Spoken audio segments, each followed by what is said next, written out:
Hello, hello, hello. Welcome back to the stream. As I try and get my foot in the right place. There we go.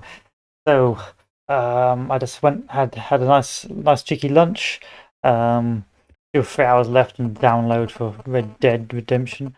So, that's still in the works, so to speak. So we're going to be continuing on the Spanish campaign, as you do. So let's load our campaign. King of Spain, early May, and carry on.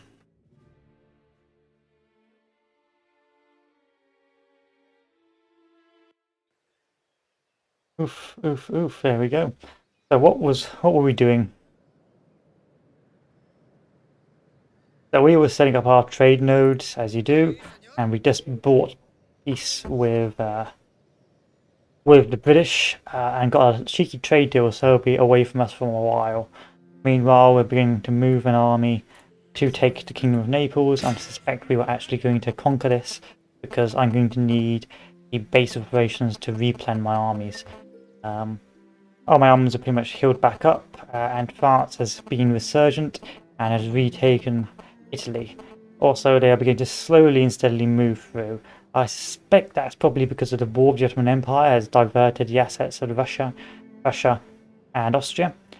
And Britain now has no real other strategic opponents, so I suspect we'll start seeing landings by the British in France and maybe the Batavian Republic. But of course, France is effectively what is the Roman families in Rome Remaster, in Rome Total, not Rome Remaster, insofar as that they're quite an OP nation. And they're sort of the main threat, so that's why normally you play the coalition campaign, you'll be playing as one of those nations to try to take on France. But as we don't have to do that because we're France's little bitch, I mean France's steadfast ally, we can just engage the rest of the coalition powers at will without any sort of risk of danger to us.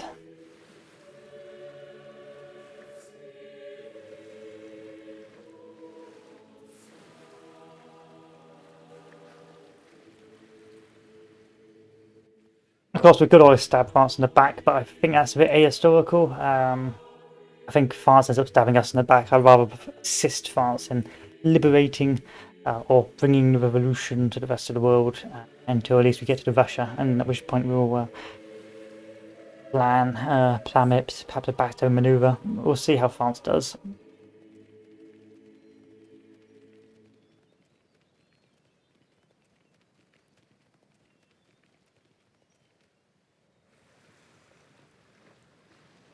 Russia's a good nation to play in a coalition campaign, I find, because of course it has a choice between getting into bed with the French or assisting bringing them down.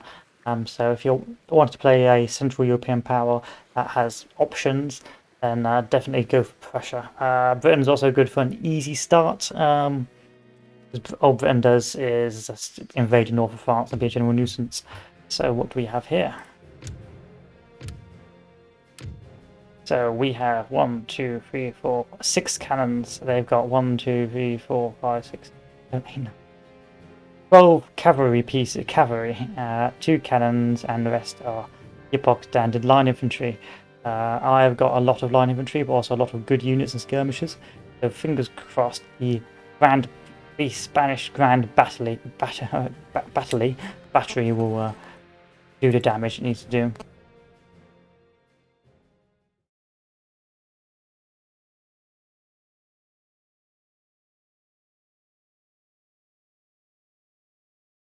So far, I've enjoying the 40 size armies because it's larger, meaning that of course you can't micro everything. So you are going to lose some parts of the front unless you're a micro god. The only negative aspect I would say would be it's harder to focus on one part of the key battle when you're dealing on a massive scale. Fortunately, this hopefully will be the battle that decides Naples and allows me to occupy it finally. And once I'm going to have to occupy it, so I've got a base operations to replan my armies, because I'm not going to wait 10 turns again to replan. So have we got any decent hills to set up on? Sadly not. That it is a hillless area, which is great news for me, I suspect. So what we'll do instead is we'll have this directly in the center. Have cavalry on the left.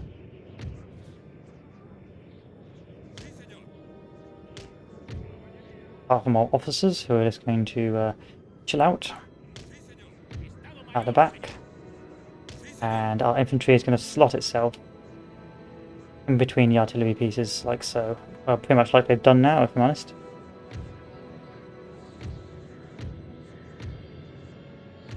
Skirmishers all the way in the front, ready to go. And the rest of the remaining infantry plonk themselves up on the sides.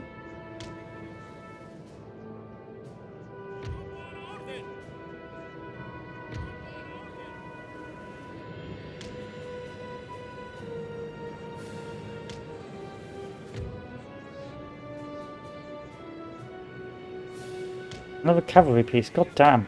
Oh, cavalry, get out my arse.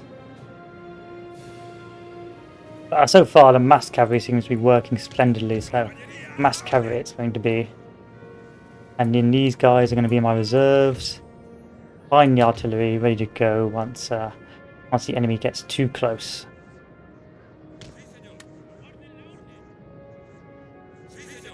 One or more units in your army has extra abilities. Upon selecting.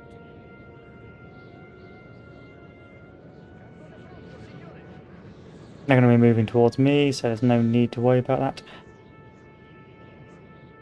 Skirmishers can begin their setup.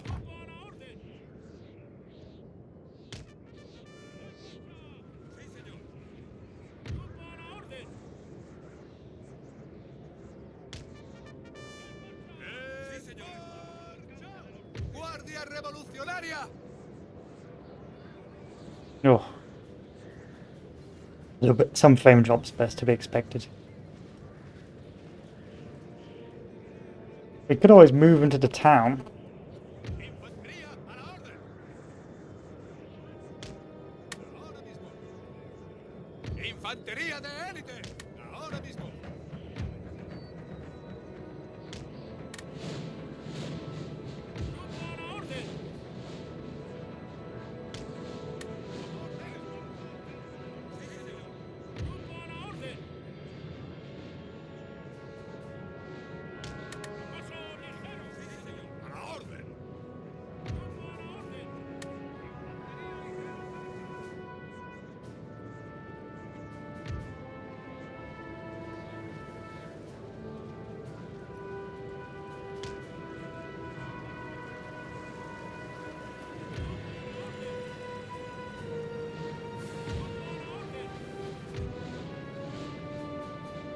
Right until you get into a moving state, and then want the artillery up ready to go.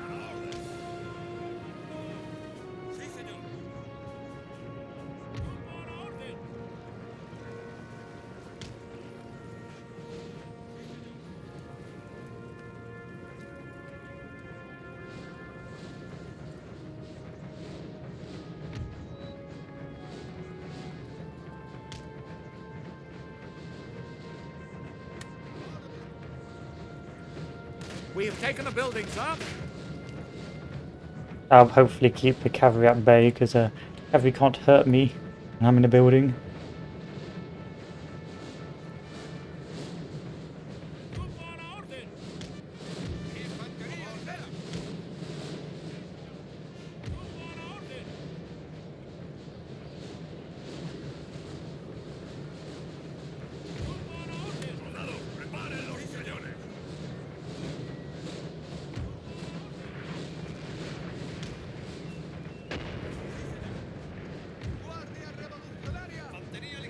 We have taken the building, sir.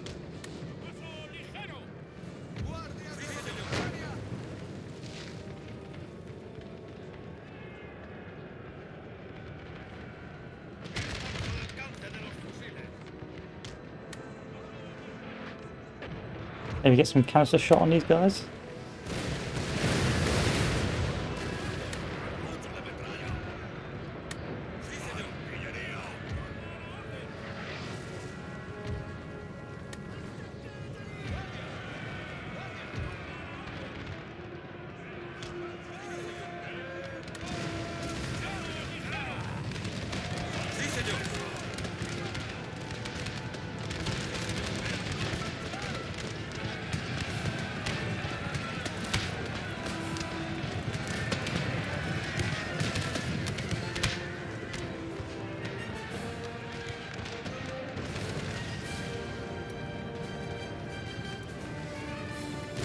We've taken a building, sir.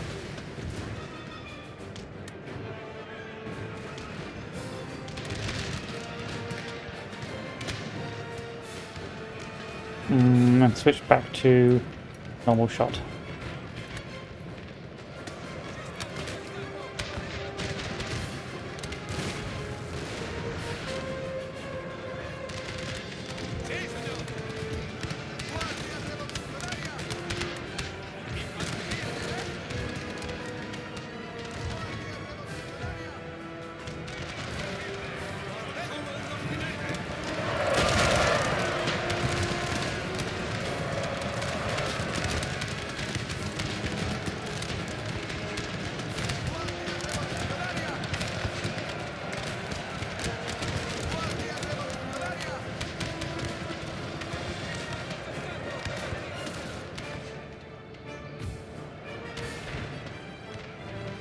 Cavalry's going to be in a reserve.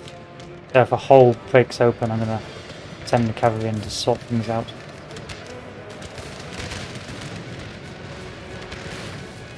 Our men are running, sir.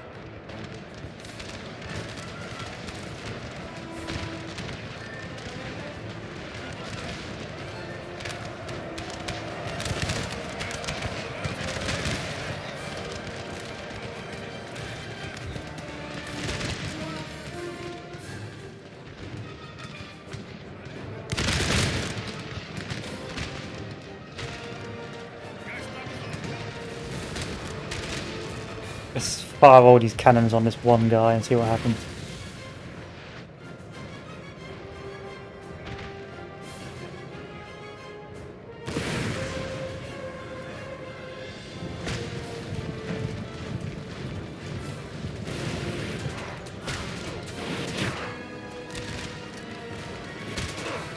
Oh, that canister.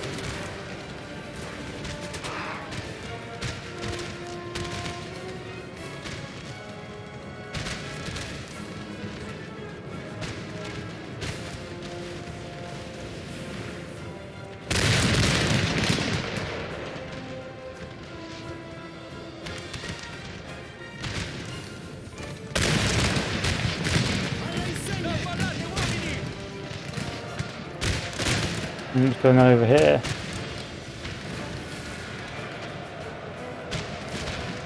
Time for the cavalry to move over.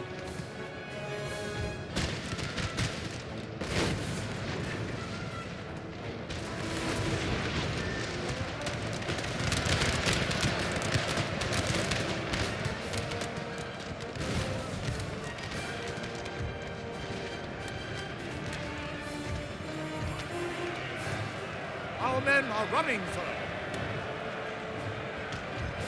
Who's running?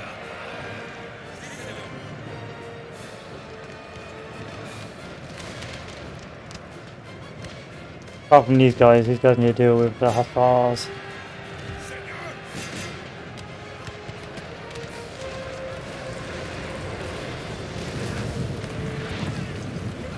Yeah, the engines are having problems now.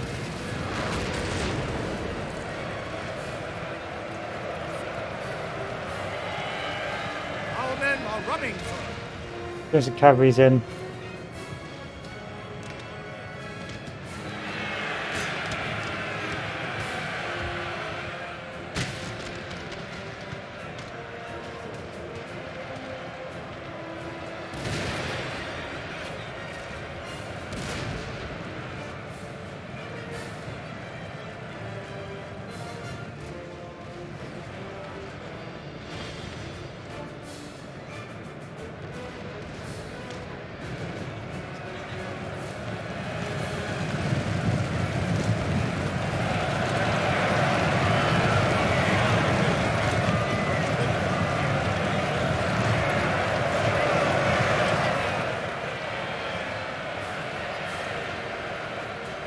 Our men are running, sir.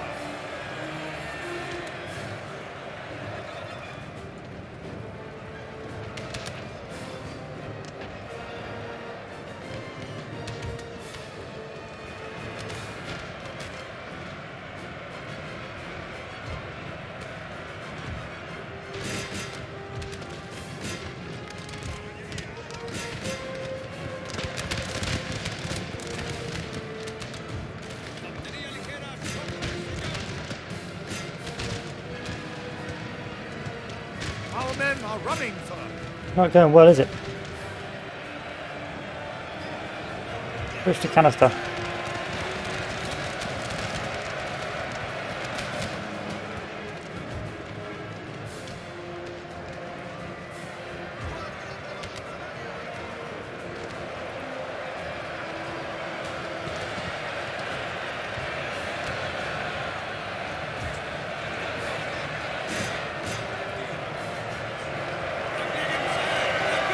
The men of the teams must rest the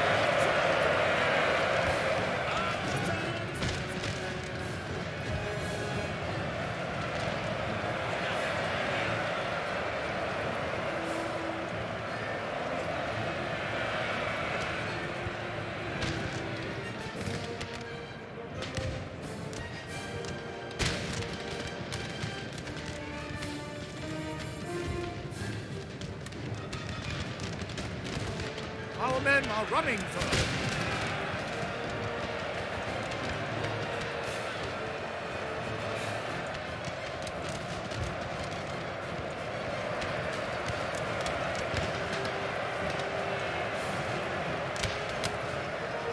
Oh, a bit of a Pete Tong right now, isn't it?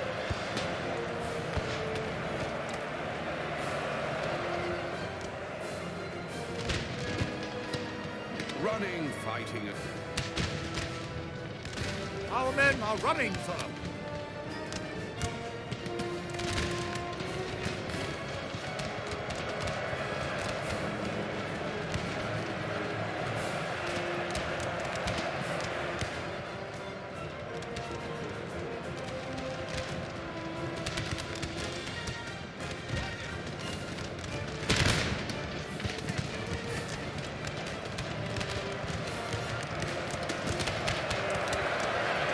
Our men are running for.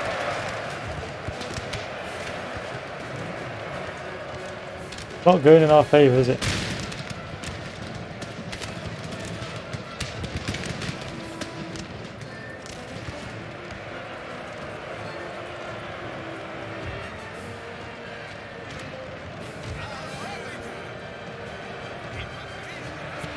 Reform. Our men are running for.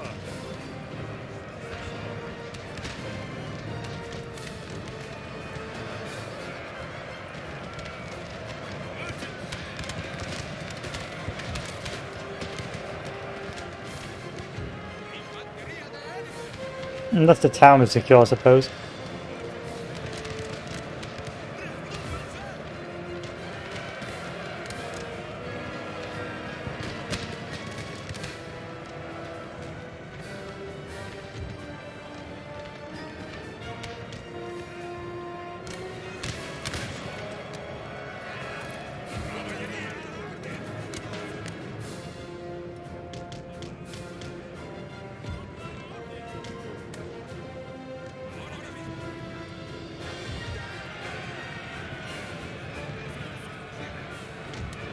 Our men are running for. Bit of a disaster. Fortunately, our cavalry is fucking gods, so.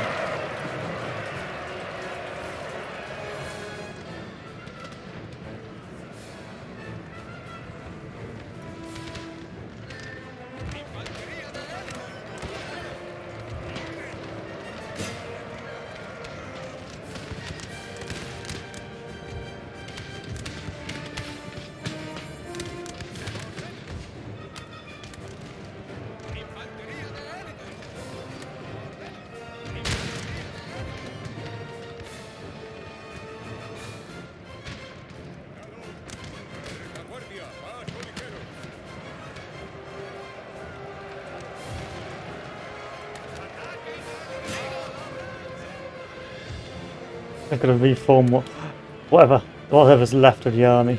Fortunately for me, the cavalry is leaving us, so to speak.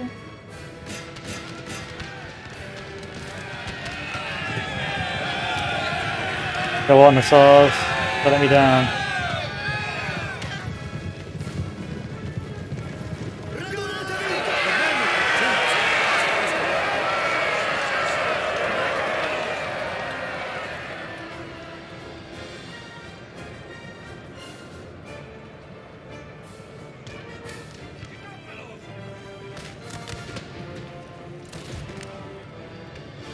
I still think skirmishers are MVPs.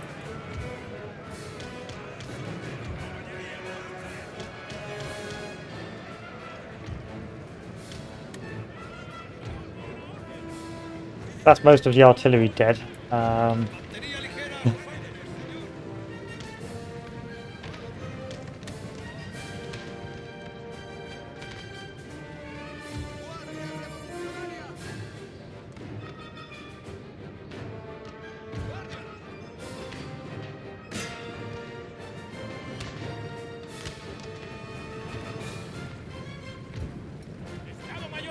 Let's reform whatever's left of the army.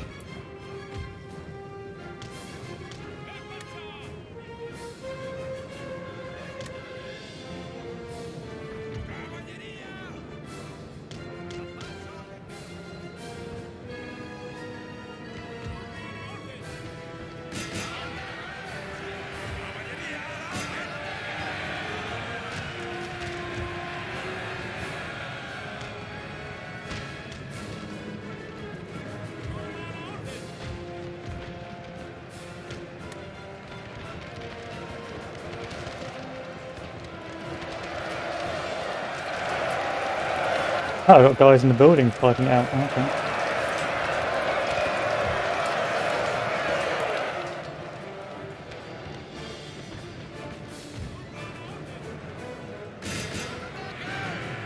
Complete slaughter again. They just broke through the lines and just took the cannons.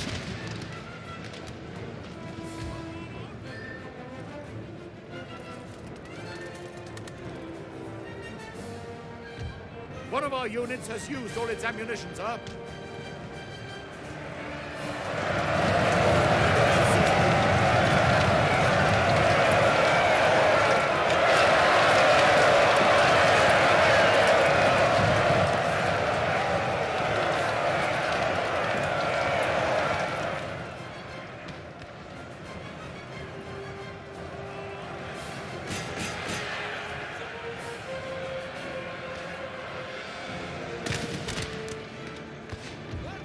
Get out of the house.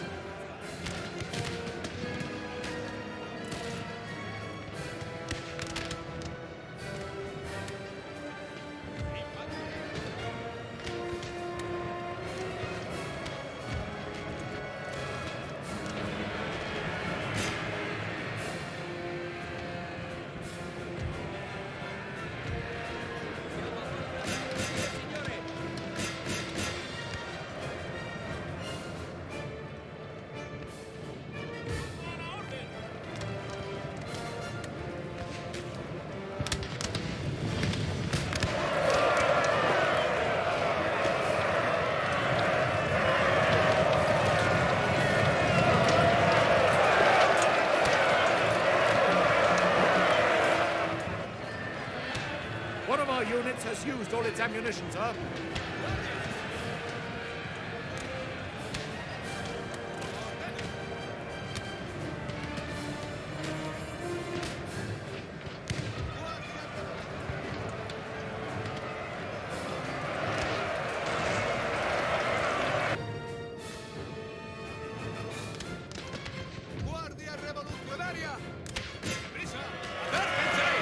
You ran out of ammo. You've got one job left.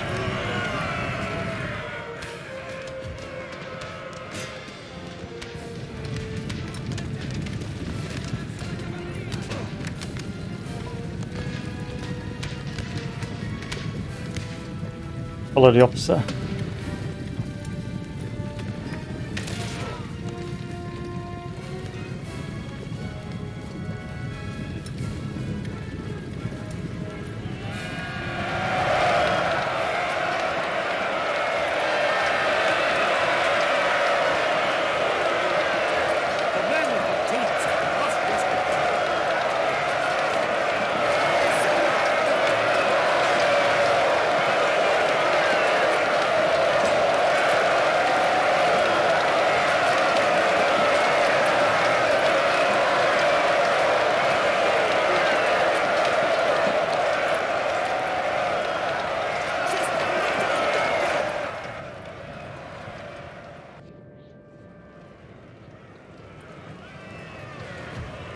And that just leaves these guys left, eh?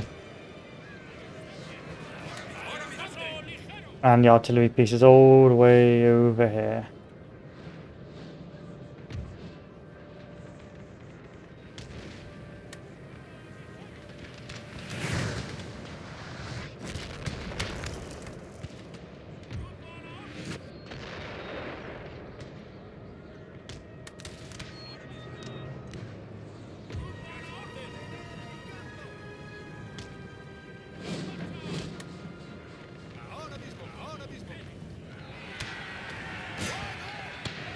That's a nice little circle.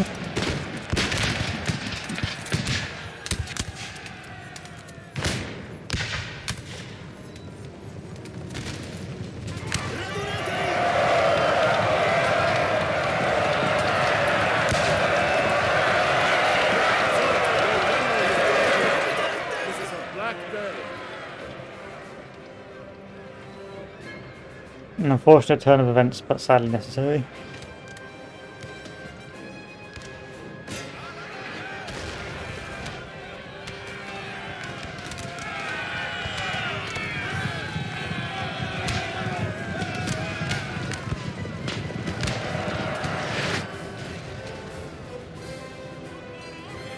This turned into a melee duel, basically.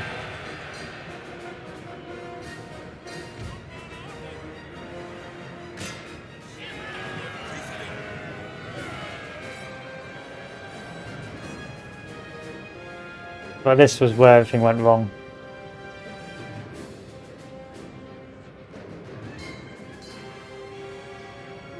It's all white as well, my bodies are, of all my men.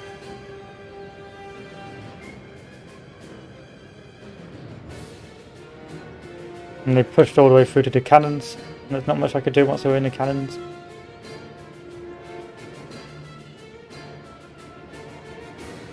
Infantería ligera.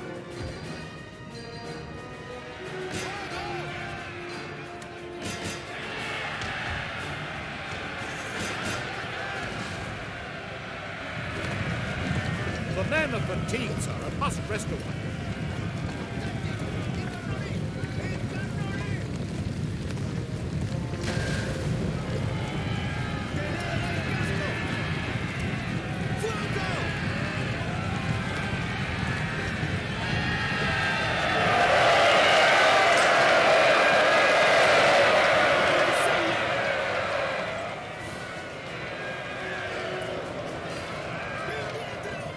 Glorious victory, sir, is soon to be yours. More slaughter. That was a disastrous battle. Disastrous battle.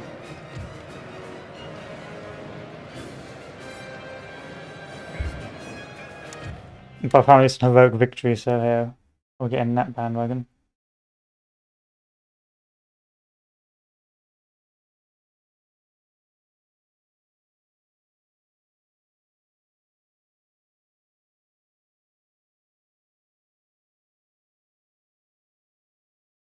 I'll get on that bandwagon.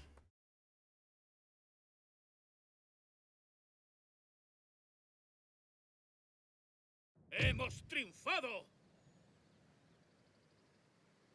They killed a lot of my men.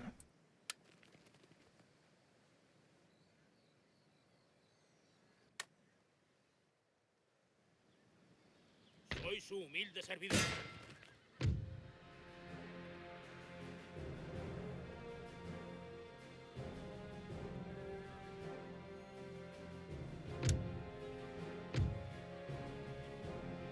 I would have fought this battle. Preparen una nueva defensa. I'm gonna merge my armies. Oh, maybe not. Because that apparently wastes one turn doing that.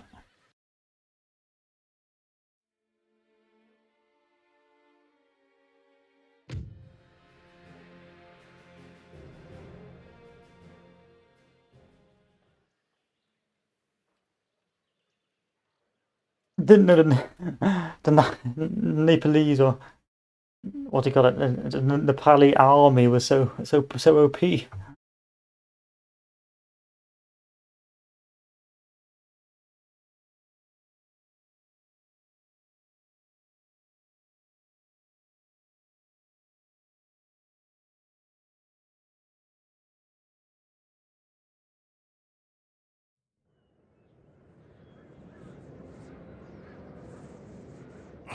Artillería. Grupo a la orden.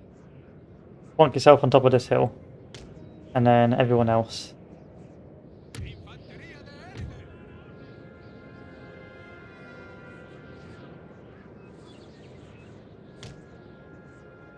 Guardias.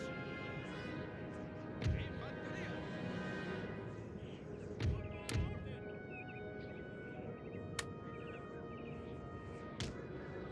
Sí, señor. What's left of my cav? Sí, señor. There's not a lot left of my my army after that battle. Sí, señor. Some of the drawbacks of the square formation can be overcome by careful Sí, deployment. señor.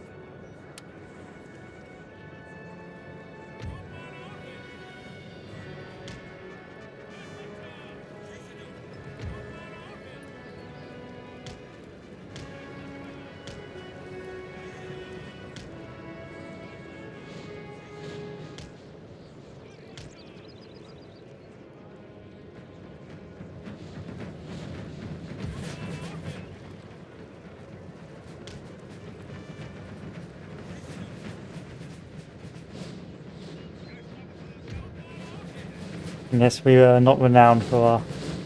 Certainly not, no Austerlitz, that's for sure. More of a Borodino, if I'm honest. A very flat Borodino. Soldados, preparen los cañones. Sí, señor.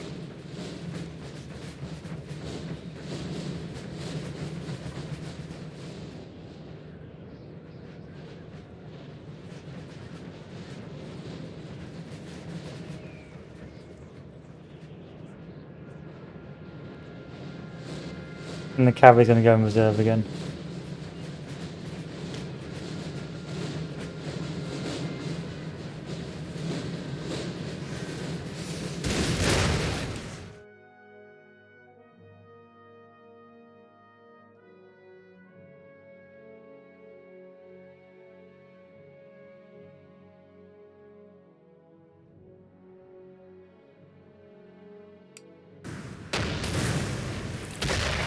Oh, that's a good hit.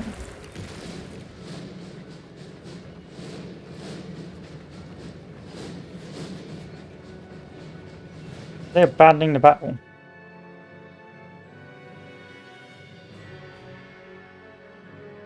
No. Just reforming into an even more nuisance blob. I'm not going to move towards them, I'm going to bombard them with artillery.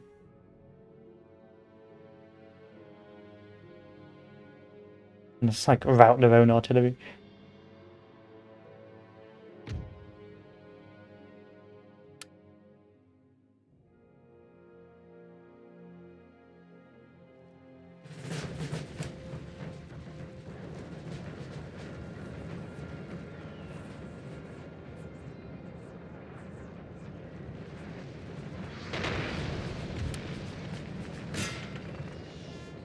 They're that cavalry.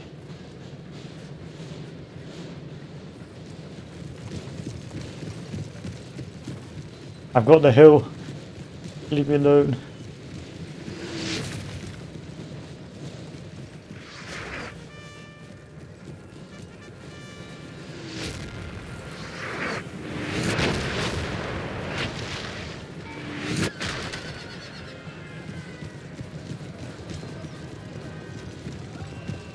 Leave me be.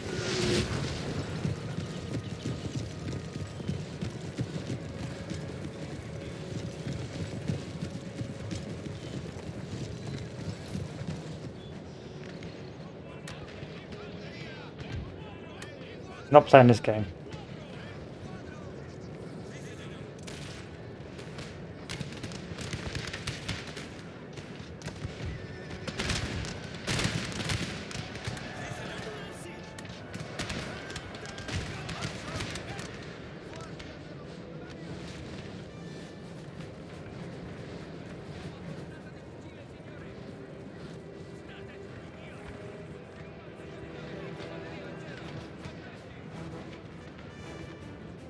You gonna make it?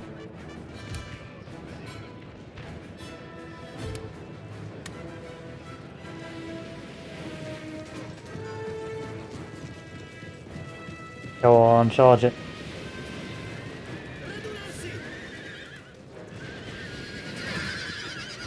Charge that canister shot.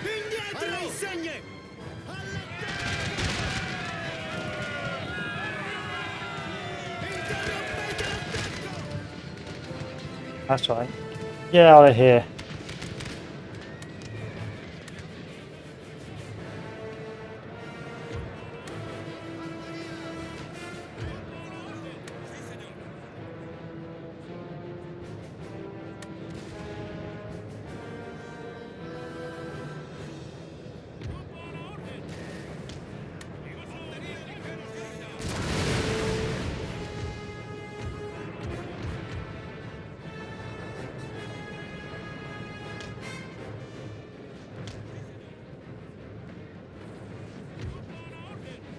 Artillería!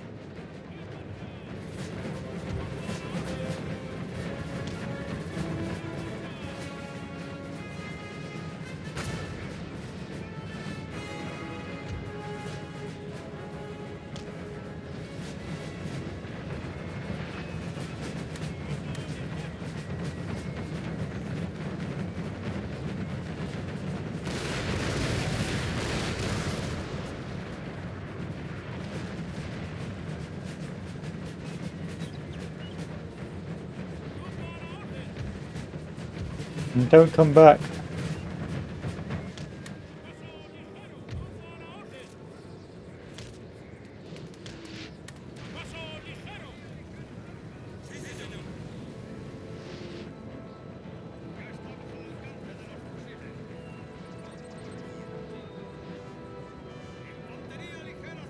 Come on, cannons, give me something.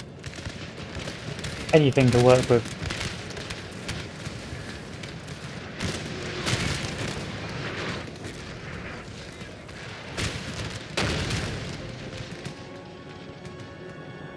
That's what we like to see, cannons.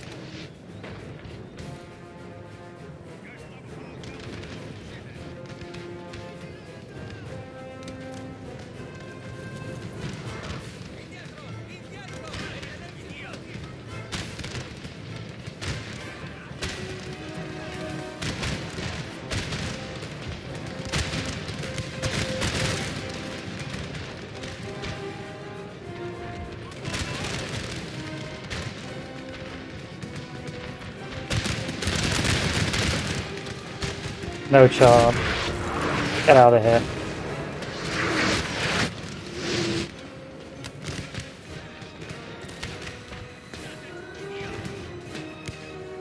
Especially with, yeah, no chance.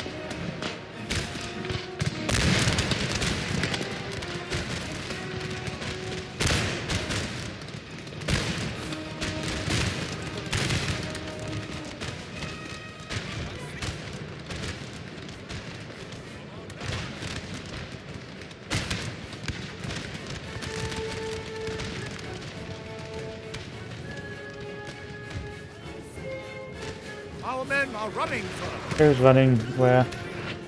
Okay, that one.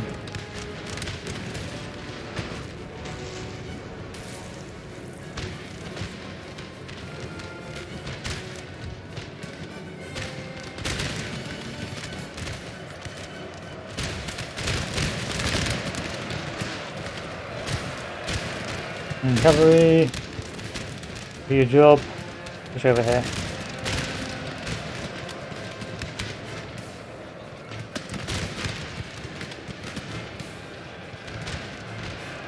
glorious victory, sir, is soon to be yours.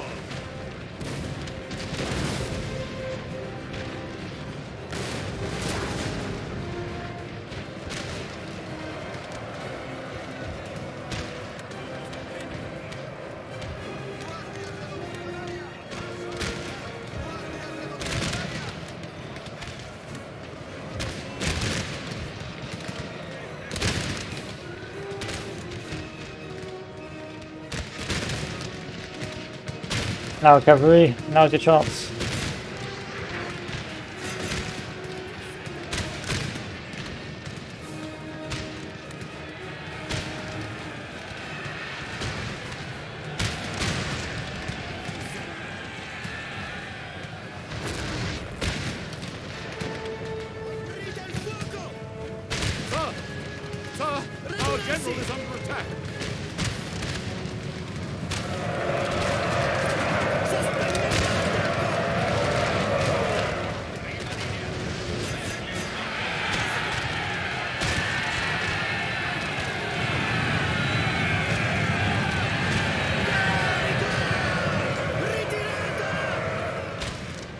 And then sweep on round.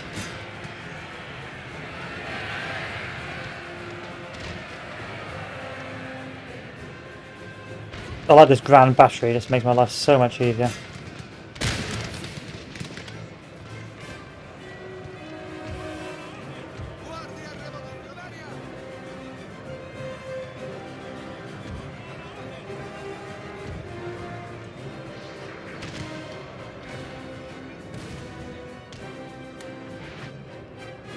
Let's slow down, shall we, and see if... Ah, shells do some damage.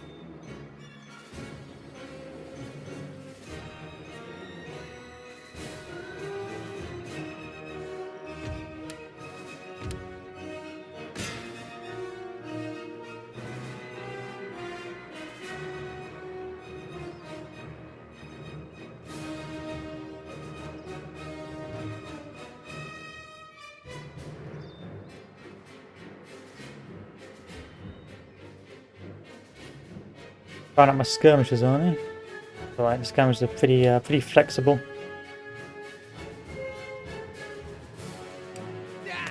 Il suo cervello! Levatemelo di dosso!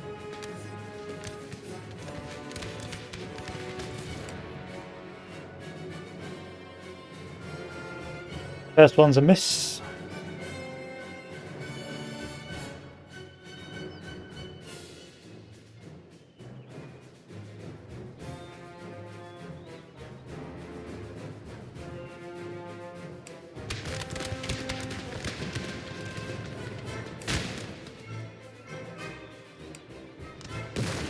Never miss.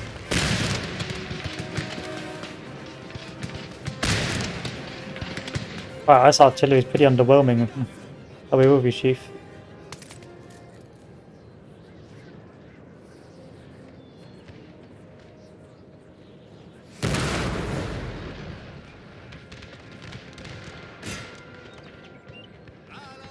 Let's make a space for it.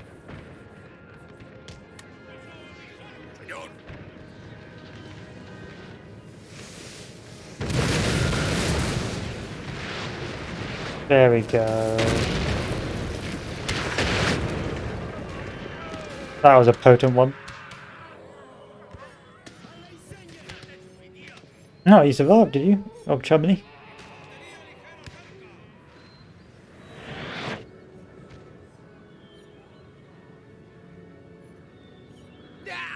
Il suo cervello! Levatemelo di dosso!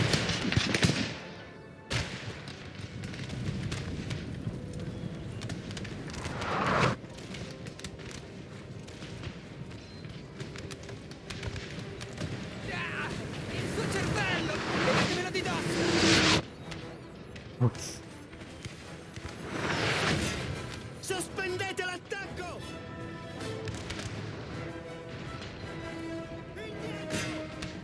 Give him a parting gift, boys.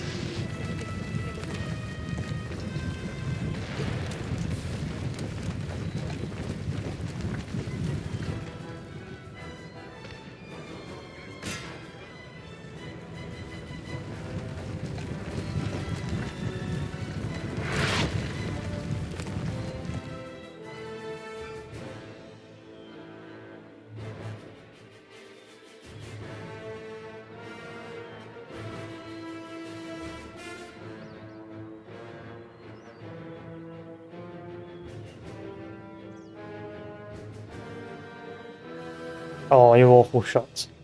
You awful shots.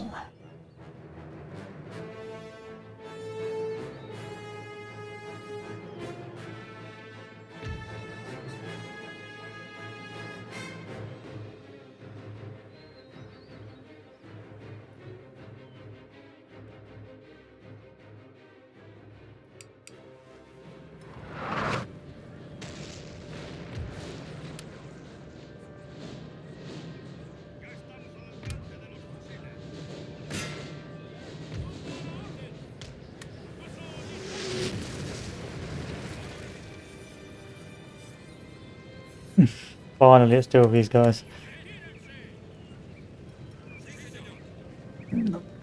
Artillery is the MVP.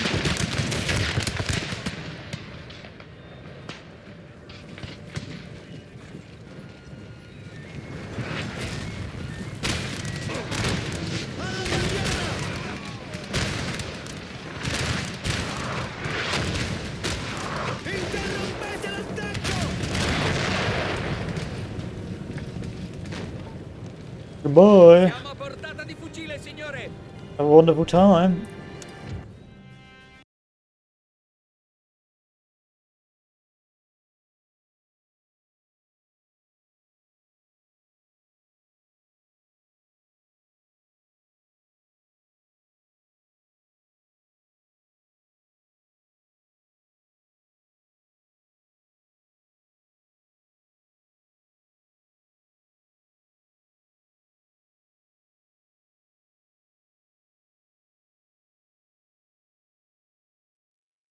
La victoria es nuestra. That's right, you get out of here. Ordena su majestad. You know where I'm going.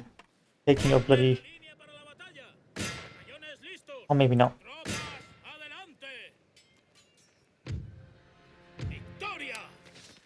Soldados, adelante. I'm coming. Coming for my revenge.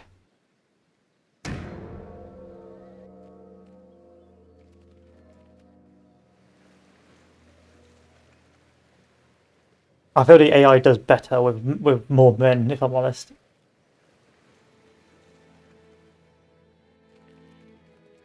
Or maybe I'll just do worse.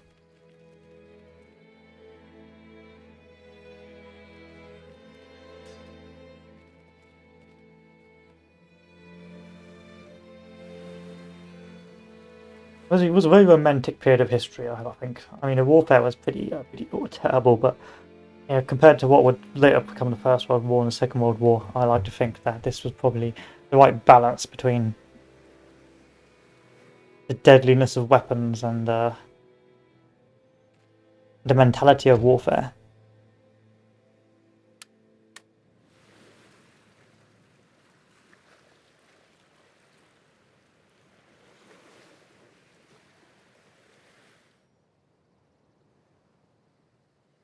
A las armas.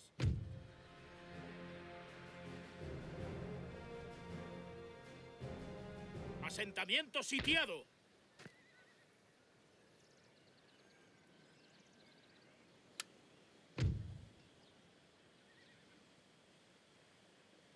A la espera de órdenes.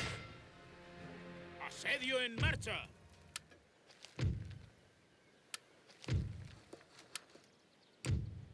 I may have to make Napoli my bitch.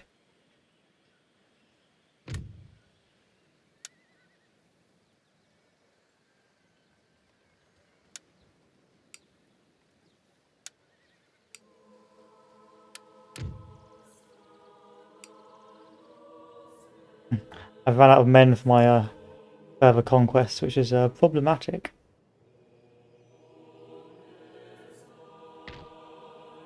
¡En marcha!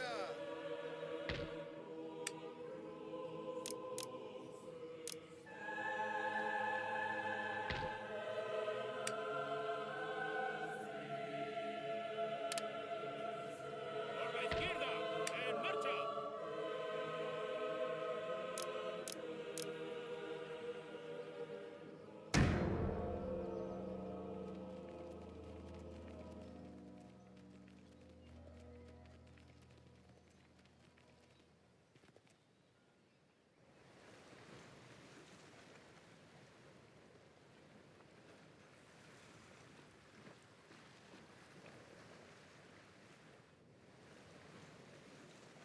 Not good. Yeah.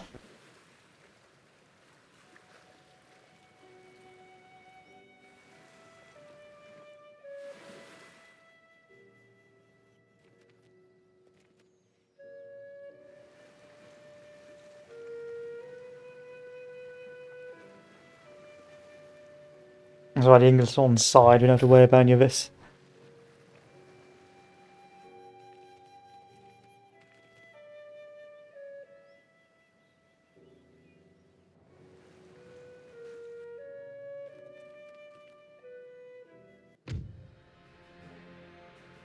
And the battle once more.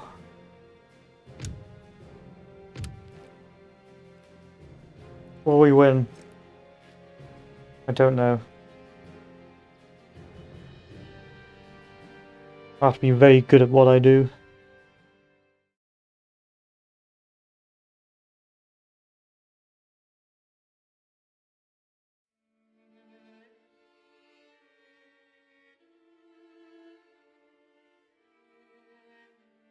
Especially because I lost all my artillery pieces, which is a bit of a big oof.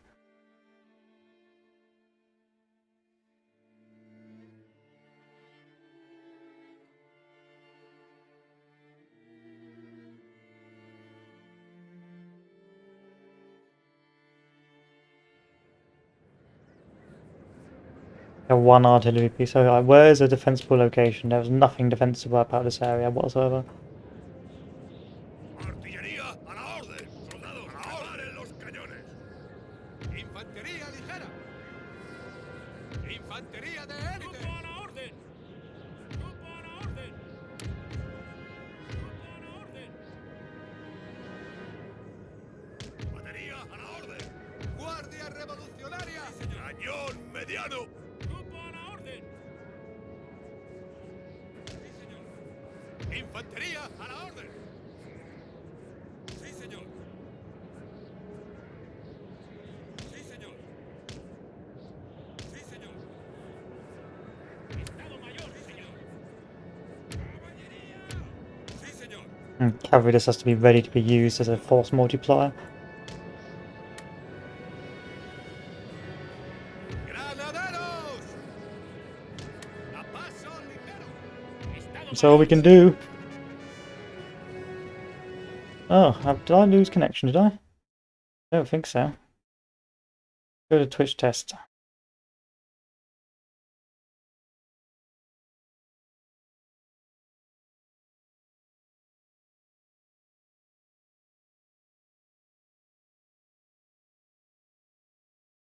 Let's go to your good old Twitch test.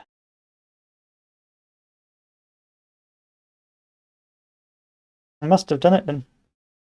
I lost the old connection. Oh well. These things happen.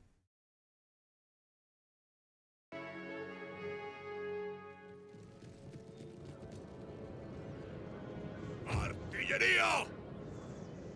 I might have to put you a little bit to the Guardia back. Yeah, revolucionaria. just a little bit behind the cannons because I don't want you to get black. Señor. En marcha. Ahora mismo.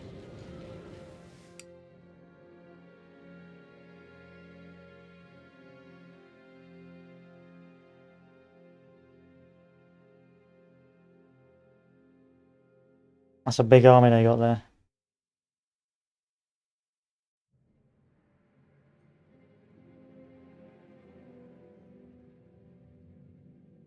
I may have to withdraw from this.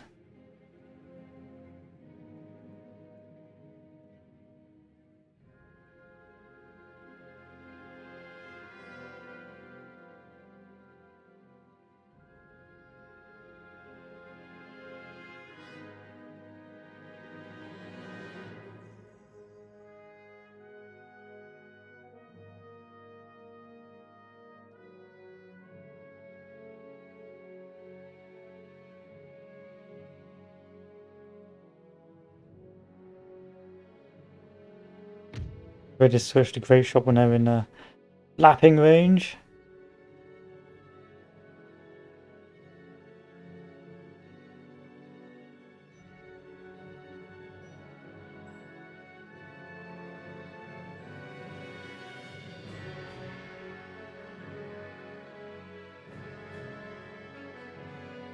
Doesn't like this map.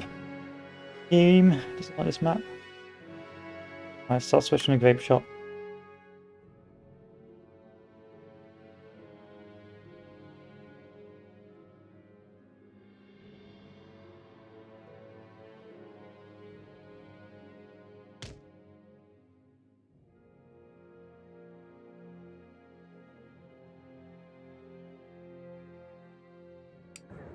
Cañón listo, señor.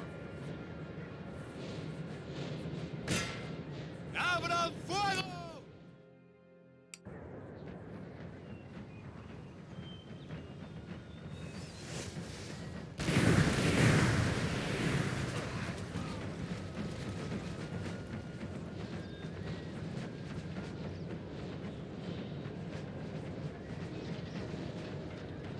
Go on, hurry up.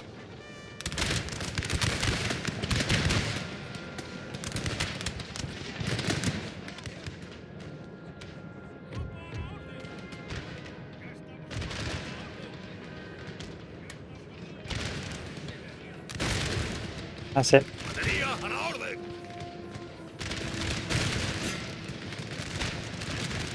Sir! Sir!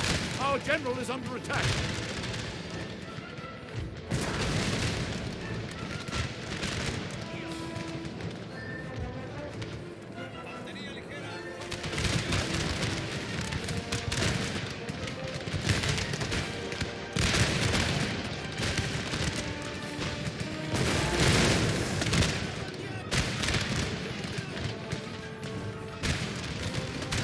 Come on, cannon.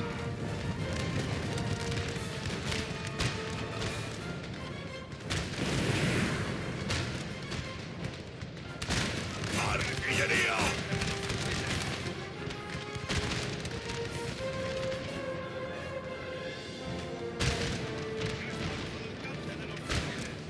No, idiota.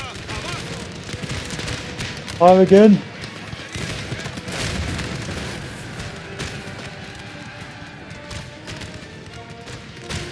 Cavalry. Oh, thank God.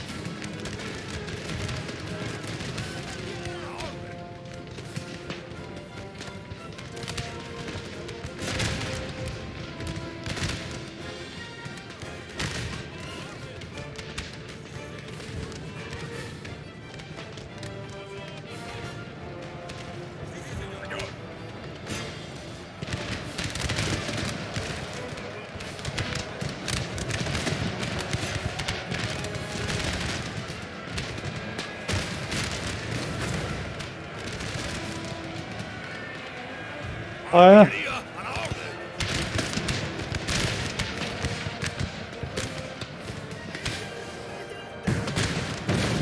That's it, that's what I want to see.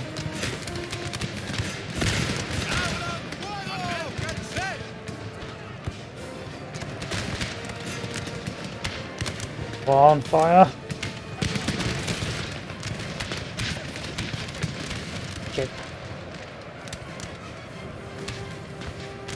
Cañón mediano.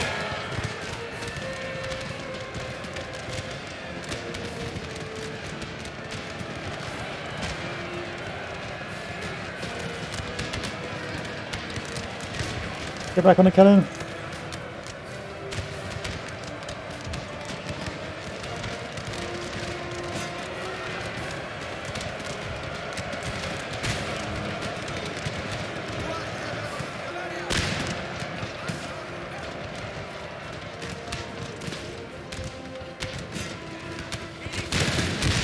Come on, do it.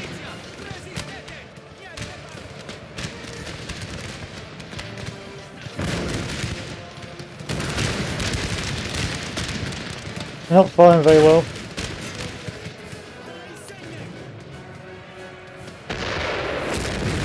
If you're firing cannon at point blank range.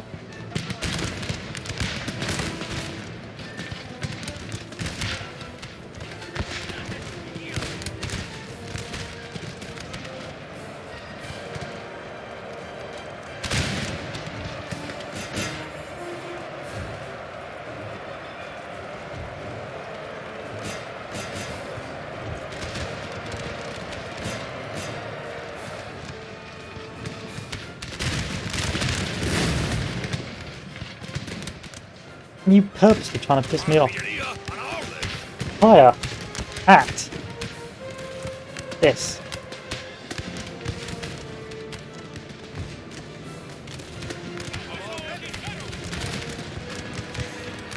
Infantería.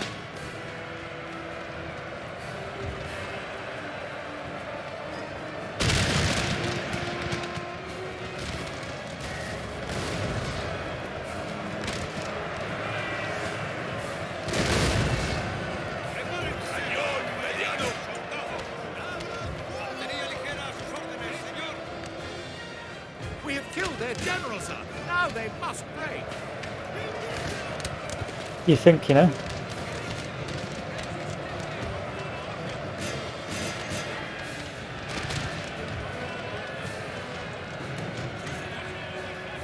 Guardia revolucionaria.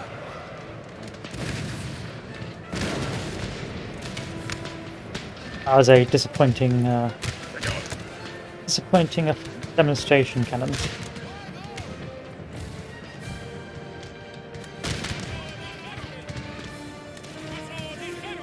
Cañón mediano.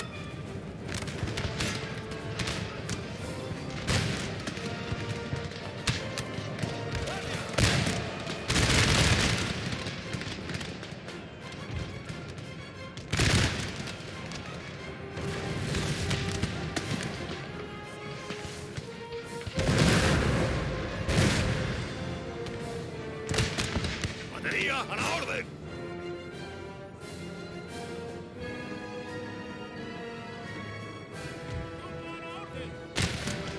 Having cannons on the front lines is great, apart from the fact they're so bloody delicate. A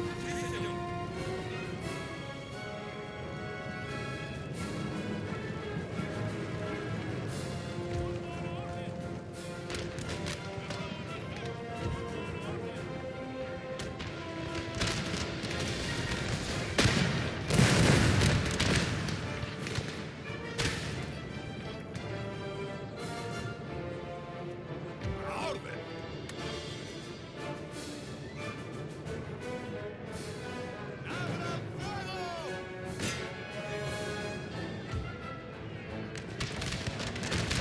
¡Abran fuego! Artillería a la orden.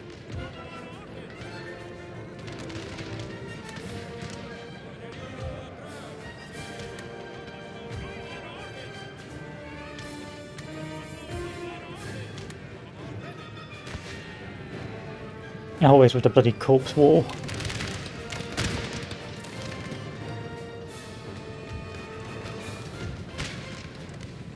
Even reforming? Nope. I thought the horses are gone, so I can't get these boys to move to the front and readjust.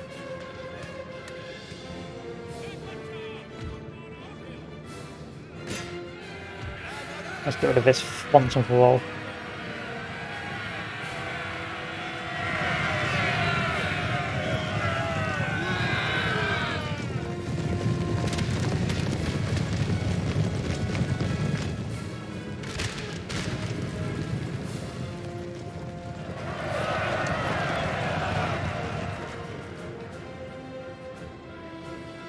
Well, it certainly was a slaughter.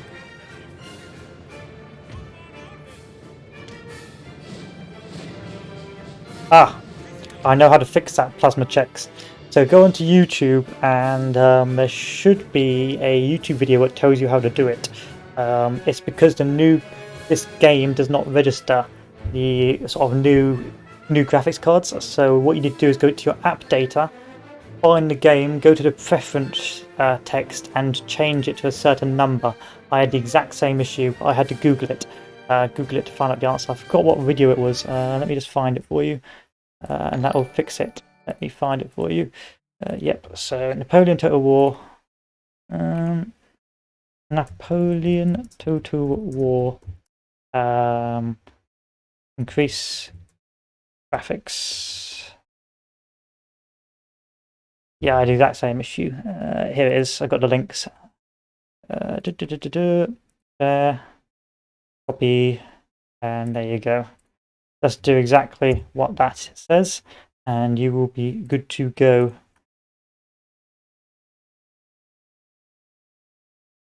Bit fiddly.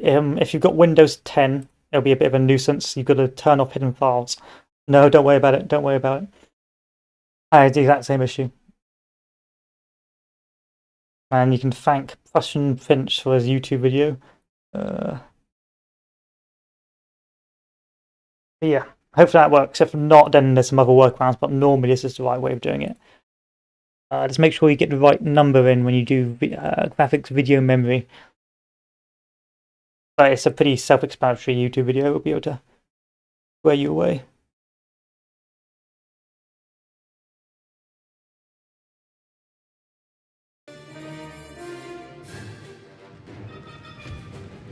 Yeah, medium graphics is not very good in the base game.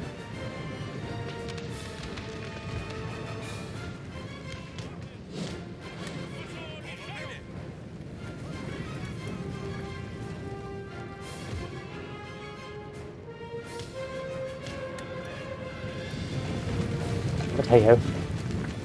Guardia Revolucionaria! So hopefully eventually I can take Naples with what's left of these men. 35 left.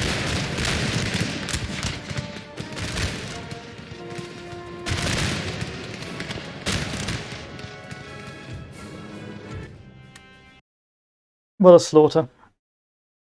You lose most of I didn't expect the battles to be so gruesome.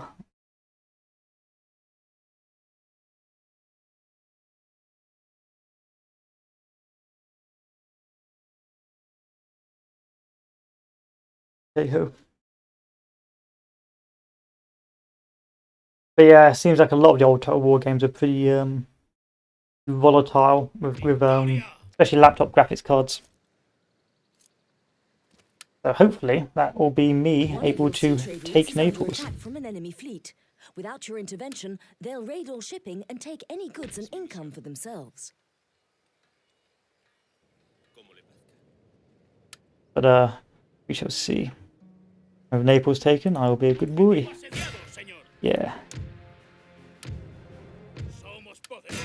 Yeah, we're occupying. I need to re-recruit my army. It's in an absolute state.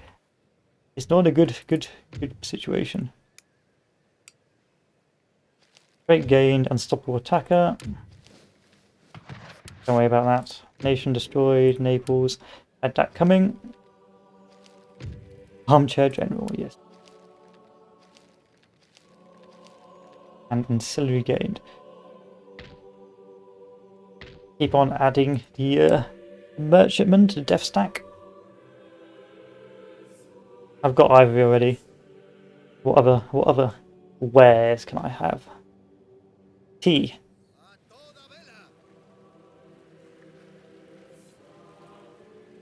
That is mine now. That's my tea.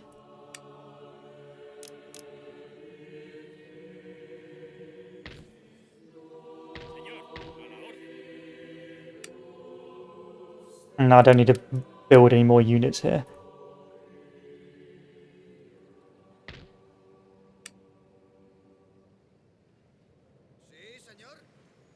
Let's take a look at the trade. France is absolutely in love with my trade.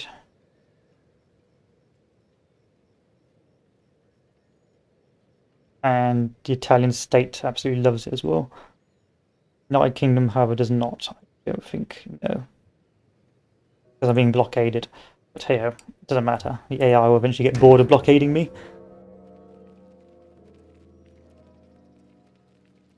Oh, nice. There you go. Now enjoy Empire Total War and enjoy Napoleon. Well, I do recommend Darthmod if you get bored of vanilla. The graphics update and just the style of gameplay is so much better. But hopefully you enjoy, and I very much enjoyed the Empire and Napoleonic period. Hopefully I do another sort of Napoleonic period as well. Fingers crossed, eh?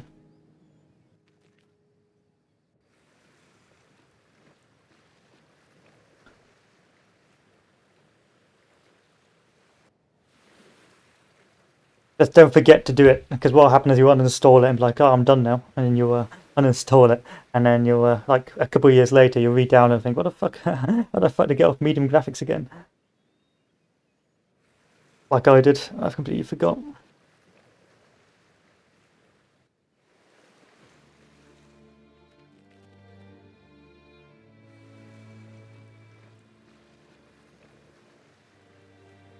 That's like what, a 5-year-old game, a 10-year-old game? It's an old boy. Doesn't show its age though. It doesn't show its age. Reform in this region due to the spreading of enlightened ideas through research and education. The people can be appeased by a reduction in taxes. So I got 1 line infantry, the alternative 2 lights. to destroy the buildings that promote these ideas and pacify the populace. Yeah, I do a lot of turtling though. I will warn you, I'm a turtly boy. But I'm playing with the old Darthmod with the 40 width, 40 units cap, which is actually pretty enjoyable if I'm honest.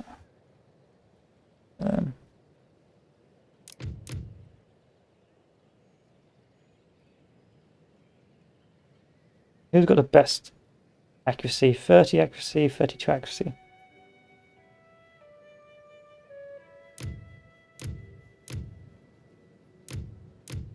Been here since the Shogun. Oh, okay, I haven't played Shogun in a while. I like Fall of the Samurai the best, if I'm honest, because I like how you get the mix between muskets and breech loaders with samurai. It's quite sad, actually. It's like the last samurai. Well, it pretty much is the last samurai. It's the end of the samurai period, but pretty sad when you start developing. But I think I like Tossa the most. Tossa's the most enjoyable of the lot for me. There's no artillery for me here. That is bad. I actually am going to have to buy artillery back from the mainland and ship it on over.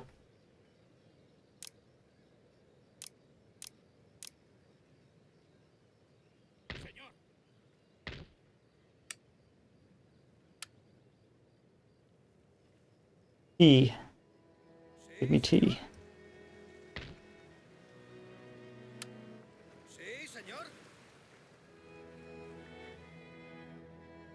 Anything else I can trade with? Sugar. Oh god. What is this? I'm getting all these resources to trade and I'm just being blockaded, so there's like literally no more point in me doing this. I'm just waiting for the AI to get bored and then to leave me be.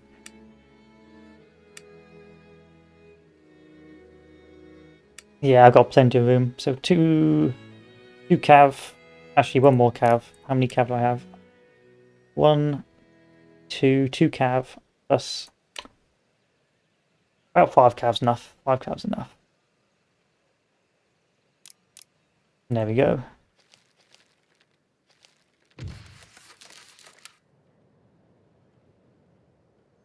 Yeah, I felt the same. I think it shows its age. Of course, it's been ages since I played it, so I had nostalgia goggles on for Rome Total War Remaster. And actually, still, it's enjoyable to go back and see what's what made Creative Assembly the game, the franchise it is today. But you can see that actually it's very dated in its mechanics, like the unit replan or the travel time and diplomacy, things like that. You can see that really it was a good game for its time. It was groundbreaking, but now as time has gone on, it's a pretty underwhelming game. So it's not really worth £29. I'd get it on sale for 12. Yeah, what makes you say that? Because I thought the remaster, although it changed the UI, but I didn't think it changed much else. You know, I know the UI was a bit of a meme. You know, changing the way things looked. I think the AI was maybe slightly worse with remaster, but that's just perhaps me with my tinfoil hat on. But yeah, I think for the old guard, it's not worth it. But for the new, for people who want to see why Total War was so successful, then I'd recommend it getting it on sale. But not at its current price. Why would you pay like £30 for like a 10-year-old game? And let's be honest, it's not worth it. It's not worth that money. Yeah, I think the AI was a little bit worse in combat. I would say combat AI was pretty naff.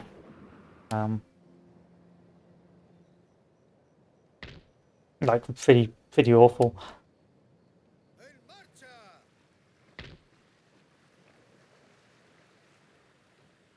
Yeah, well, it was nice to be able to play it again, because I couldn't get it to run on my machine because of the 32-bit systems.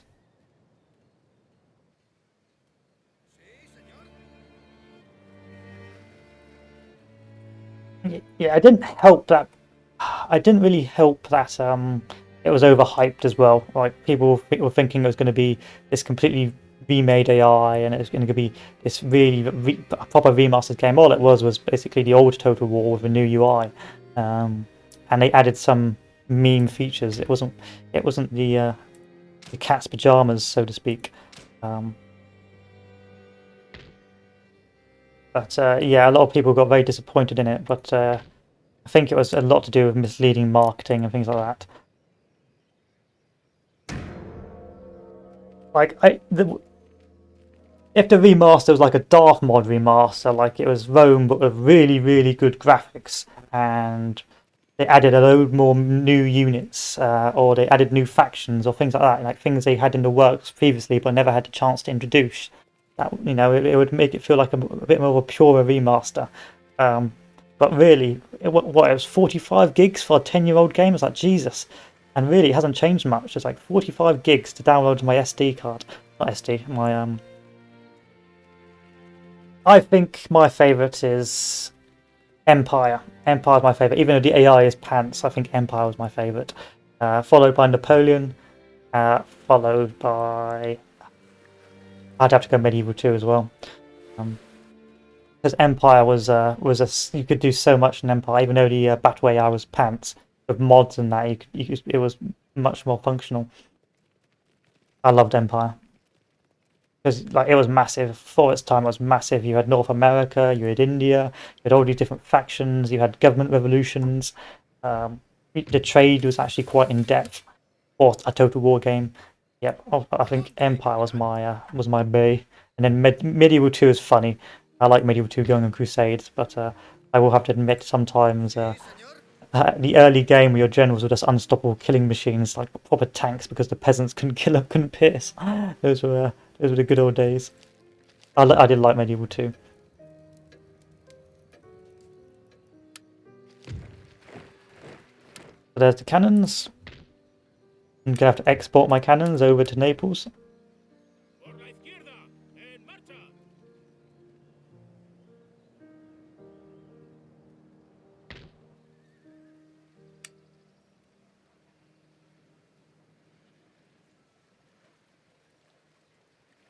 Yeah, I like going back. The good thing about Total War is that when it's currently released, you can barely run it on the higher settings. But then after like a couple of years, and it's become a pretty dated, you can go back and play it on the maximum settings and increase and mod out the unit sizes and just really have a good time with it.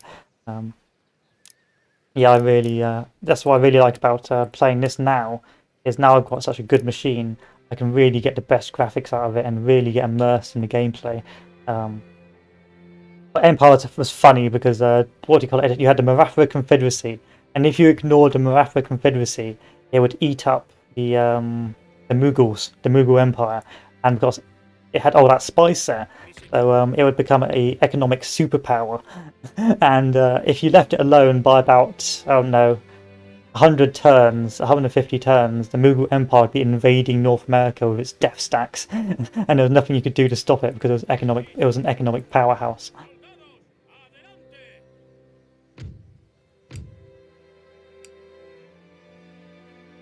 Yeah, it was funny. Empire. That's why I always played UK or England and immediately abandoned North America to rush India, because if you left India alone, you're gonna have a bad time.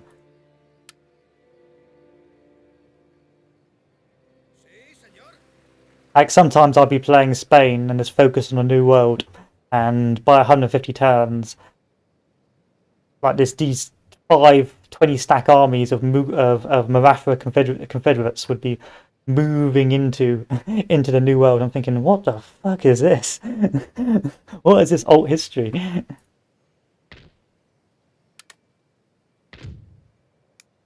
Yeah, it was pretty funny at the time.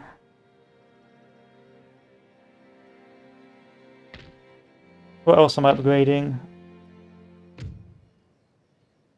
Yeah, we'll upgrade this.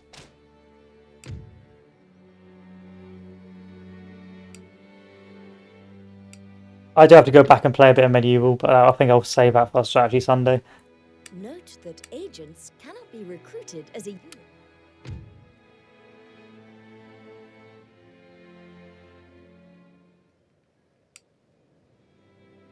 I tend to backstab Portugal. I think my favourite nations to play as in the Empire Napoleon series is Spain, because Spain is still pretty strong in the 1600s, and it's got a solid strategic position. It's got an ally in France, so you can just focus on the New World, and there's only really 2 ways they're going to get you: from the north, from the south. So you can push south and take over Southern Europe, or you can focus on a new world. And of course UK, because UK is just really good fun with really powerful units, especially the late game Ferguson rifles with the bolt actions.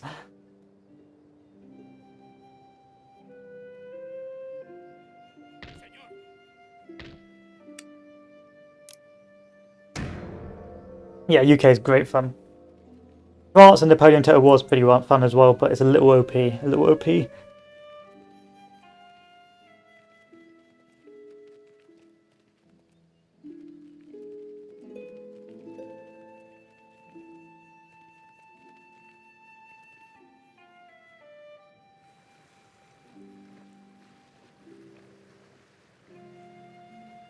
Ottomans was also really good fun. If you played Ottoman Empire and Empire Total War, it was actually pretty difficult to start, but you could, what was it? You could make buffer states and release nations there, and then focus on moving into India. Yeah, I saw that, and what do you call it? Paradox EU4, the England-Portuguese alliance. Yeah, they've had it for years and years and years. Must be quite a nuisance for Spain, because all you want to do is eat up that little bit of clay, but you can't because because Big Daddy Great Britain's going to stop you.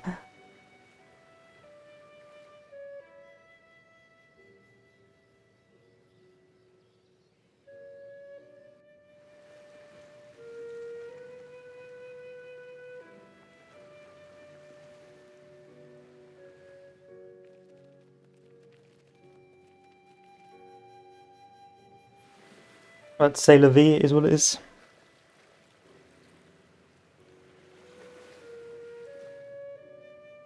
There are not enough funds left in your treasury to build anything this turn. Increasing taxation and trade, or disbanding redundant armed forces. Have I gone skint? I have. I've run out the money. Why did I run out of money? As the oh, that's why. Todo listo y en orden, capitán. Preparados. Your army has successfully occupied a fort Nuestra belonging to the patria enemy. domina. While the siege lasts, their food supply will be affected. Blockaded me, did you? Pass through it, and no ships can be constructed there.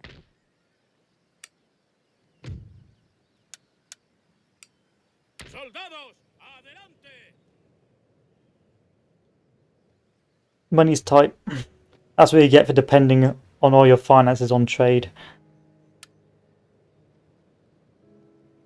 Destino a la vista.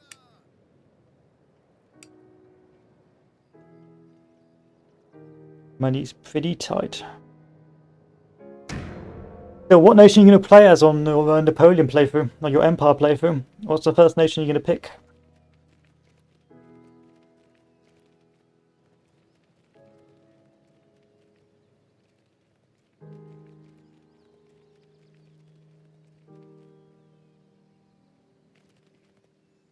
I reckon I'll pick... I've already picked my nation. I reckon if I was to play Empire again, I'd try giving Russia a go.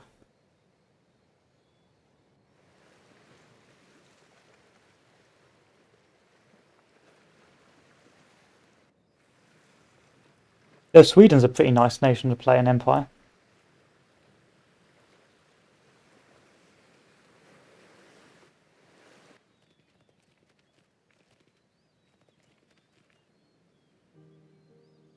Marafa's fun. Marafa's a meme.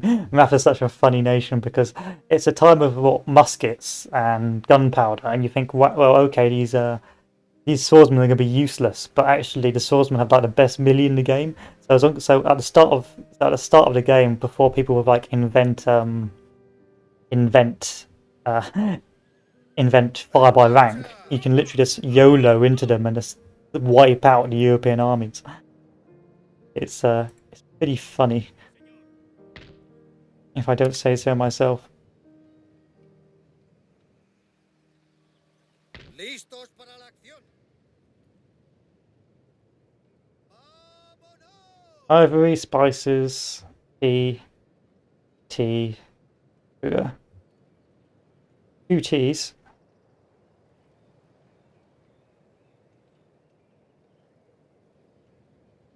Yeah, as long as you get through the volleys, you'll be alright.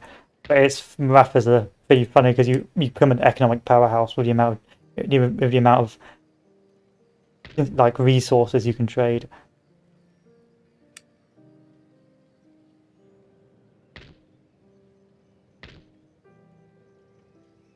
Any more trade routes, Malige? Yeah, we're going to try and get some more trade routes, even though it's quite expensive to do so.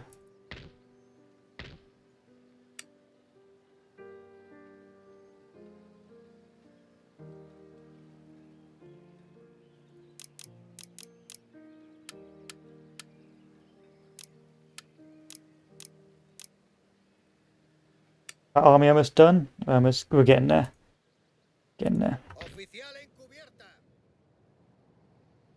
Of course, I think Darthmod also changes the economy a little bit more, so you get more money per round, which is nice.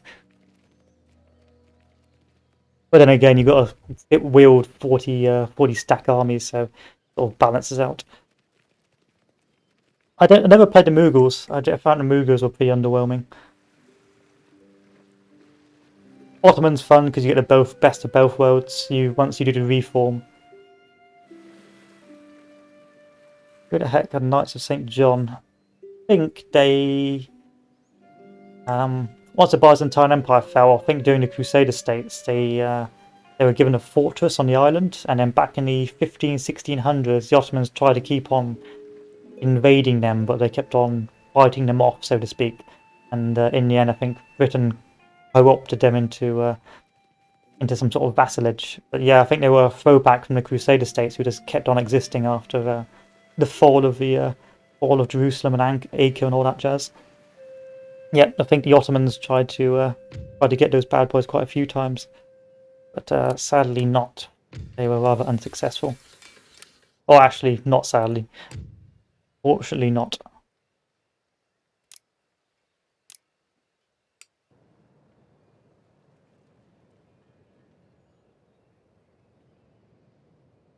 Where's the Knights of St. John anyway? Are they over here, are they? Can't find them. Oh, they're not in this game. I think they're in Empire. Sí, señor. Levemos anclas.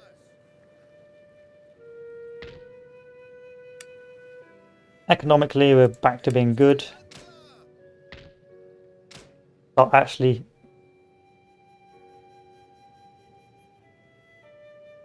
oh well, that was just a vague remembrance. So there'll probably be some A la orden. reliability issues. 1, 2, 3, 4, 5. 2, 3, 4, 5, and one more. But yeah, Master St. John. I think they actually had. I think they had quite a successful defense of the Ottomans several times back in the 1500s. But yeah, because they had quite a strong fortress, and of course, to build a big old navy to siege it would take ages. Yeah, I think the Mughals were pretty powerful, but then they collapsed. I don't know why they collapsed. I just don't know. But they just seemed to like implode, and then the Maratha took over, and then the British took over after that.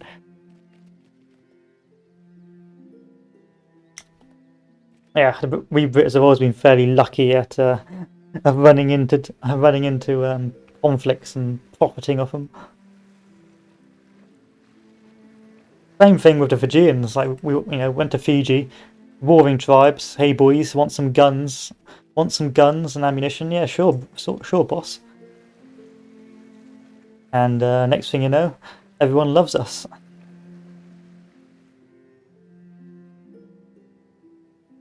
Yeah, I suspected as much. Religion's probably quite an irksome thing in India.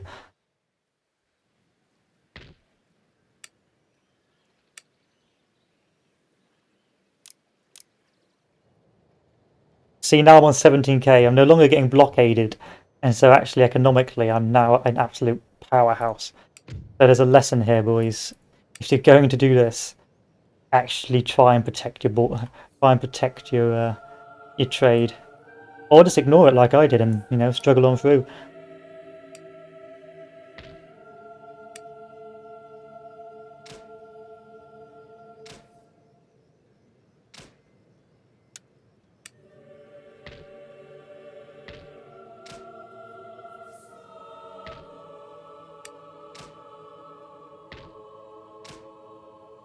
Yeah, yeah.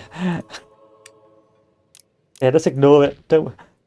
I was also really always pretty bad at ignoring it, but you can really abuse the AI in this game because it's very passive. Like, it's very civilized, the AI in Empire, Total War, and Napoleon, which a lot of people say is a bad thing, but I say is more reminiscent of the time. So, for example, if I'm at war with someone, I can just give them a load of tech, if if I have a load of tech, and they'll normally just peace out and remain peaceful for the rest of the game. And if you've got trade deals and things like that, they immediately slowly start to like you. So as long as you become a massive trade powerhouse, normally you can fight wars on your own terms.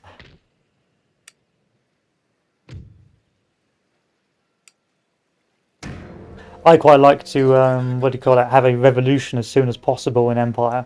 Because I always find out the more your research goes up, the more of a nuisance your nation becomes, so your populace becomes. So I always try and have a quick revolution. Like I immediately try and revolt as Spain or France, because once you have a revolt, it's pretty much easy plain sailing. You won't have to deal with it again. There's nothing worse than having to deal with a revolt when you're actually a big empire. Try not to do it as Great Britain, because Great Britain doesn't actually have that bad a starting government, constitutional monarchy, which is actually just about tolerable.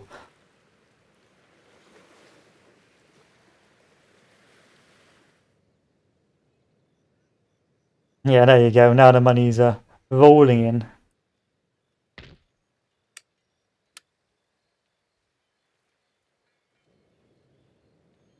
Sí, señor. Sí, señor. Perhaps too much money. Perhaps too much money.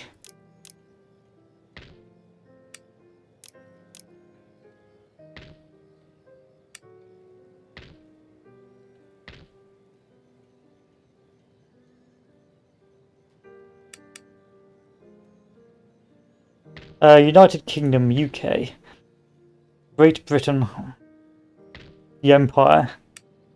That's the who I herald from.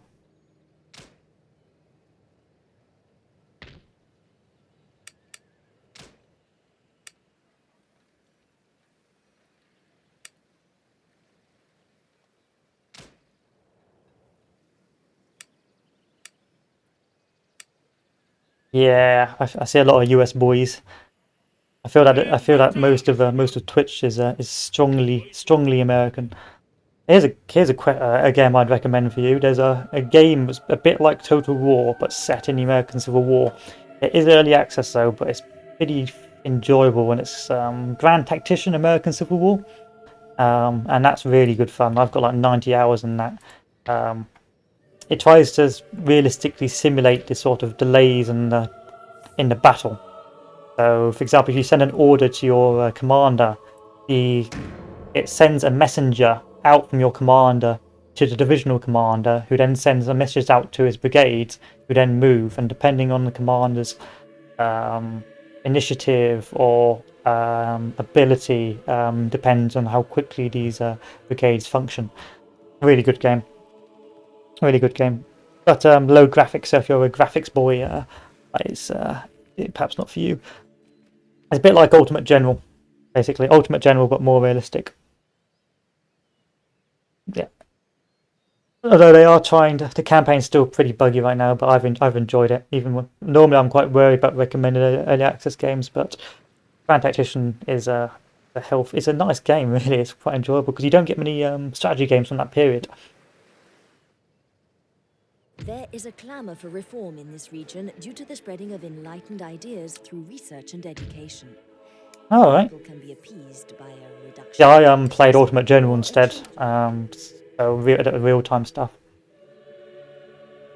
But yeah, I do like strategy games, especially the slower strategy games. Now I'm getting older, I can't really do the Twitch stuff anymore. You know, the Twitch shooters. So I like playing the more slower burn strategic games, turn-based. Depends on the turn-based, but most of the time I'll get involved with turn-based games. So, is my army ready yet? No. No, it's not. It doesn't matter because I'm an I'm an economic god right now.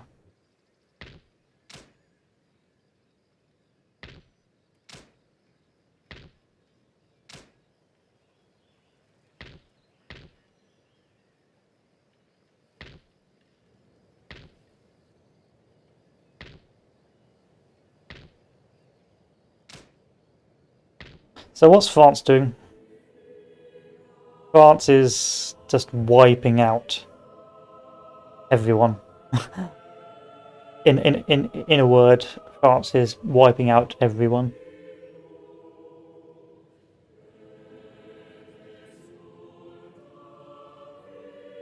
Just cutting a swath through most of the known world.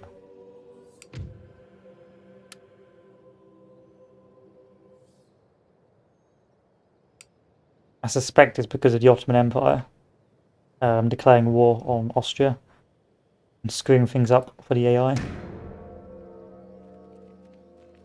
Fingers crossed, eh? Fingers crossed the Russians can carry the day. But normally this campaign is supposed to be the rest of the world against Napoleon, so you normally play one of the other nations and you've got to try and beat Napoleon. So I think in vanilla you've got Russia, Austria, Prussia and United Kingdom. So France is supposed to be a little bit OP at the start. You've got to curb its expansion. Whereas I've just been playing a chill game with Spain. I mean, I could do a backstab.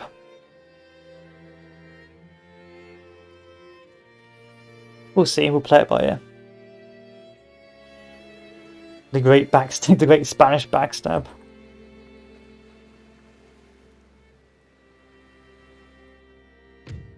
Yeah, people tend to think 1812 and then people seem to think 1812 and then Elba and then St. Helena, then Waterloo, then Elba.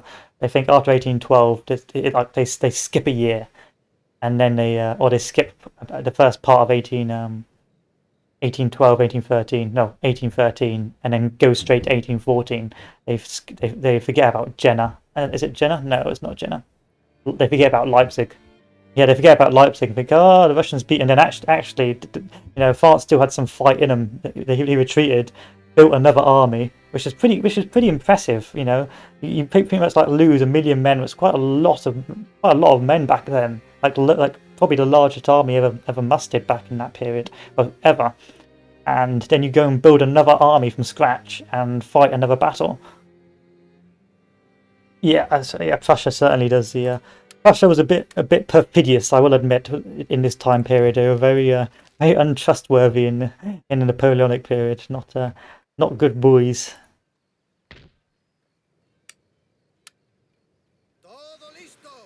Didn't do very well either initially. Jena Auerstat just showed how behind Prussian doctrine was compared to modern doctrine. And then eventually eventually all of Europe gets their shit together. I think Austria gets his shit together by what's the battle? 1807, I think. Is it 1807 or 1809? Famous battle. One of Napoleon's marshals dies against Austria. I forgot the name of the battle. But by then you can see, I think it's 1807. I think you might be right, Plasma. But by then Austria was starting to play the game and starting to change its army to fight against the French model.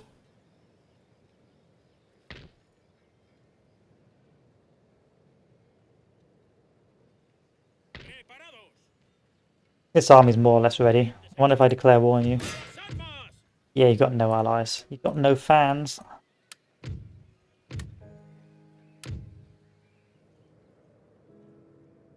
Yeah, people forget they go 1805 and then they skip to 1812, then they skip to Waterloo, and and maybe if they're slightly more experienced or they've read a bit more history, they'll know a bit about the Peninsular War and they'll know a bit about Marengo as well.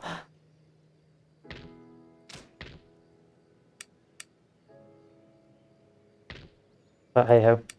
And eventually it would inspire the early American Civil War with Jomini and Jomini and Fort.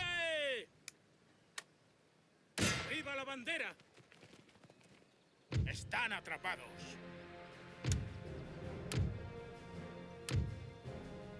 Yeah, Jomini and Gilbert, I think those are two forts after 1815. It's quite funny, well not funny, but quite interesting that on the build up to Leipzig, all the coalition all got together and said, we will fight, basically came to the decision to fight whatever Napoleon wasn't. And so whenever they saw Napoleon or thought Napoleon was on one sector of the battlefield, they would move their forces to attack elsewhere. Meaning that Napoleon couldn't really do anything because he was good at what he was a good general, a good commander, but the coalition just refused to fight him. Same with the Russians in 1812 and Borodino and all that jazz. You know, you can't lose to Napoleon if you just don't fight him, bro.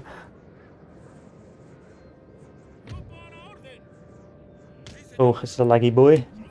This is what you get for having 40 unit stacks. ¡Infantería de élite!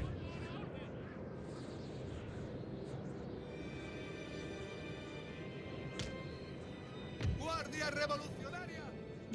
This is too big. This is making me sick. ¡Infantería ligera a sus órdenes, señor!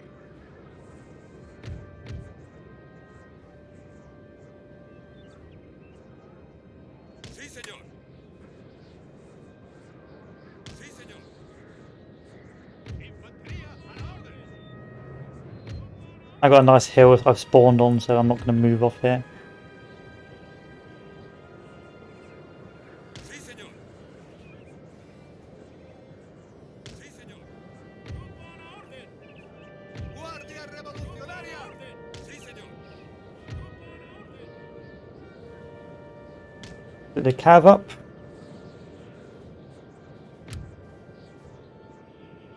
Sí, señor. Estado Mayor. Sí, señor. Infantería de élite. Grupo a la orden. Sí, señor. Guarden la orden.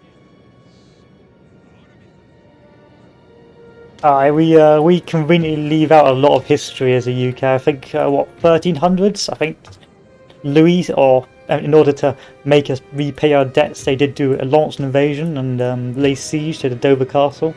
But I think we all came to an agreement not to bother in the end.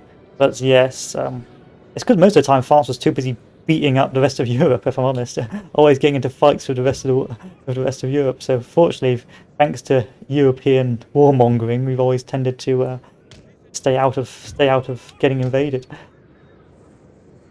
Señor. Grupo a la orden.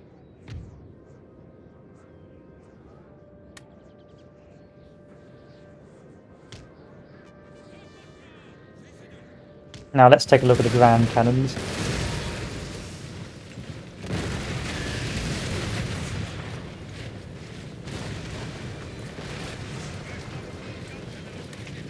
paso ligero. Sí, señor. So many boys.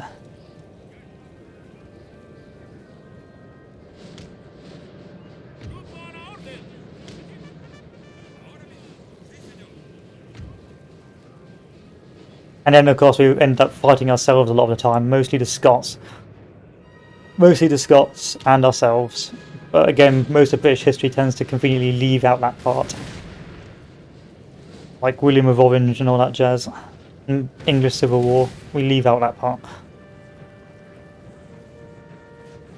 It's quite funny how the Scots end up in our little sphere of influence, if I'm honest.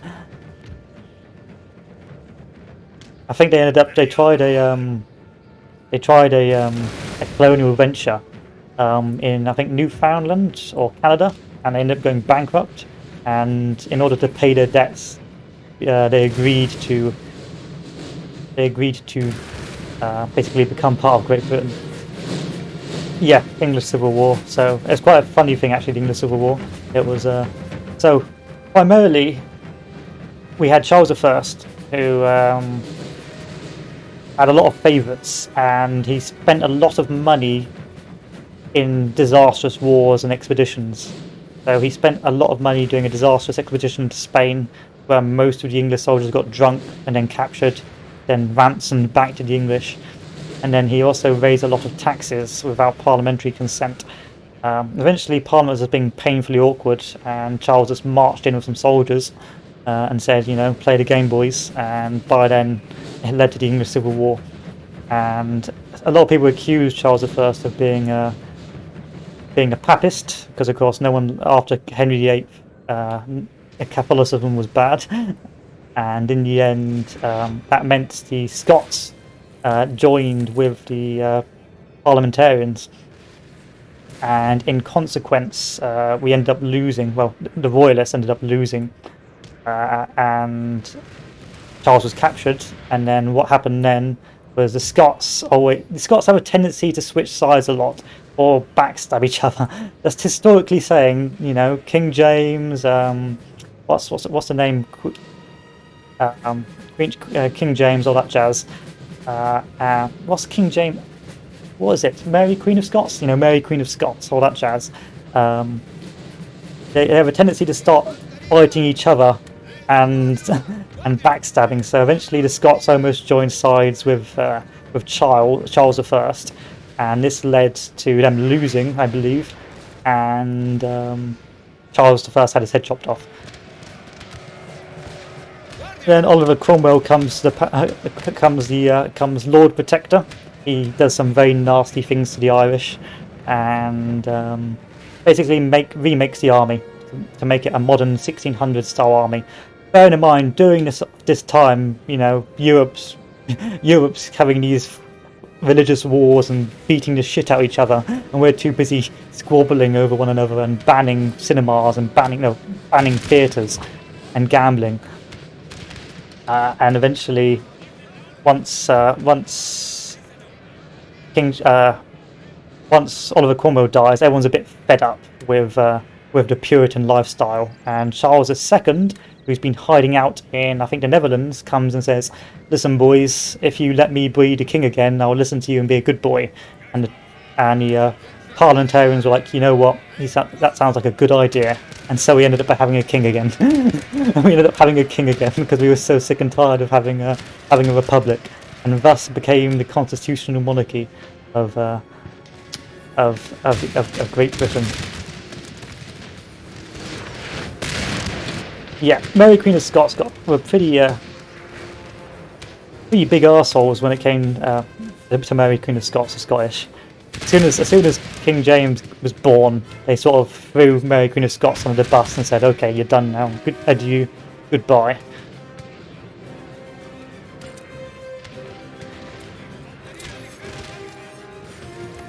Not nice fellows.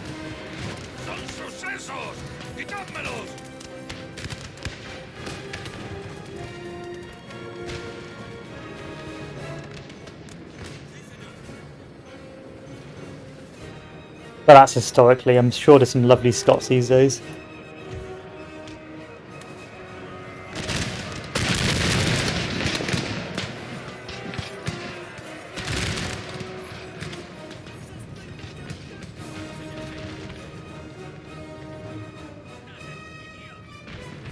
But we conveniently forget a lot of that period of history. It goes 1066 in British education. Then it goes maybe a little bit of Empire. Then it goes Black Death, 1066, Black Death, Henry VIII, and then once that's done, I think we go to British Empire, then First World War. So we basically skip about 300 years, and unless you're doing like higher education, you do the English Civil War. So if you're doing like your A levels or your a degree, then you do the English Civil War.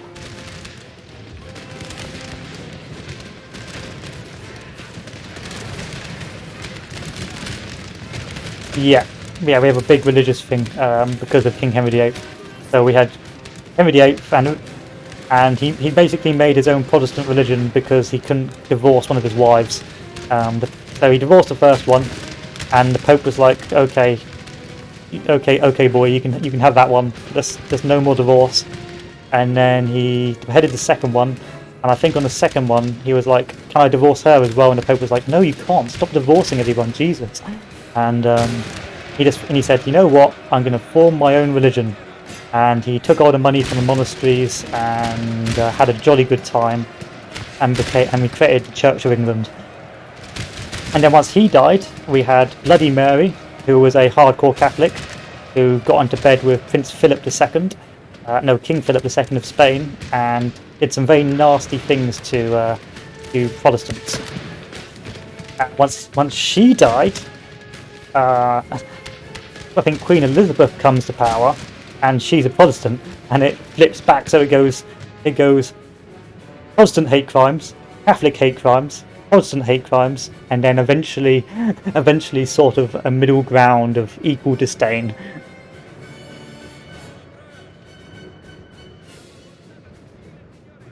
And that's why Ireland was such a big issue for the British, and you had the Troubles back in 1920 and things like that, because Oliver Cromwell was, let's just say, not very nice to the Catholics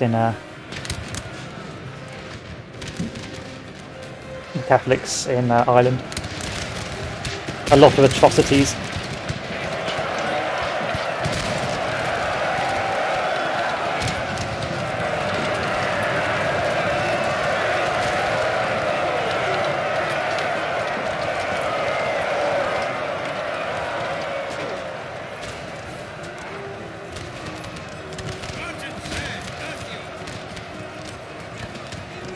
There's also why there was an awfully large amount of Irish immigrants as well, because of the Great Famine of, I think it's 1700s, or no, I think it's 1800s, Irish potato famine.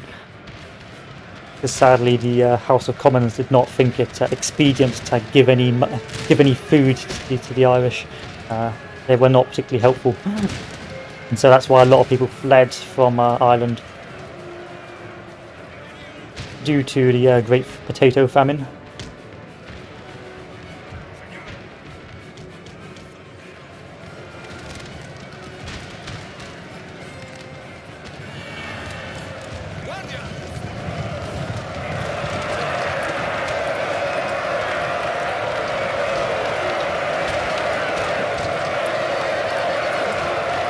Yeah, exactly.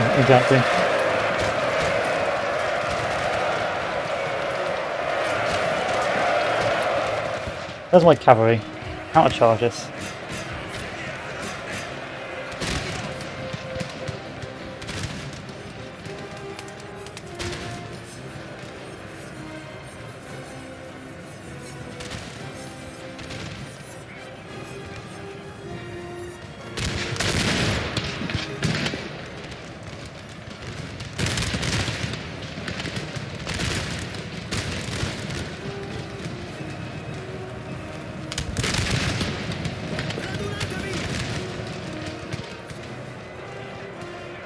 What are you doing, AI? Ah.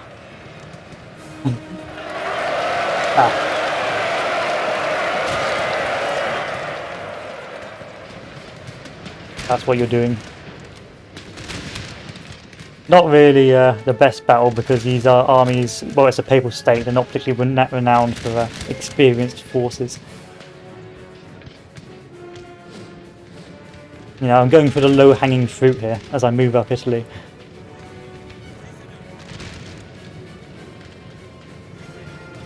Henry V. I don't really know that much about that period of history. Again, English education doesn't cover. It really has some massive gaps. Like it doesn't cut. It does go some. Yeah, it has a massive gap between 1066 and Henry VIII. There was a massive gap in the English history education.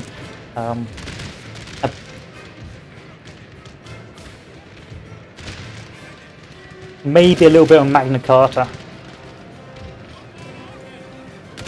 like War of the Roses, that is barely covered in the English curriculum.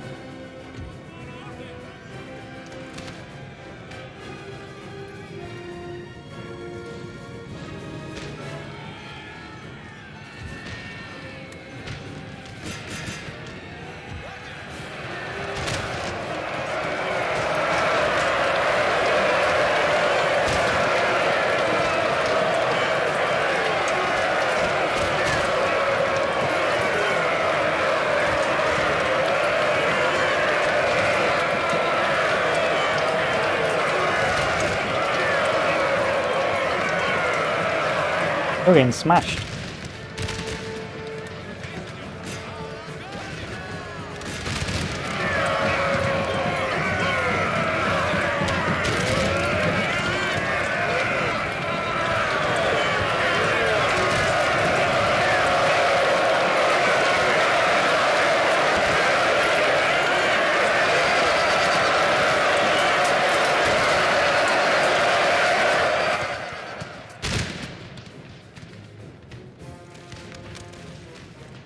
I suppose I'll move this army over.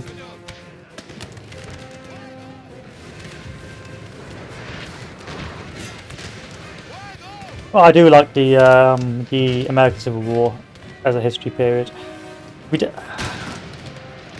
American War of Independence we don't really cover. Not really covered in the English curriculum. Probably for good reason, if I'm honest. Too salty to admit defeat. But also the 1812 war, where we burnt down the White House, that's barely covered at all. Like that's just not covered. Like we don't. That's like most people don't even know like war happened in the UK.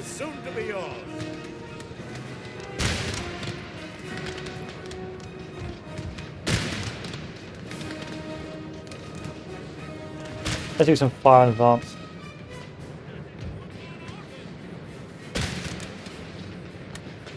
It's mad. It's absolutely mad. I suppose because there's so much history, there's so much you can do with it. Like you can't cover all of it, otherwise you'd end up you just run out of time.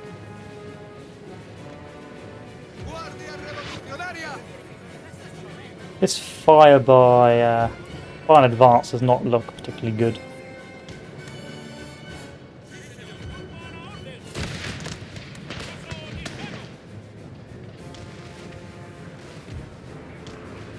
Yes, exactly.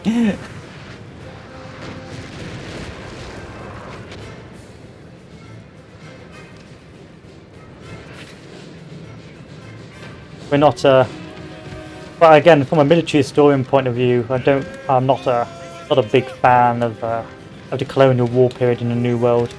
I'm a size queen, you see. I like massive battles, whereas it felt more like an insurgency. Of minor skirmishes in the early days in the 13 colonies, was it? Was it 14 colonies? I can't remember. I think it's 13 colonies. Yeah, it's 13 colonies, not 14. Jesus.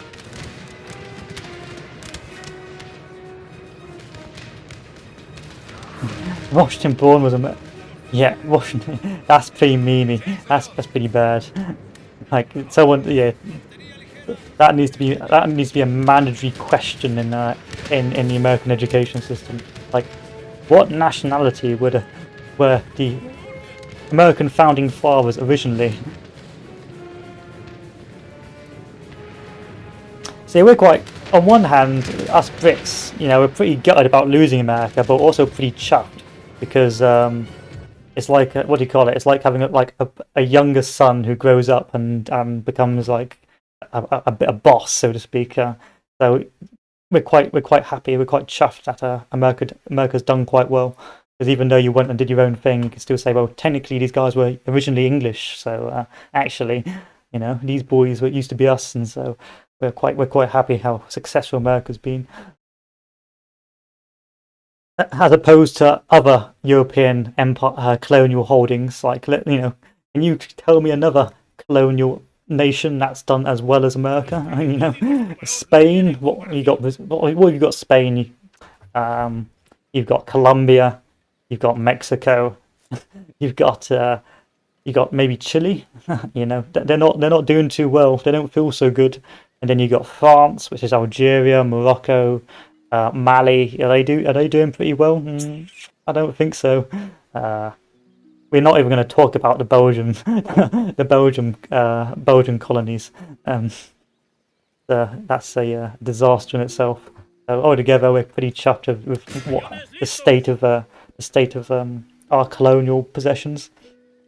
Probably one of the few empires that have left behind a fairly stable, mostly stable nations after we decolonized, with the exceptions being Jordan, I suppose, Palestine, Israel.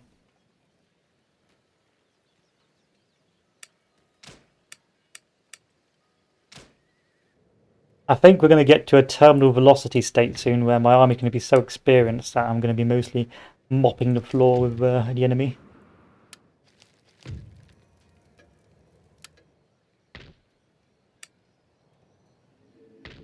I was going to say the Philippines for... although Portugal hasn't done too bad. Portugal's done alright. I mean, Portugal's got Brazil. Brazil's sort of semi-potential... semi-livable.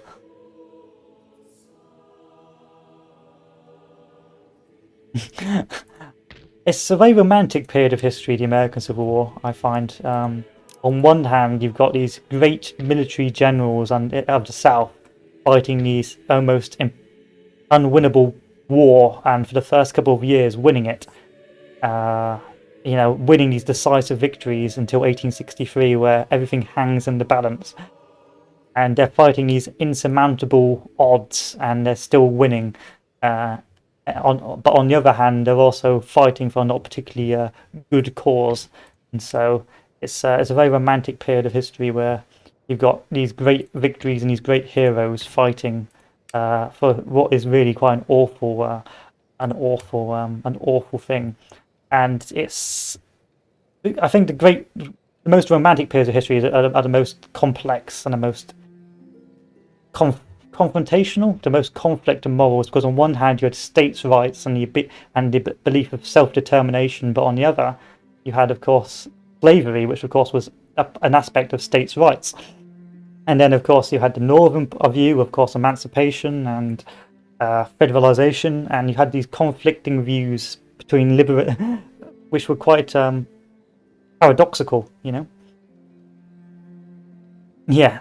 Well, I think what do you call it? The South had what, 1/10 or 1/4 or 1/5? I think it was 1/5 of the industrial capacity of the North, and in terms of population, it was like 1/10, and yet they were still able to hold out for about, well, for 5 years, because everyone was. But not the good thing, but I suppose the South, there was a lot to do with their society as well. A lot of Southerners knew how to hunt, knew how to shoot, and also because they had slave labor, they could actually use the slaves to augment the logistics system. So whereas up north, most of their army was drafts. Down south with conscription, they could have the slaves build the fortifications and logistics system, while using most of the manpower and going almost total war for their battles. Yeah, I think what they called it a myth that for one Southern soldier was worth about 5 Yankee soldiers, but that's a myth. It's not actually. I think some historians statistically proved it otherwise, but it's been ages since I'd read about it, if I'm honest, so don't quote me on that. But yeah, really, the Confederates were fighting much on the back foot. But then eventually, of course, the Northern, especially under Grant and that, I think it was mostly due to bad command and control in the early days, rather than actual fighting spirit, so to speak, for the North. Once they actually had some decent commanders, and once they were prepared to go on the offensive, they were it was itself was pretty much doomed. They always were doomed. If I was honest, there was just hoping for European intervention, which sadly was never going to come. I think the United Kingdom discussed it, but I think the closest we got was Antietam. Closest we got was Antietam, and after Antietam, we were like, yeah, there's no point doing this. A lot of people think it's Gettysburg, but actually, by that stage, we'd mostly stabilised our cotton production, and we no longer really needed the Confederate cotton to continue growing our economy. Yeah, Lincoln. Really, it's quite a tragedy about Lincoln's assassination, because of course they almost won the Civil War, but lost the reason for fighting it, if you know what I mean. Because with the death of Lincoln, you had Johnston come to power, and there was two schemes of thought: the conquered province idea and what do you call it? Conciliation train of thought. And Johnson went full conciliation, just went back to states' rights, and said, you know what, South, do what you want, just slaves, no more slaves, but you can just do whatever you like, and we'll leave you alone. And so it was quite sad after all that. I think they tried to impeach him in the end as well. That after all that, it brought history back to. Well, it still took longer than necessary to develop. It led to a lot of complex theories about a lot of issues facing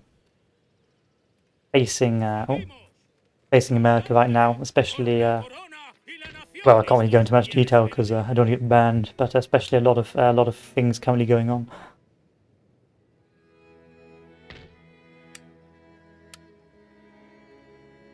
Yeah, lots of. But it's one of the few periods of history where there's a lot of sources about the war.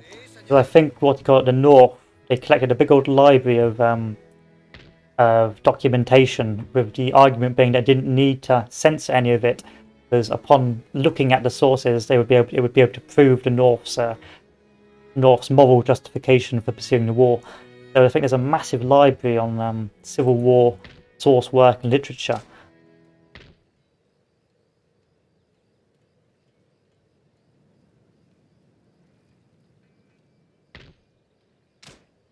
It is, yes, it's pretty scary if you think about it.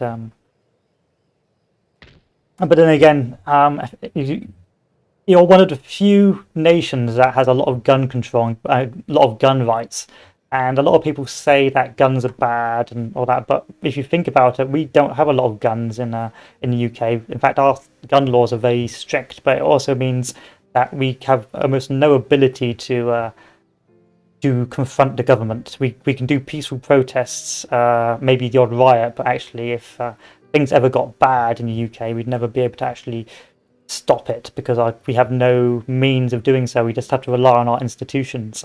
Whereas of course with you guys, you've all got the right to bear arms, and that means that if the government ever decides one day to go Pete Tong, at least you've got the option. Whereas us European countries, we don't have the option.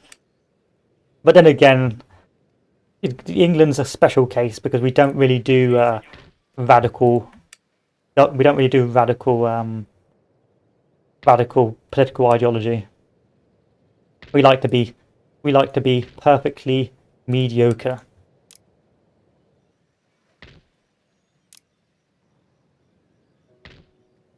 I just think a gun's a tool, a bit like a knife. If a guy wants to go out and commit a crime, he's going to commit a crime with a knife. Just the same as he's going to commit with a gun.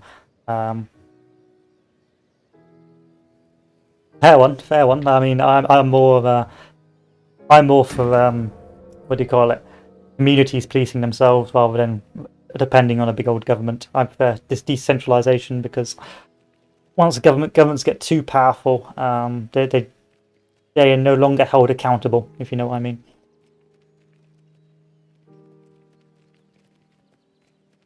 What's the famous saying? A government that fears its people is a government that answers to its people, something like that. Because of course, if the government doesn't fear its people or doesn't need to listen to it, then what's the point of listening? A bit like when we had monarchs back in the day. So before the French Revolutionary Wars, of course, kings could do whatever they liked, and if you were a peasant, it was just like, well, we don't care until we had revolutions, and at which point then monarchs and governments had to listen to their people, otherwise they were going to get their heads chopped off. And we had a bit of an early revolution. We had a Magna Carta, so we didn't really have a big old hoo-ha like the French did. But I think history is almost going full circle again, where the plebs revolted, like us lowly plebs revolted, and scared the governments into being a bit more inclusive and listening to the common people. And now we've got going to the stage where the government no longer really has to.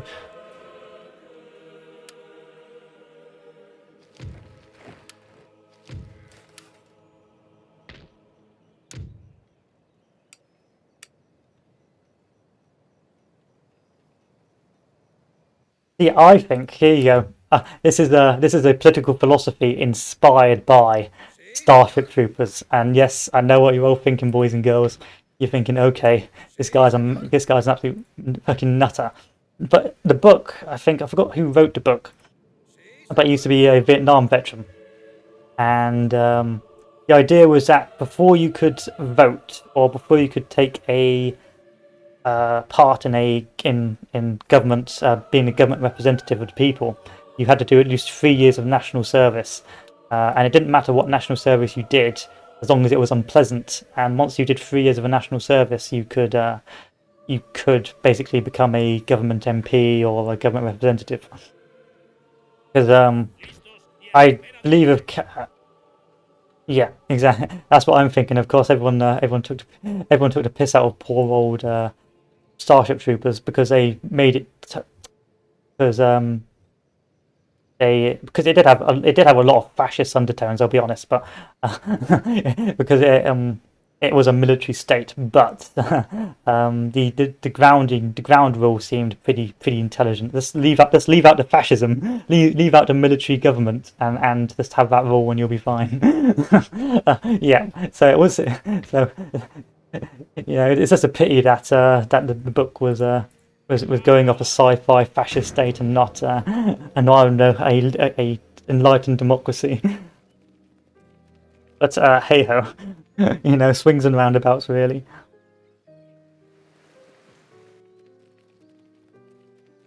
I think the French have a pretty good government system because of Napoleon. But they also have a lot of bureaucracy because of Napoleon as well. Like a very efficient bureaucratic cycle.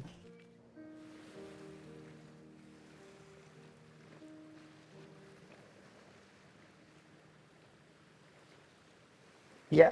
The film is, I think the director of the film, the guy what made the first Starship Troopers, never actually read the book and tried to make it a satire of it because, of course, he just thought, fascist. He heard about the book and said, okay, fascist military world government goes to war with ants or goes to war with insects, and he goes, okay, I'm going to really take the piss out of it. And I think it actually turned into a cult classic because everyone loved the idea of it. Rioting has broken out in this region as the lower orders have become too unhappy. You must either appease the rioters by lowering taxes or send in the troops to put them down. Whatever you do, act quickly before the riot becomes a rebellion. But hey ho.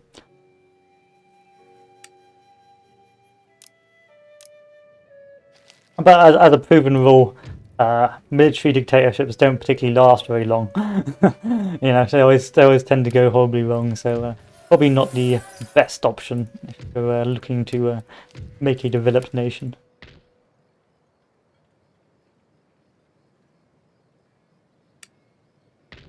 I mean, Napoleon had a good run.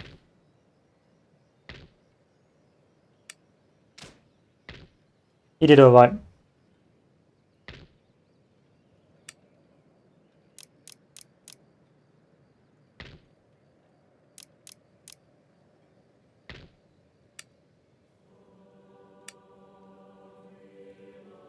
And it went horribly wrong.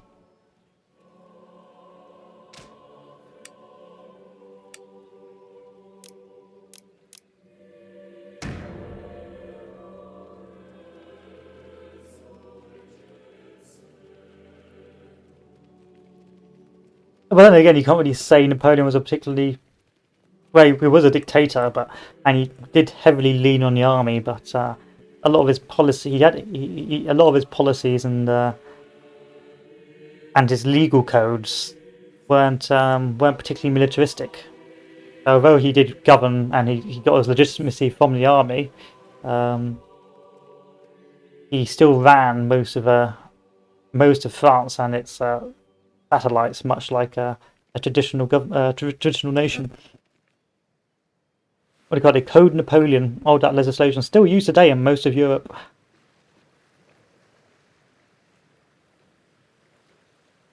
Yeah, the French. I think they went bankrupt, probably because of us. They went bankrupt after the 7 Years' War, the French monarchs, and it all went horribly wrong for them.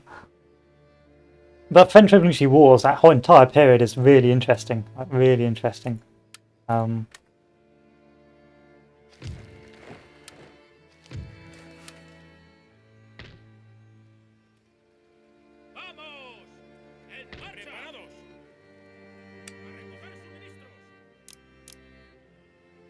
Like, what do you call it? There's some people argued it was the first ever total war because the French did the Jourdain law on the levy en masse, making it so that all citizens were soldiers first, or something like that, or all dedicated to the war effort, and basically called for a mass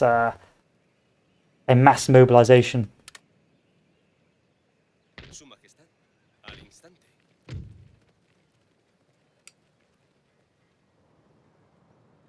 Which was unique at the time because, of course, mostly wars were the sports of kings. You didn't really want the plebs getting involved too much because they might screw things up. As long as you weren't like in the Low Countries, you were normally left rather well enough alone.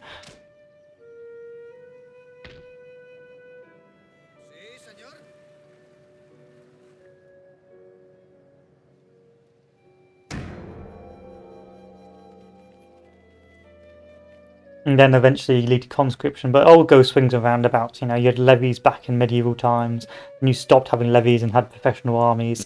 Then you had mass conscription. Now you've gone back to professional armies. It's all just swings and roundabouts.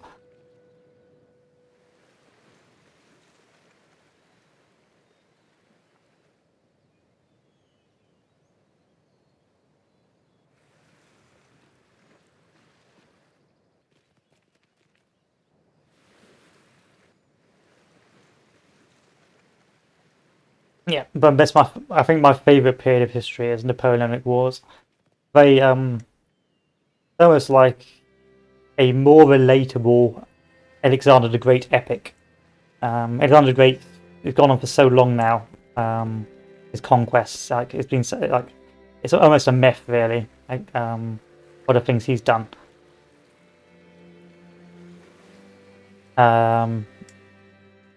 But Napoleon is just much more relatable because it's only a couple of 100 years. Spain's still strong as they are in Empire. No, Spain starts a little weaker. So Spain doesn't have many colonies, and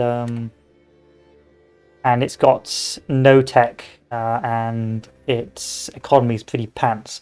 But what it does have is it has a French ally, which is OP, meaning that it's not going to get bullied anytime soon.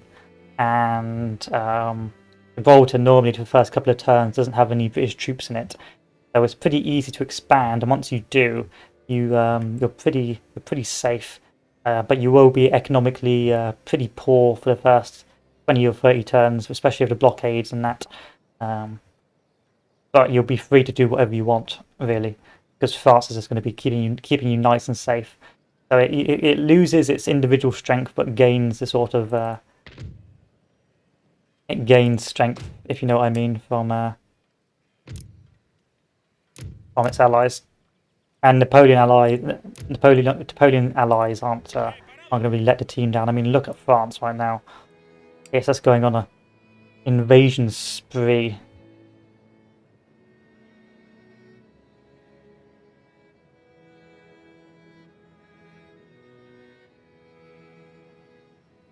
No, I'd say it starts a little bit weaker.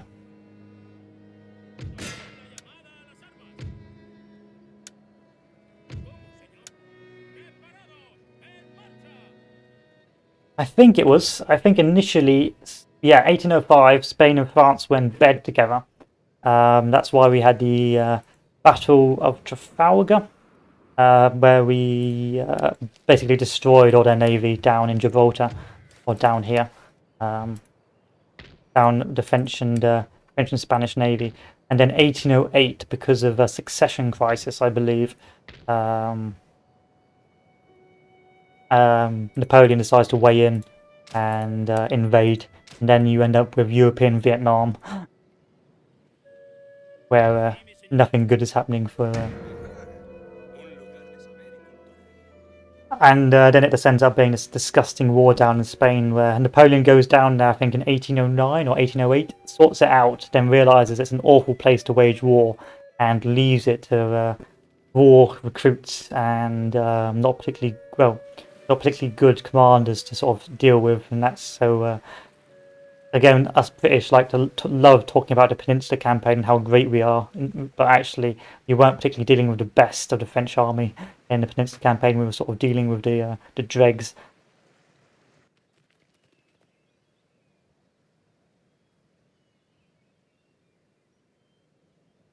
And we only really started making progress after Jena.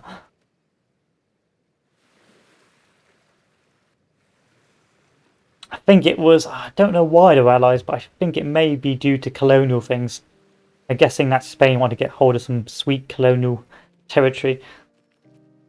Maybe piracy, I'm not sure. But for some reason they did get into bed together.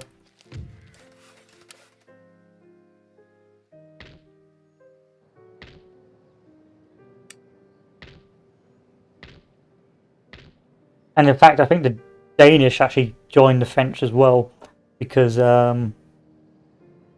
were pretty naughty as the British. So back when Napoleon was sort of conquering the world, um, Denmark was pretty much in danger of getting the good news when Napoleon imposed a continental blockade. So the British were like, "Okay, boys, you're going to join the gang, or aren't you?" And Denmark was like, "No, we're going to stay neutral." So we sat down and thought, Denmark's got a pretty big navy, but we don't really want that around. So what we're going to do is send our fleet over and sink it, and then sail away. And so we sailed over to Denmark and basically destroyed their fleet, even though they were a peaceful nation, and sailed back away and left them to it. We weren't the nicest guys back then. We also had a bit of a disaster, I think, in the 1700s, where no 1790s or early 1800s. So we tried to do a sort of a British D-Day in the 1800s back against Napoleon. I think it was 1800, called the Wakely Expedition. So we got about 40,000 boys together and said, okay, we're going to invade the Low Countries. We're going to march on down and take Paris. So we landed in Wakely and we set up ready to go. Unfortunately, we were still going off the old system of having private contractors supply the army. And these private contractors were cheapskates. And they gave the soldiers the worst grog. The supplies were pretty much out, pretty much not coming in. And basically, most of the soldiers died or became unusable from dysentery and starvation and disease. And so we all the Wakely expedition. I'm not sure. I don't think it was. Let me Google it. Mm, Google the Wakely expedition. Edition. I can't remember how it's spelt.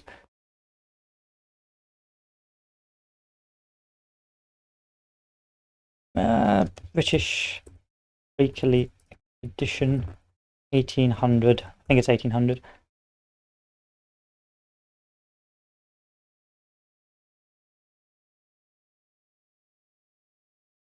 How do I spell Wakely?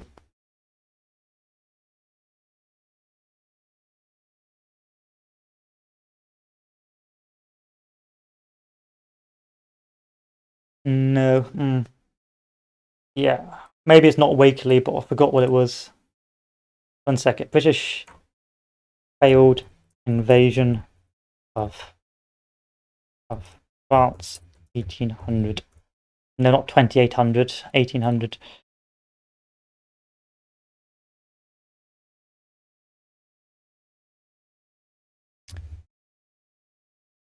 French invasion of England, no.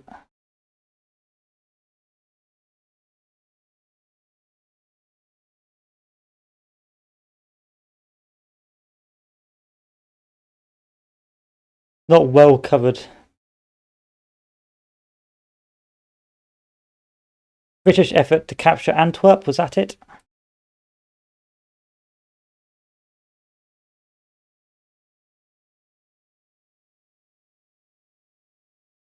Since the war, French occupied Spain, formed the Spanish client state. The British effort to capture Antwerp. Yeah, the Walcheren. It's the Walcheren. That's the Walcheren expedition. I'll put it down. But it was a pretty meme. I'll post it there so you can get the spelling right. It was a meme British invasion that did not go very well. Let's just say it was a disaster. The swampy island of Walcheren.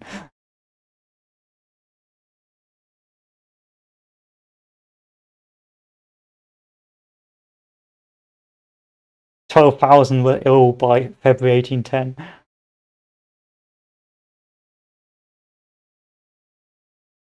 Those sent to join Wellington's army in the peninsula doubled to sick lists. It was a pretty big meme. I think there's a cartoon of it here as well. Let me find it.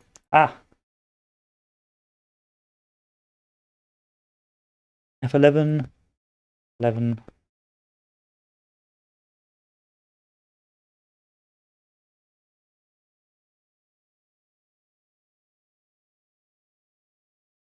Oh, I don't like this new format, no ways. Walcheren Expedition.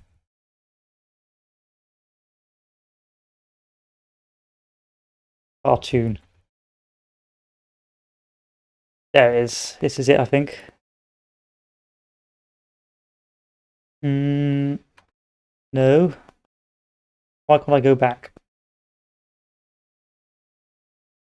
There we go. That's it. No, that's not it. Walcheren Expedition cartoon.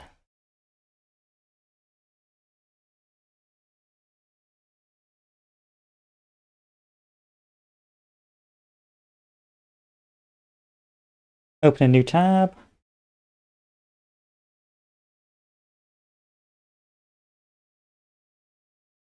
There it is. Fix that. Okay, let me copy link and paste it. Control V. Go.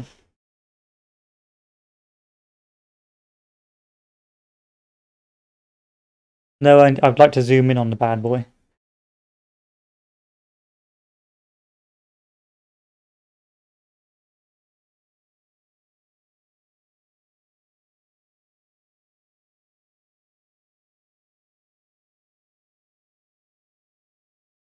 But there was many British memes about it.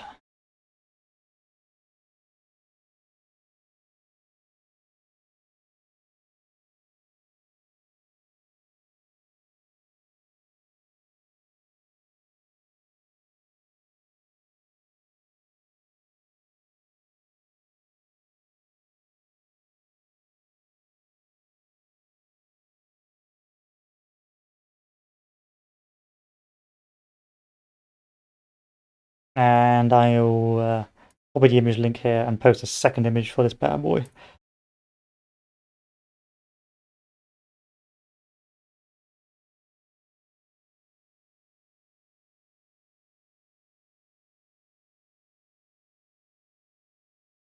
Yeah, it was pretty bad. We're not very good at that sort of stuff. I'll be honest with you. we tend to blag it. But we always tend to be do really badly against like the cream of the crop European armies, and then sort of swoop in and achieve victory after they've been smashed by other European powers, and then we pretend we did it single-handedly, you know. I would say 1814 is the equivalent of a guy being beaten up and then the British coming over and punching the guy on the floor in the face and pretending pretending you were successful.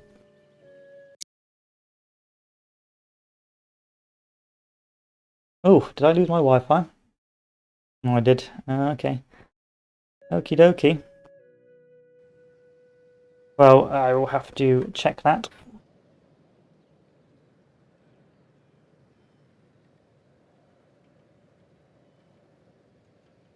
I lost my Wi-Fi. As in, I lost my...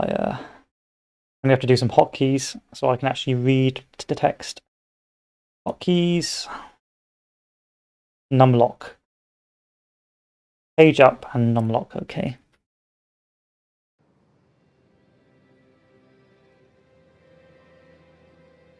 There we go. That's what I needed.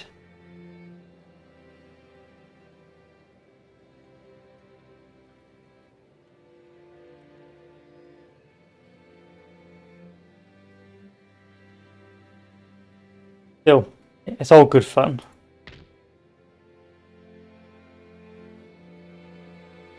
Yeah, we tend to become powerful from our money. If I'm honest, we were a nation of shopkeepers. So even though our armies weren't the best, we could just pay for other armies to fight for us. If you know what I mean. You know, we'd just give all like millions of pounds to the Austrians and the Prussians, and then they'd go to fight Napoleon, and then they'd lose, and then we'd give money to someone else, and generally be a nuisance. But it's our navy what was good.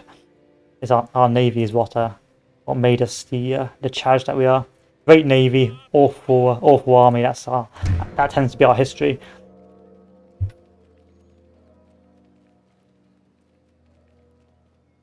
And okay air force as well. That's really bad. That's a really bad army.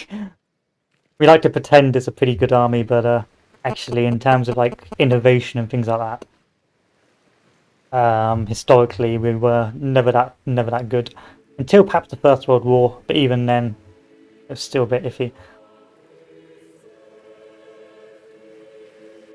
I mean, compared to the Germans, their doctrinal developments was exceptionally better, with the exception being the tank, of course.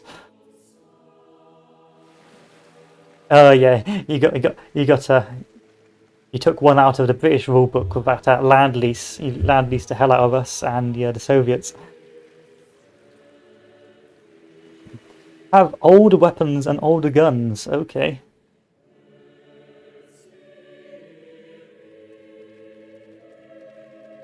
Yeah, but we've done some naughty things in war, which we don't really mention. Like, I think we annexed an island off Greece during the First World War, when we really shouldn't have. I forgot what it was for. Um, During the Dardanelles campaign, I think there was a little island down here, Nikos, for that, and we had used that. We had used illegally infringing on neutral territory as a reason to go to war in the first place, and then we needed to do it ourselves, so we did it, and we didn't care what the Greeks thought about it, if you know what I mean. So we tend to be quite naughty hypocrites when it comes to war to warfare.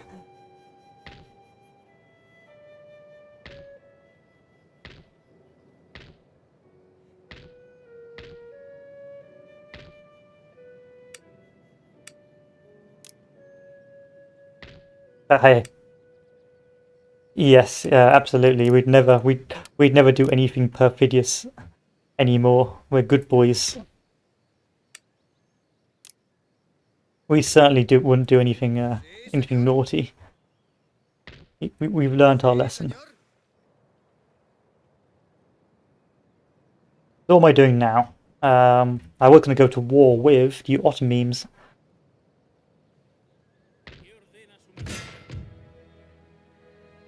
Whoa! Don't worry, I can diplomacy this. Use this option to ask a nation to abandon their alliance with another nation. I'm going to make you a Prevent star, dangerous France. coalitions from emerging against you.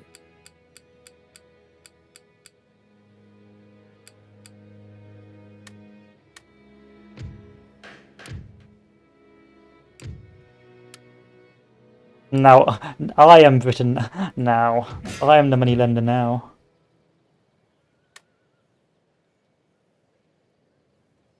Prepárense para la guerra. That's a shame. No one wanted to join a gang. I think next game I play on this, I'll probably play as Great Britain to beat up the French, because French are getting too strong. And I do want to play an empire, a modded empire.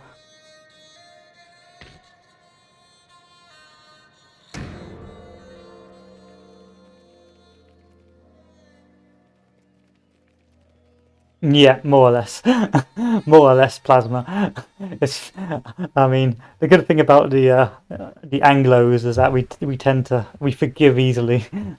There's a lot of nations where like they're enemies for life. Like let's think, the Greeks and the Ottomans, or the Serbians and the Turks, you know, or the Bosnians and the Serbs, or any Balkan nation basically.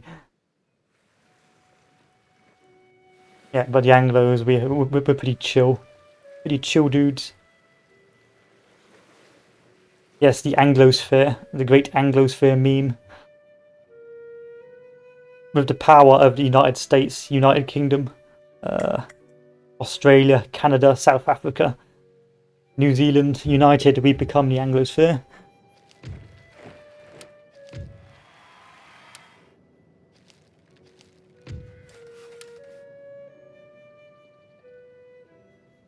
Listos y a la espera de órdenes. Inicien el asedio. Well, Asedio levantado. not. I don't think we really dislike William the Conqueror. It's just, but it happened so long ago that we don't really think about it anymore. If you know what I mean. Yeah, really. I think we're not even really embarrassed by it because we don't really count William the Conqueror's French. He was more like a Norman Duke, if you know what I mean.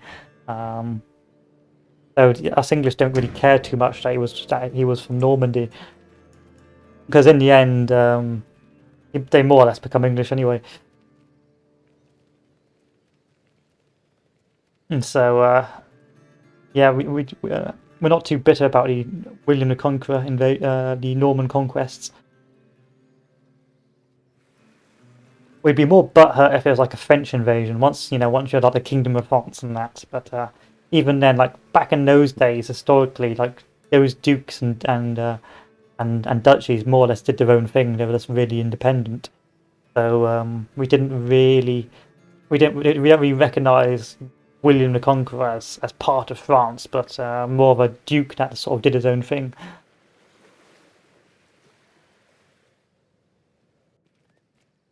Oh, there are naturally And plus, we sort of resources in kind this of region deserved that it have not because we yet did been promise him Development in these areas now will increase your we did nation's promise him trading capacity. the kingdom, and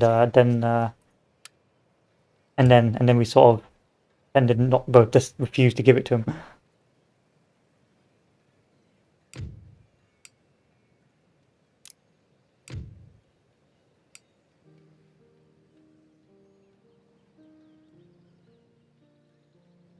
Who's next on the list? We're going down to Greece.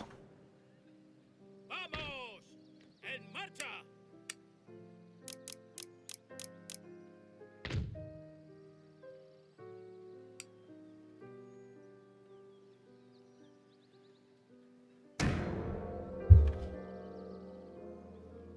Yeah, interesting period of his interesting Normandy itself, because of course Normandy used to be really back in like the Dark Ages, back when the Vikings were going around being a pain in the ass. The French monarch came to the great idea that the issue of the Vikings is they'd come to a place, raid it, and run off. But they came up with a genius idea of giving the Vikings land. So once they raided, they wouldn't run off. You could actually get and destroy their. You could actually go to their land and destroy it because they were right next door. And And so so the French king gave the Normans all this land, and of course the Vikings did try to do some raiding, but all the king did was just destroy Normandy. So the Vikings actually started being good boys, and eventually they would develop into becoming Norman, so to speak, and form their own sort of little subgroup of Norman knights and conquerors.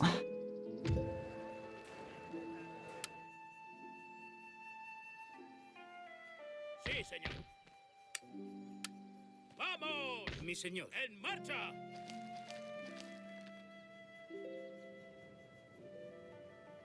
Yeah, I think William Conqueror gets to. I think William Conqueror did actually some naughty, got some pretty bad things, if I remember correctly. He wasn't a good bloke, but I don't think we hold it against him anymore because it's just happened so long ago. It's just no longer considered a sticking point. Like he committed quite a big old genocide, if I'm honest. Have a lot of Anglo-Saxons. señor.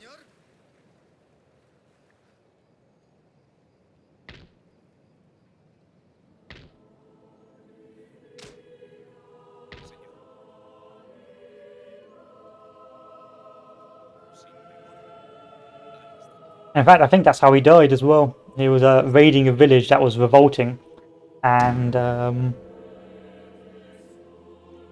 he I think like, what a falling roof fell on him or tower or something fell on him, and he fell off his horse during this repression, and he got injured. And on his deathbed, he said to the priest, "Forgive me for all the nasty things I did to the Anglo-Saxons," and he died.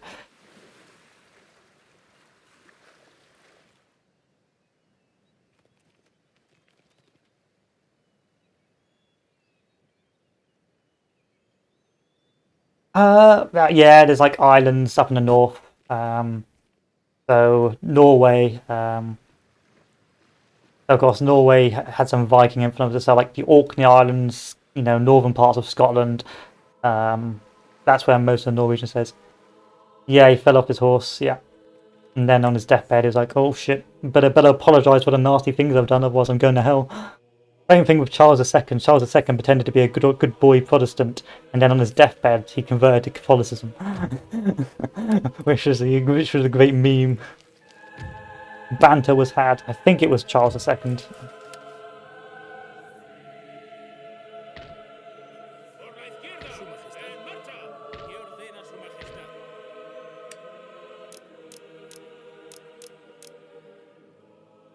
Mi señor. ¡Ataque! But I don't really know what happens after. If I'm honest, I'm not sure who takes over his place. I've got far too much money now. I wonder if I can abuse the game now.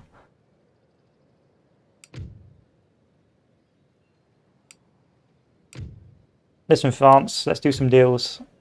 Regions can be ceded to or demanded of another nation. Select a region from the lists in the center of the panel.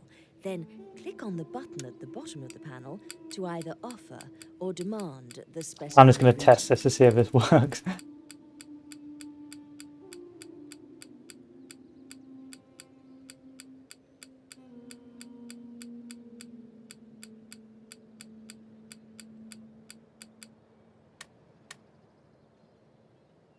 No, I didn't think so. I didn't think so. But still, it's nice. It's nice to have the option. Sí, mi señor.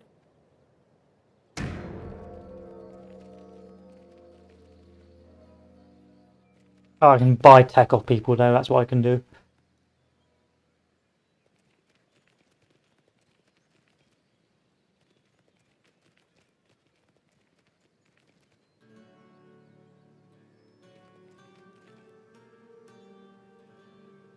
And then we had what Queen Elizabeth, where again we were naughty boys and we basically gave pirates free reign to steal Spanish gold. I think we called them privateers. Basically said, "Listen, guys, all that gold coming in from the New World, we want you to rob the Spanish." And that was even before the Armada and Spain declared war on us. We were doing it even before we were at war. We were just being pirates and being a general pain in the ass.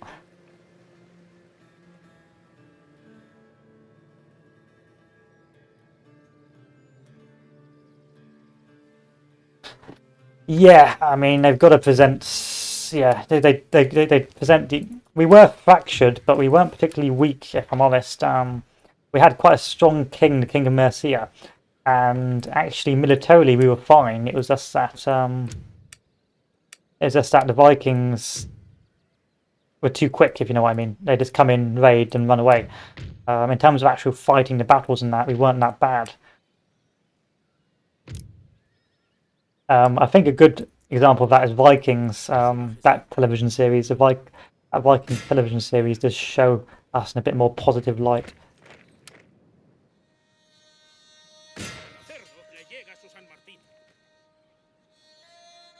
Yeah, we were still going off like levy, and things like that. Yeah, Vikings were just glorified raiders. They didn't actually fight. Once you got them in a pitched battle, and you had cavalry and you had archers and all that jazz, they were pretty stuffed. Yeah, yeah, absolutely. But we get our revenge in the end. You know, we get our revenge on the naughty boys.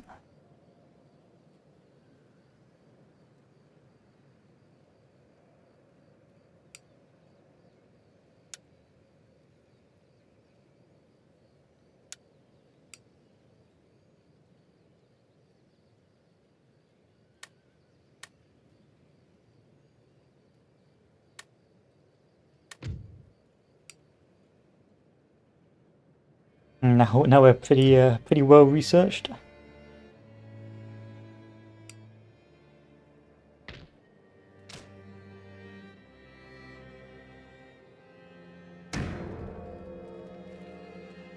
I know they don't really cover the Swedes as well. European history. The Swedes are actually were pretty strong boys back in the 1600s, like Gustavus Adolphus and all that jazz with their military reforms.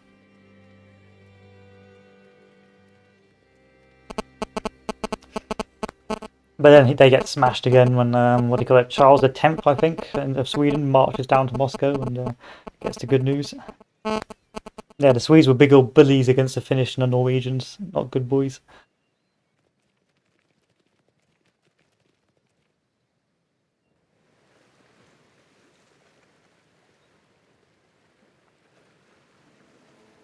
Still, back in the Viking heyday, they were pretty potent boys. They used to I think a few times they actually sailed down Seine and raided Paris and there were these massive sort of sieges. Oh, there are naturally occurring resources in this region that are not currently being exploited. Development in these areas now will increase your nation's trade income later. ¡Asediarlos!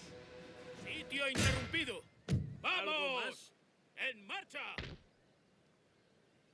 And the army's gonna go away. Señor.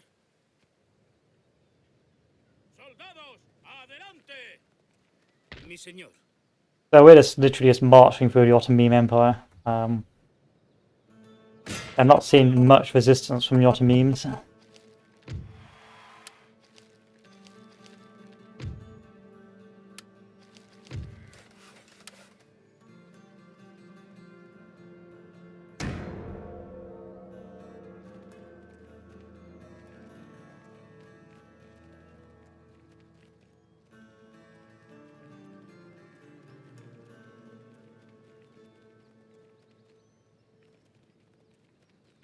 And I think the French are...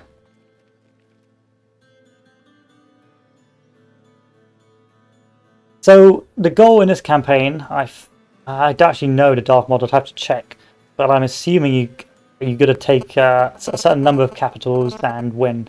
I've sort of made my own goal to assist the French until they invade Russia and stab them in the back.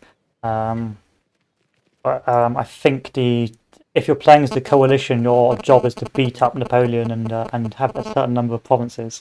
But if you're playing as one of Napoleon's vassals or allies, you're supposed to be helping Napoleon chill.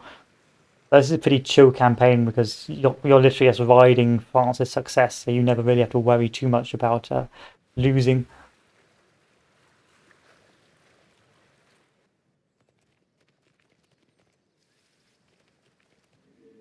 Oh, there are naturally Let's take a look. What do I actually have to do here? that are not currently being exploited. The missions tab gathers Capture hold 60 regions, including the regions shown, complete by the end of the turn. That's got to take 60 regions, remaining for completion, and or read the details of a mission again. Southern Netherlands. I've got to take Southern Netherlands. That's not going to be too difficult. So there will have to be some backstabbing done if I want to win this, quote-unquote, the right way. Yeah, sadly so. They had to join the gang. They had to join the gang. Sí, señor. Ah, there's the Ottoman Empire. Wonder when you guys would show up. En marcha. Ejército. Alto. Tropas. Adelante. En posición. I don't think I'm going to get up here in time.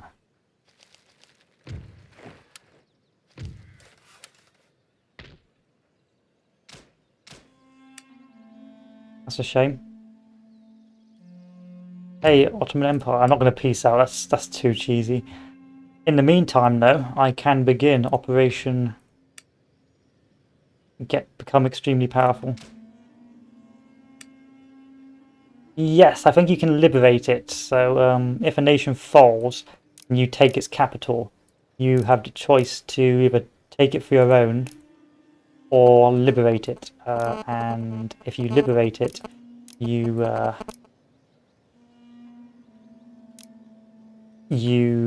basically it becomes its own independent nation that's allied with you, and it's very unlikely to betray you. So, for example, Great Britain can land in Brittany, take Brittany, and then liberate it, become Brittany. I think there's a few exceptions, like maybe Austria, perhaps, but it's dependent on the region, and of course if you've got rebels.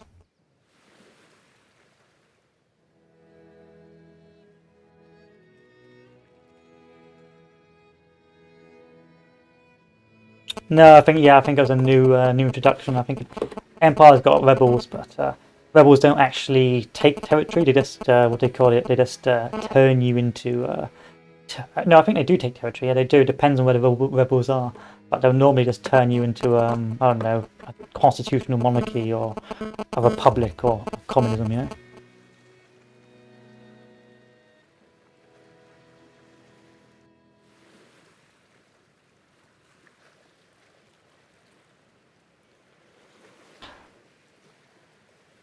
Empire Total War's got a better campaign, but I think Napoleon Total War's got the better battles.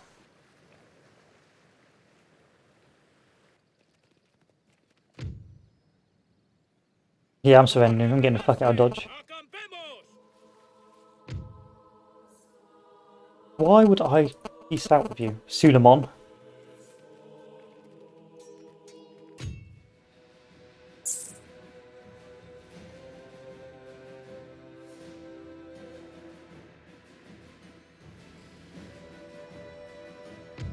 So I am at war with Russia.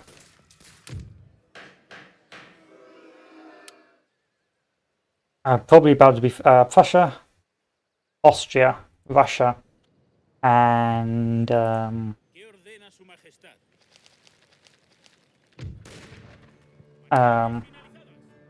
an Ottoman Empire.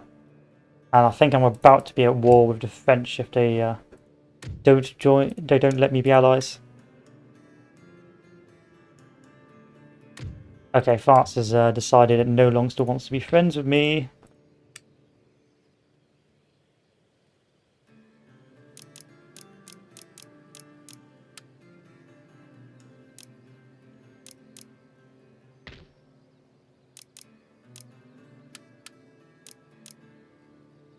No, that's alright. It's nice to talk to people when you're streaming. Sometimes it's pretty difficult to keep talking when no one's here. You know what I mean? It's like I might as well just sit quietly and play video. So I reckon France is about to stab me in the back.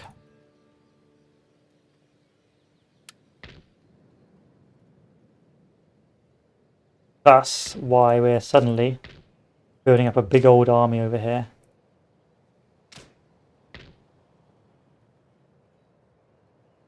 Yeah, history. It's nice to talk about history. I'm a big old fan. A la orden. I'm a big old history buff.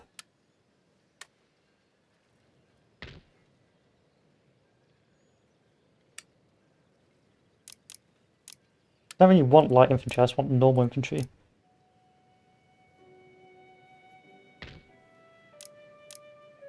There we go. So we're going to go up and beat up the Balkans again. That's why our army's moving up north.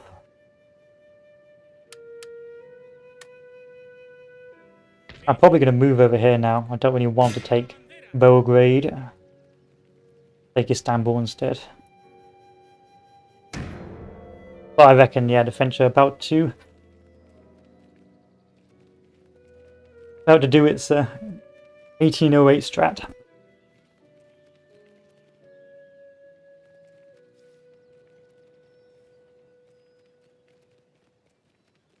Yeah, nice of John with cool dudes. You got to be cool dudes when you're pretty much like alone in the Mediterranean with the Islamic hordes just coming down upon you, or the Ottoman hordes.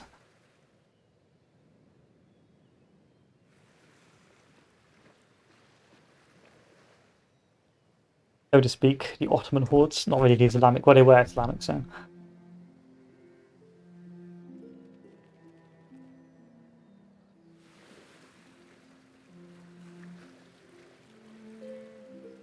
Yeah, more or less. More or less. I think Philip does send, Philip II does send some boys to help eventually, but normally it's just them against the world, literally them against the world. Because that's when the Ottoman Empire was at its strongest. An unstoppable killing machine. Really, the Ottomans had a good run. They had a good run.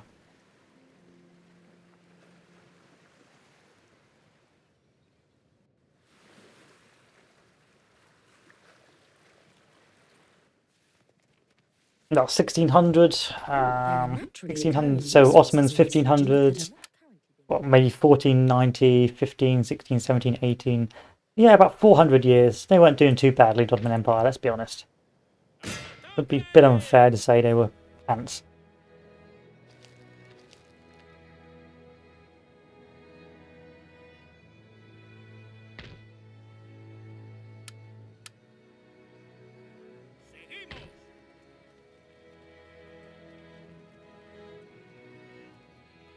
Yeah, they did. They were pretty much taking Europe by storm until Vienna, when the Polish came and the Commonwealth came.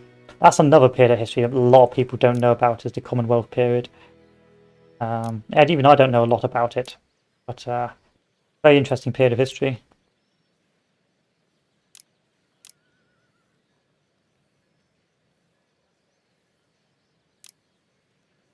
Yeah, they several times they got to Vienna throughout history, but each time they got stopped by one way or another, either by the Polish Hussars or there's several other things, you know.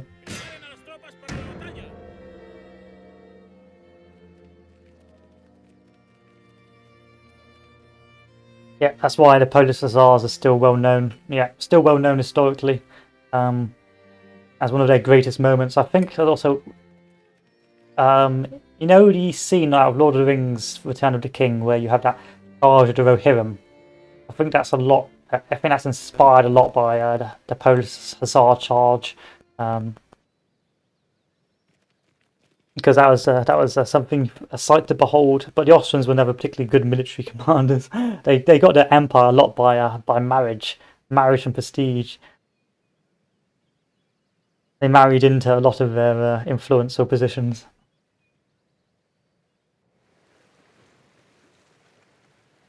Yeah, it was like a gang getting together.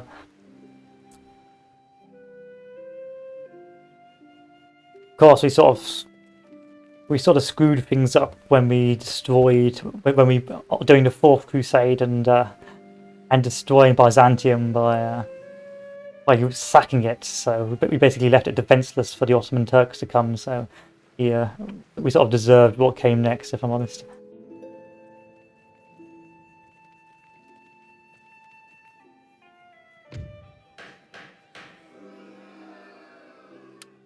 Are you really going to betray me?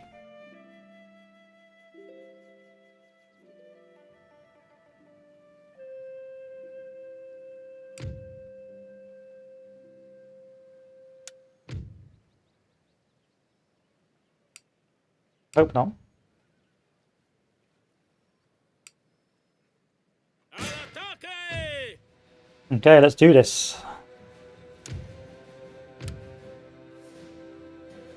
So we have got Nazim, Edit Garrison, Line Infantry, Big Janissaries,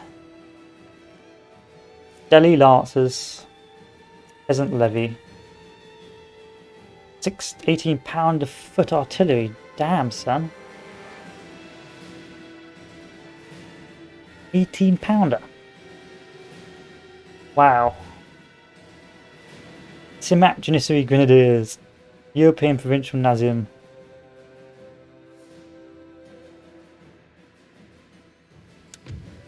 Roger, they're still kicking off over there. Yeah, it seems to always be kicking off down in the Middle East. Still, that Iron Dome's impressive. I watched a YouTube video of the rockets that's being blapped out of the sky. That's pretty impressive stuff.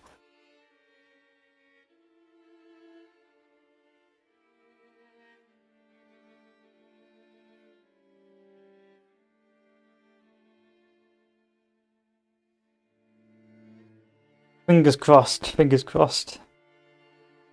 Looks like they've got some pretty meme units, so I'm a bit worried, especially their archers are going to be like better than my muskets. And they've got a lot of cannons. And I've got nowhere to replan my cannons after this. But I've got a big old hill.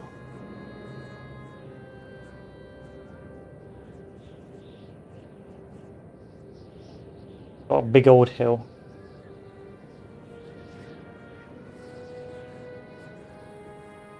Here. I've got the hill. I have the high ground. Do them on. It's over.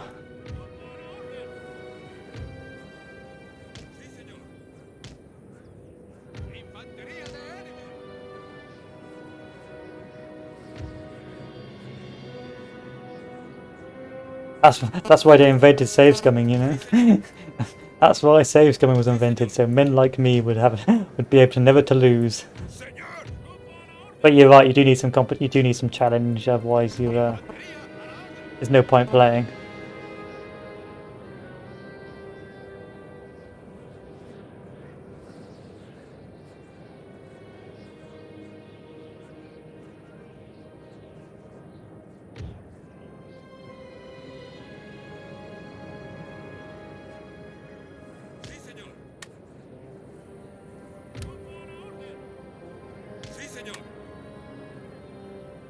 Where do I want to put my artillery?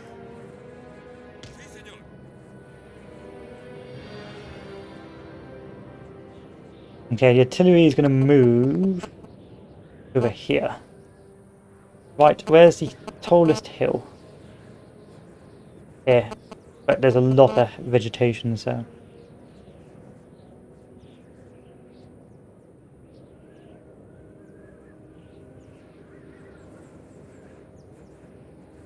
Imagine, just kidding, you better be, so help me God.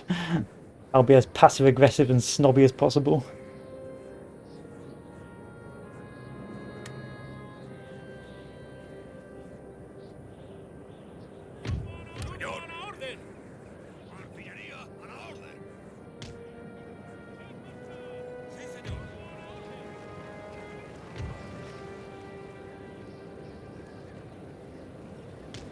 What on earth?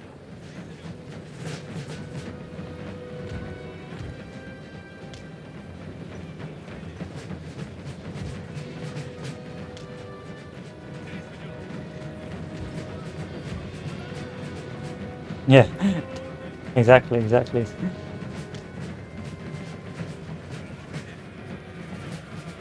Bomb square.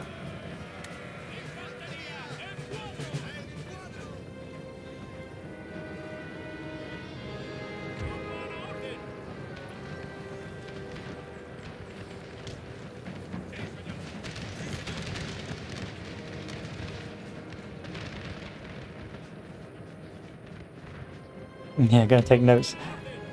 Yeah, this is how not to do it.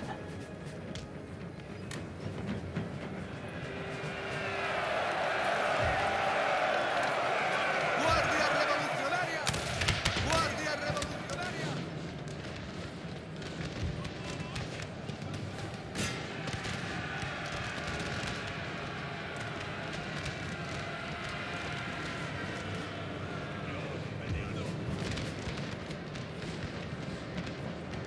Our men are running, sir. Don't worry about it. All swings and roundabouts, really.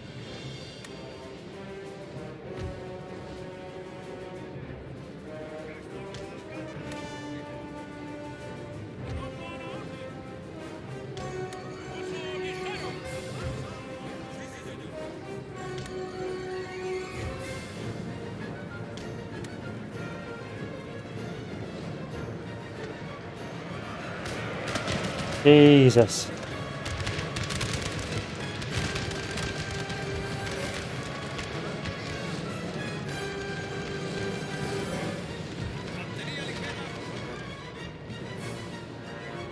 There's my cav.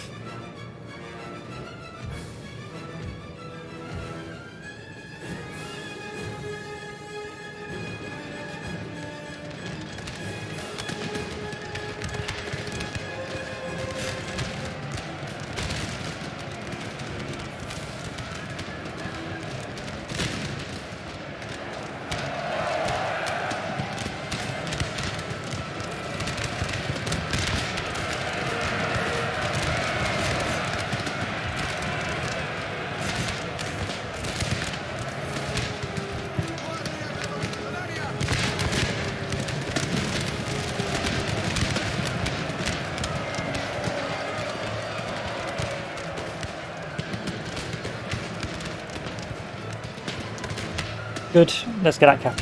Let's get this artillery pieces.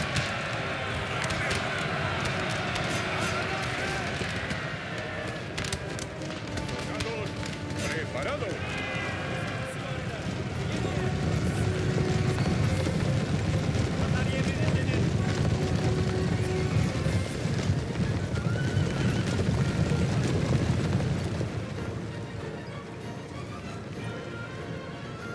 Oh, fortunately, these artillery pieces are spawning fairly undefended, so yeah.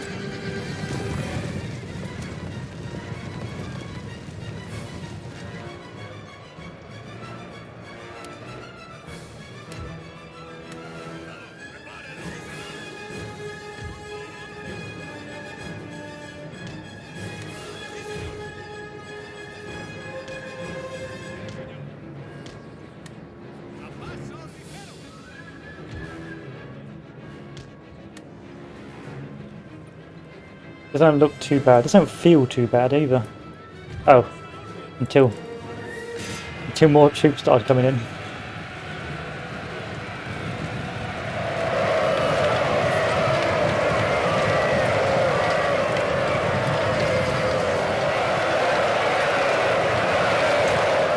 We need a proper low movement speed.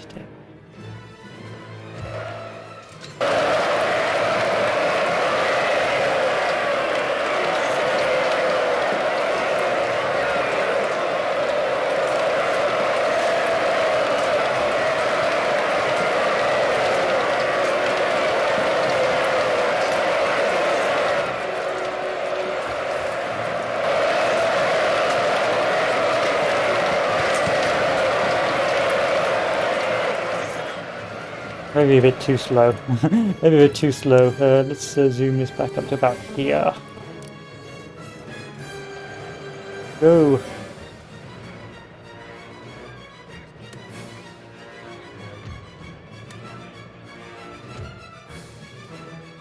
Mistakes were made.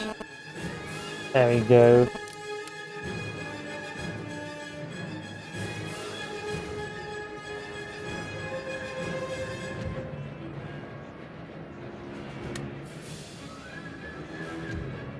I'm going to need you to stop squaring.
I think we got this. Are you more accurate than I am? No, you're not. It's the cannons. There we go. That's what we like it.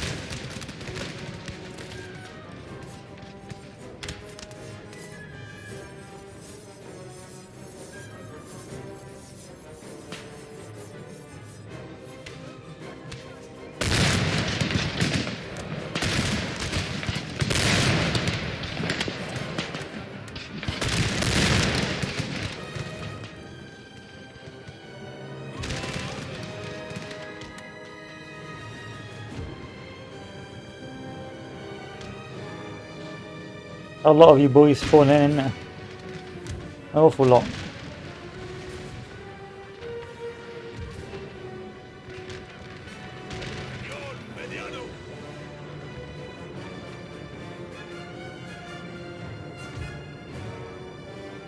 I can wait there.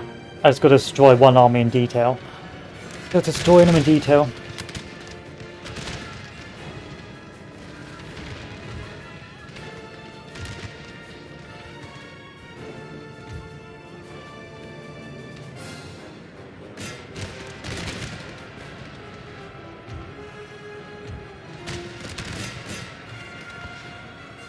Yeah, fortunately they're coming in piecemeal, which is good for me.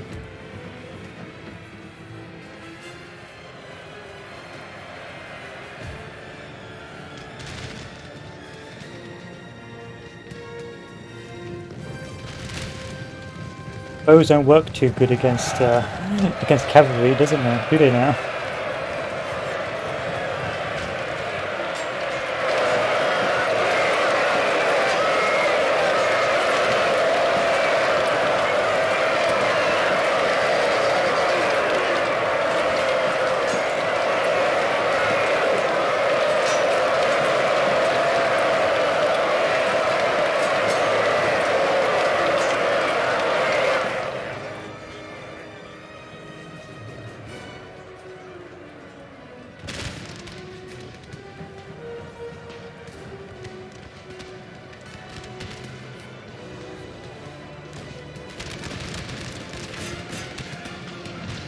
Ah, that's painful, that's painful.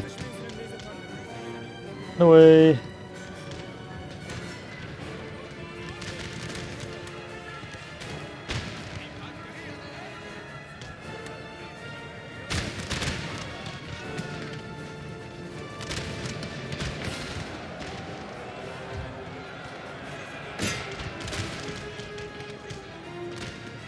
Guardia revolucionaria.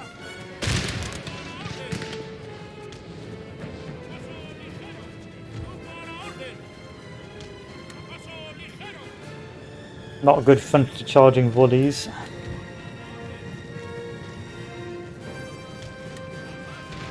Infantería de élite.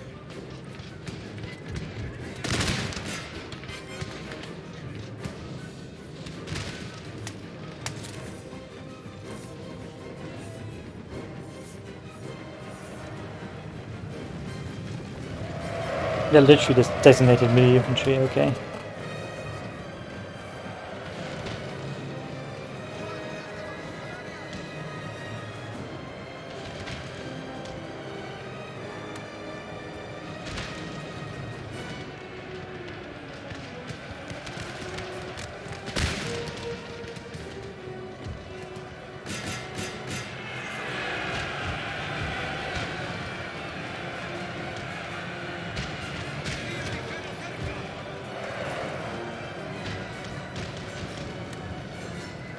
The men are fatigued.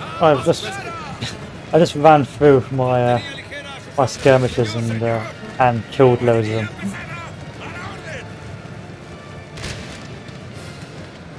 That's a little bit oof. Oh, I didn't know that. I didn't know friendly fire was also charging friendly fire.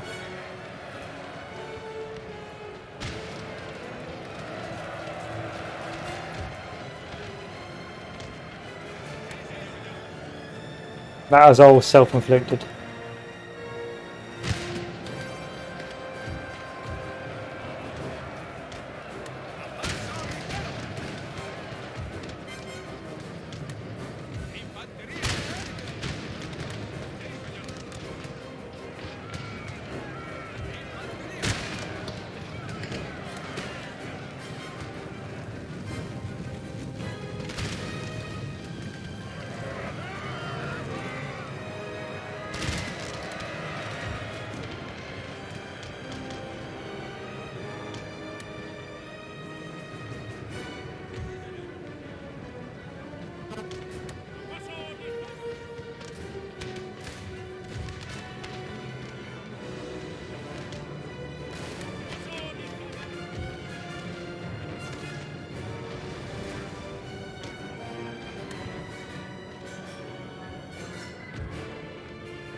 There you go, things have calmed down a little bit.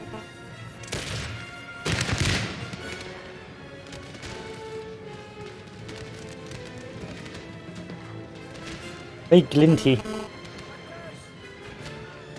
Ah, being blinded by how polished their barrels are.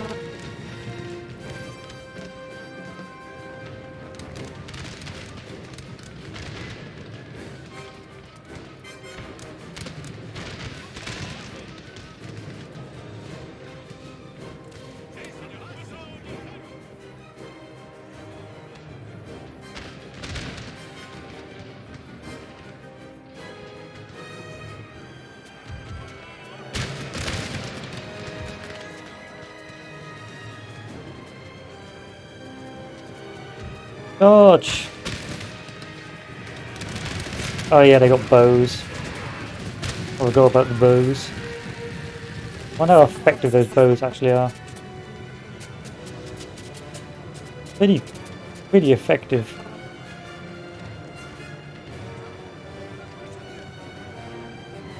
Like cavalry's more effective. They keep on calling in more armies.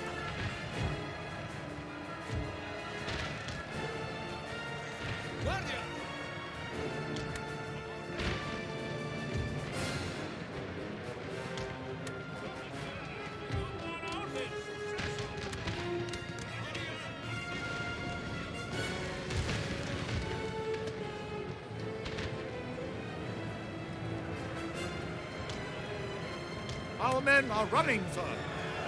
Oh no, not the cav. Well, oh well. Cav, I hardly knew ye. Who's next on the meat grinder?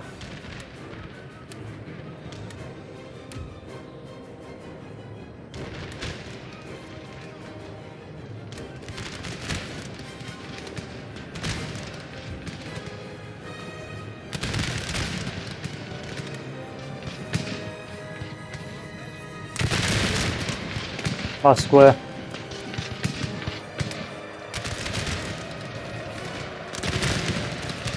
How's that square working out for you boys?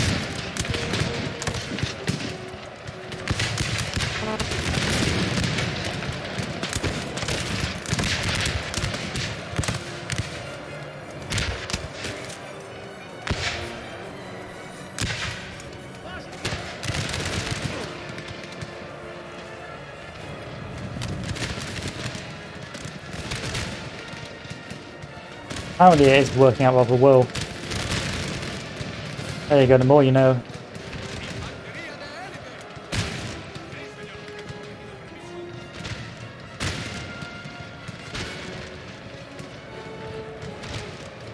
Really good stuff.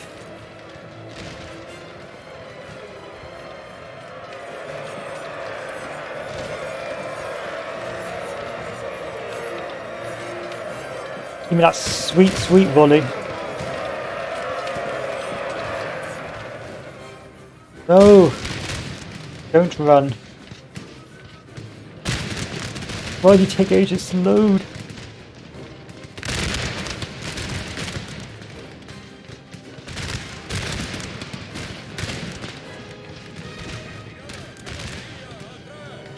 Okay, the reinforcements have moved up. That's flank secure.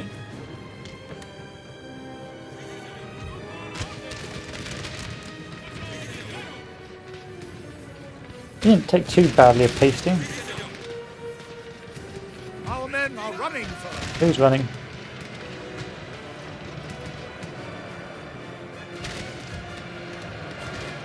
It's alright, we've got reserves.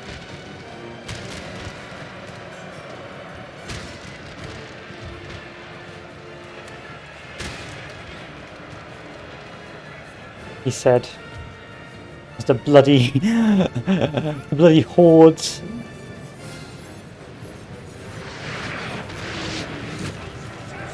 Fire! Oh, you bastard. Our men are running, sir.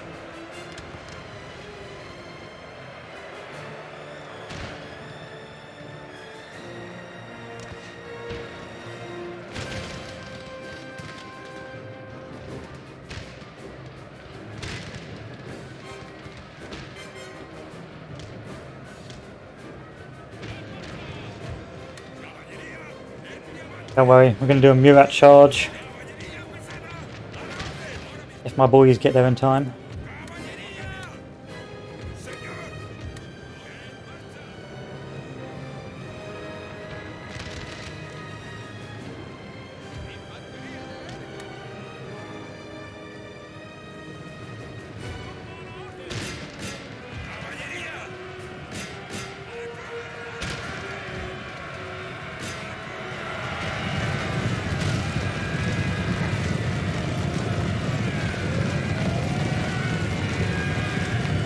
Sir!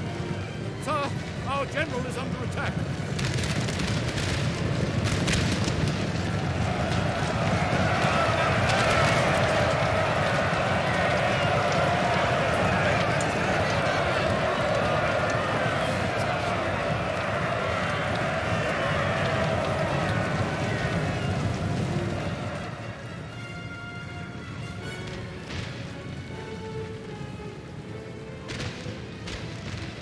I suspect we'll crushed many of our own men, but hey ho.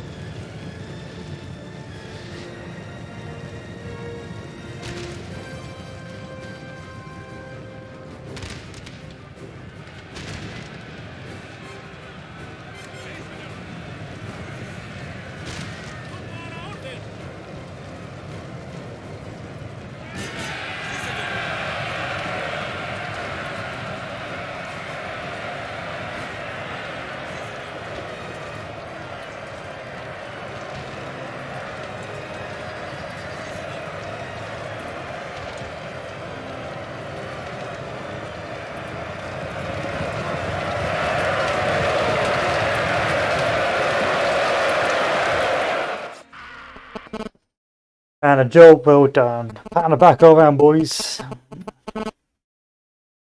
Yeah, we got lucky because the enemy army kept on reinforcing piecemeal, which was good for us. And also that 18-pounder cannons just wandered in undefended, so it meant we could just crush it with our cows straight away. I suspect if they had been one united army, it would have been a bit more difficult, especially because their melee with their sabres would have been better than my melee. Nuestra virtud y nuestro valor no tienen comparación. Yeah, it was a pretty fun battle, all things considered. Now that I own Constantinople.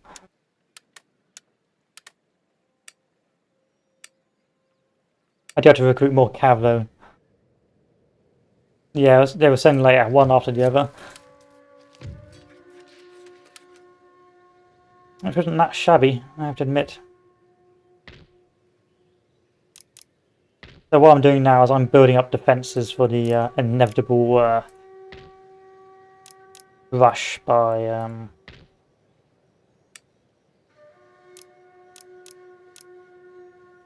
the French. Su Majestad. ¿Sí?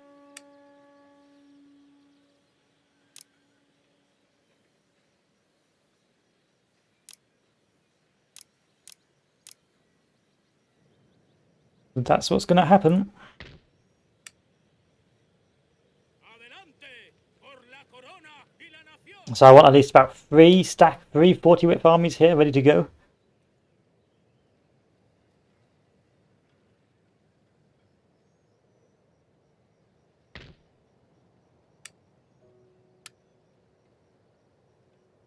Sí, señor. That's done. Who's next?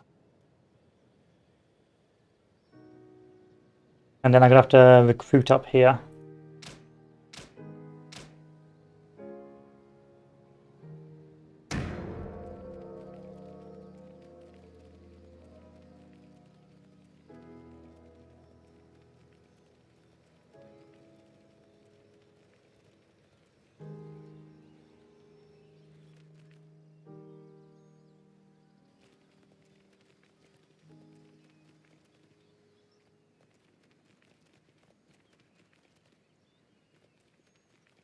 The pity I don't have bigger cannons. I do like cannons. I'm a bit of a cannon lover.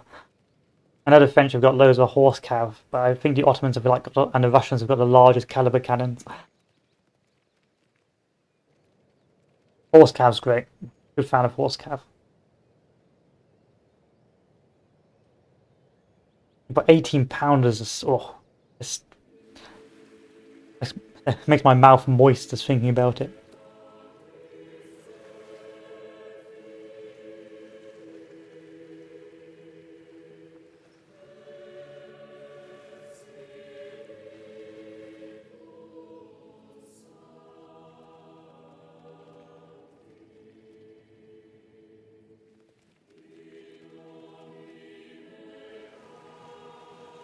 So we'll play defensive Italy and we'll try and move up into France proper. It looks like the French have got to Russia now, so hopefully they'll be occupied over there until such time as I can begin to invade. Resources in this region that are not currently being exploited. Development in these areas now will increase your nation's trade income. I'll take that 12-pounder. Oh no, I need cav, don't I? I lost a cav.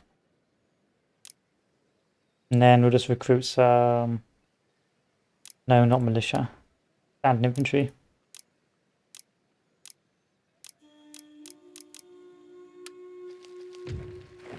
Good. Everyone's ridiculously wealthy. Next on the list.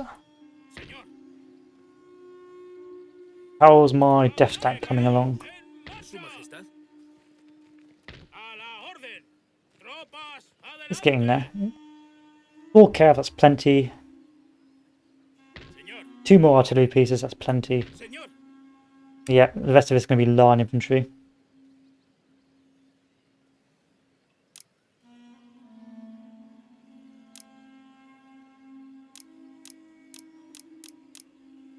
Nice. And then we're going to recruit a new army. 12-pounder cannons.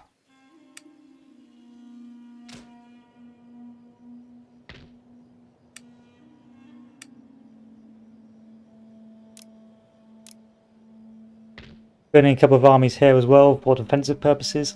No armies in Portugal. I'm just going to hope that the Darthmod garrisons do their job. That's a pretty healthy defensive army right there. Don't have to worry about anything coming down that way. So, have you taken a single Russian province yet? No. But France has more or less eaten all of Germany, with the exception being some of the Prussian states. Nearly all of Austria.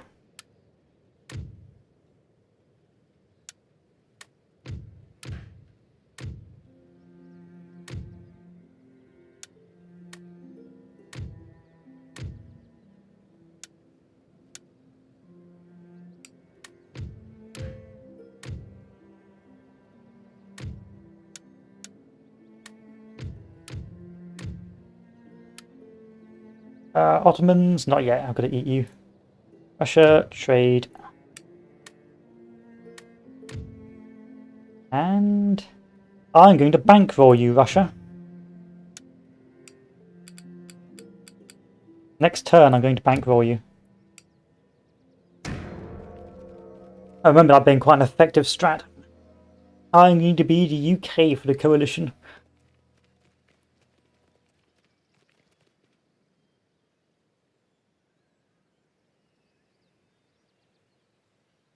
Yeah, I remember doing that as the United Kingdom is actually Great Britain is a really good strat against France. If you just if you're making enough money, you can give it to some of your allies, and that will help weaken the French.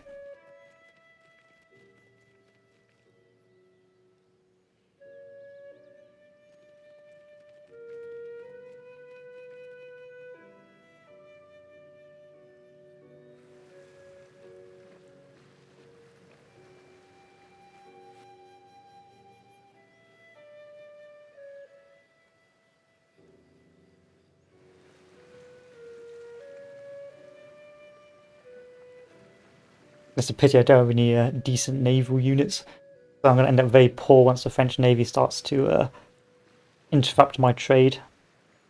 Hopefully, I'll be able to get the British on side.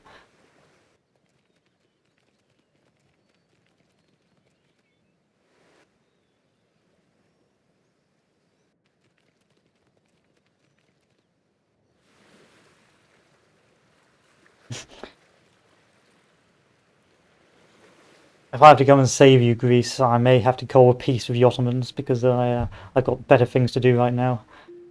France is about to win the game.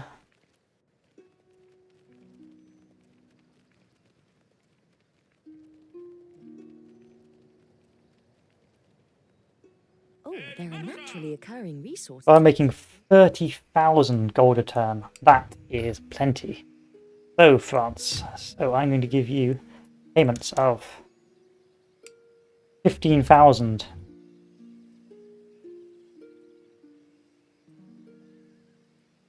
Pay repeatedly for 20 turns for literally nothing.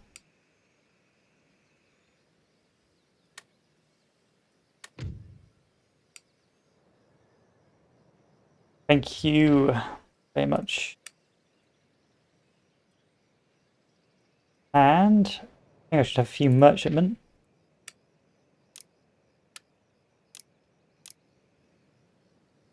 Death by merchantman.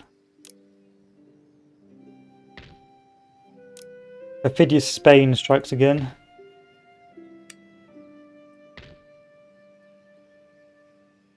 Su Majestad.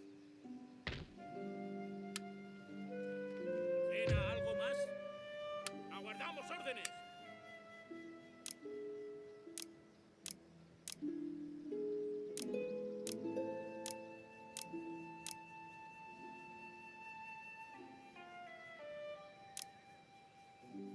Second army. How's things over here? Are you ready to go yet? ¡Vamos! No, you're nowhere near ready. ¿Qué ordena Su Majestad? Like we're waiting around.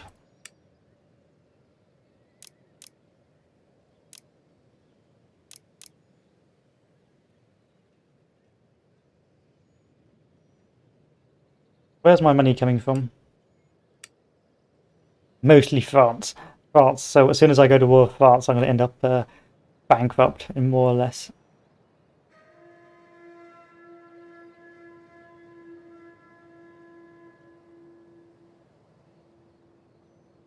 Coffee and tobacco. Not really, Plasma, I'll be honest with you.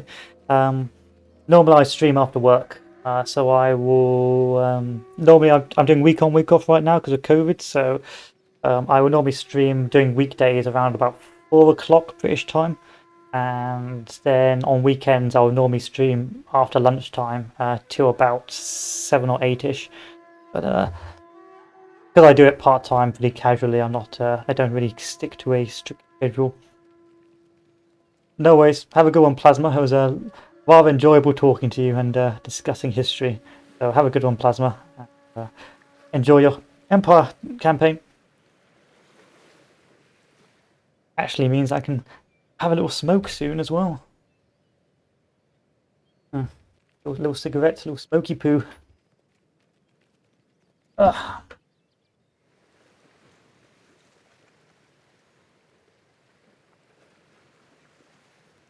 What have we got?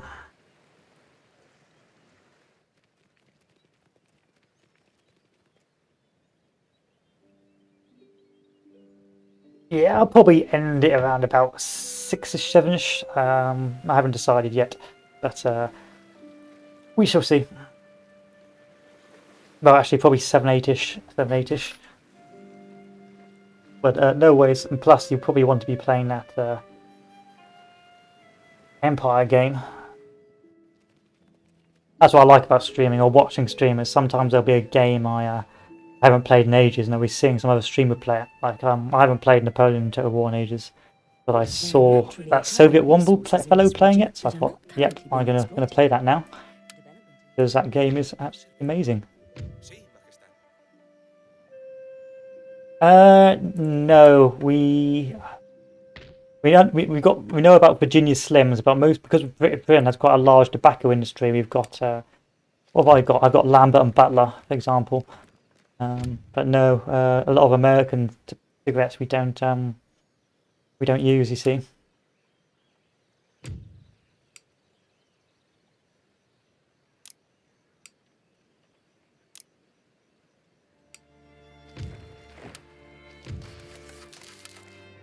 this army ready yet? Señor. Sí. Come on. Preparados.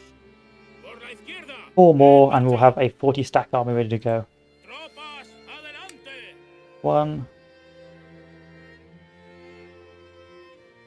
2, 3,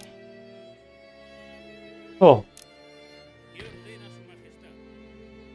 Señor.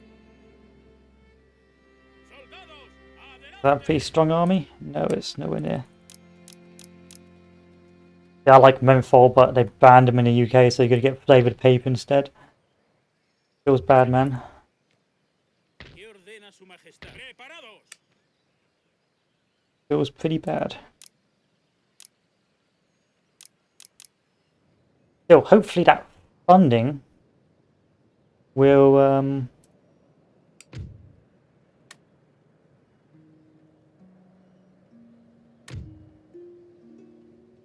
keep him quite happy, keep the Russians on top. 15,000 a turn, yeah. That's what I'm hoping for.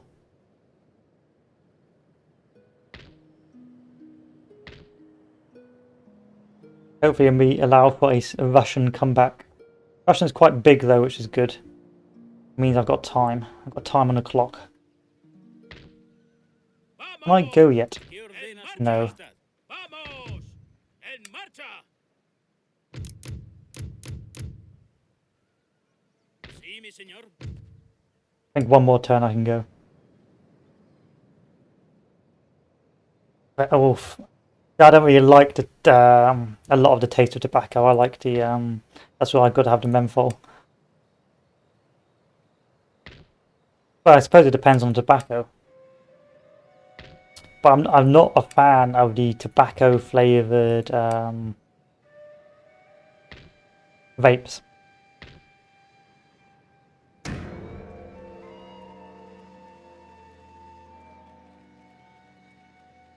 Yeah, I tried one of those. I was like, oh, this tastes absolutely awful.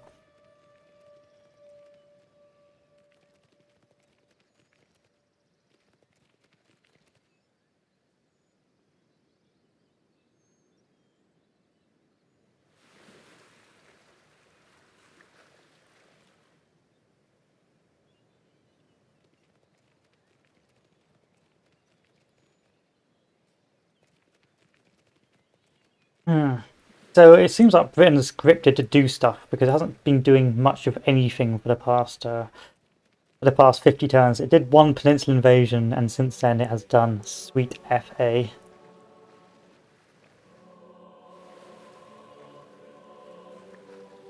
Maybe I can turn the tide once I begin my invasion. I expect I'll be able to run rampant in France for a very long time. Yes, for an extremely long time.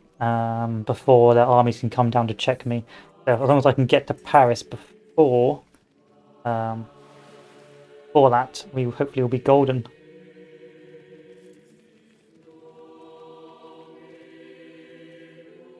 Oh, there are naturally occurring resources in this region that are not currently being exploited. Development in these areas now will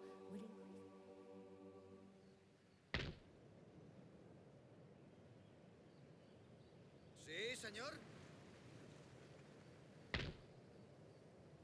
Sí, señor. Sí, señor. Okay. First army, you ready yet? A orden. ¿Qué ordena su majestad? Almost. Soldados, adelante.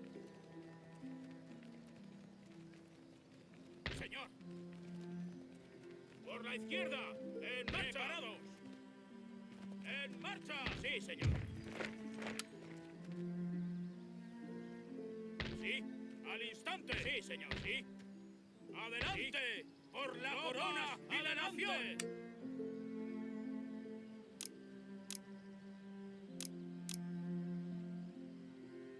There we go.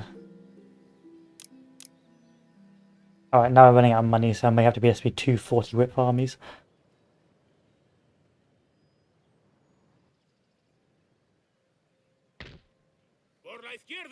¡En marcha! Oh, how many turns have I got to waste Su majestad. here? Seguimos. Sí, mi señor.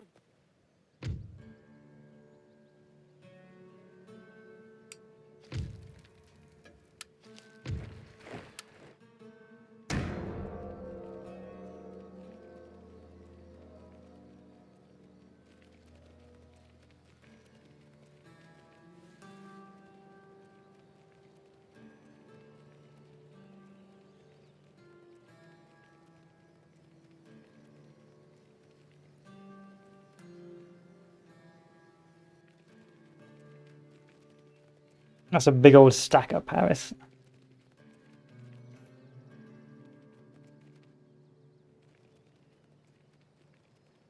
I didn't like it.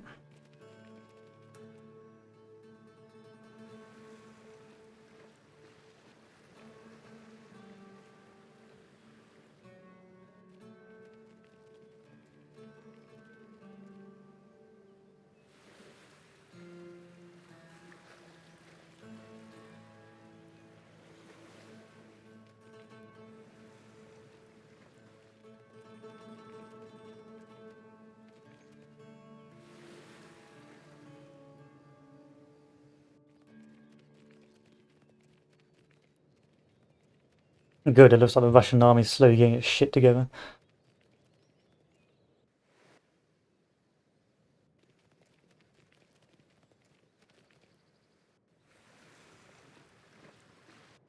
I expect impending bankruptcy.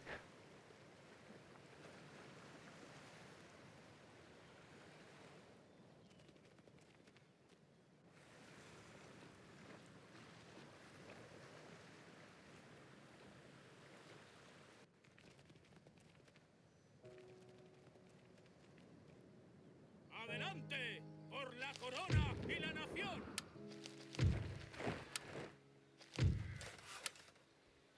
A la orden. Señor.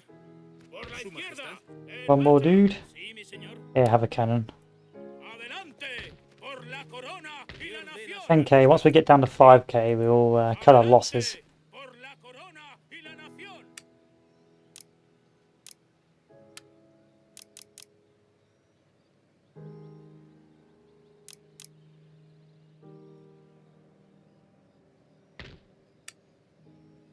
So many cannons. Why am I recruiting so many cannons? Mi señor. Adelante. Por la corona y la nación. Por la izquierda. En marcha. Ordena su majestad. Adelante. En marcha. Sí, mi señor. Adelante. Por la corona y la nación.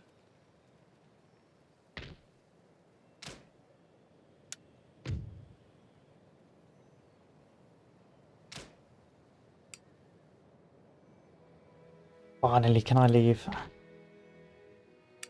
Yes, please. Leave. Preparado. Señor. En marcha.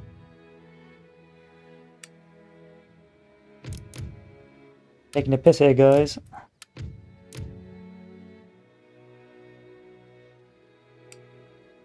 ¿Qué ordena su majestad?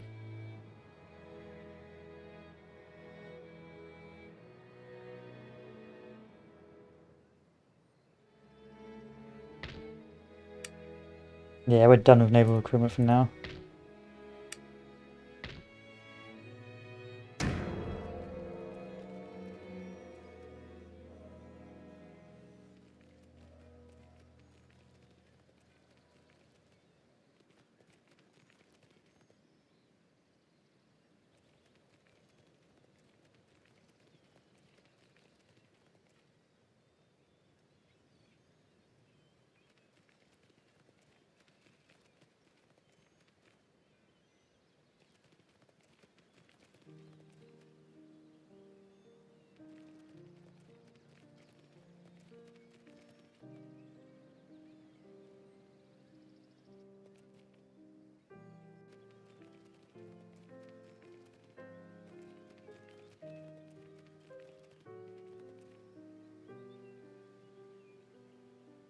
One Russia. You've got the funding. You've got the armies.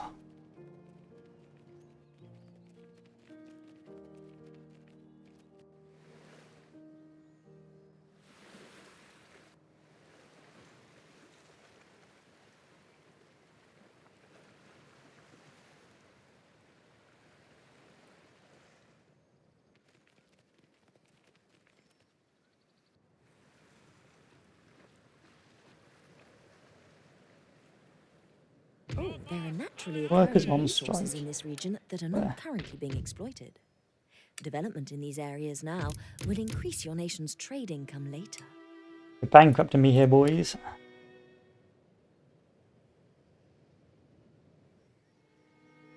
Su Majestad. ¡Preparados! ¡Preparados! ¡En marcha! ¡Preparados! Señor. ¡Adelante! ¡Por la corona y la nación!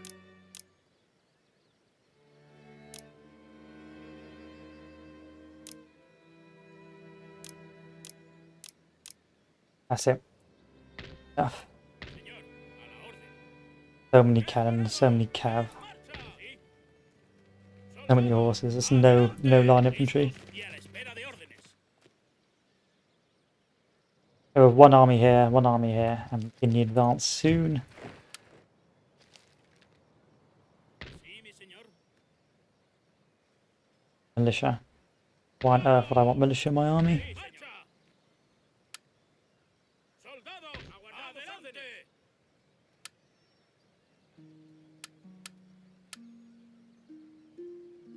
Preparados, en marcha.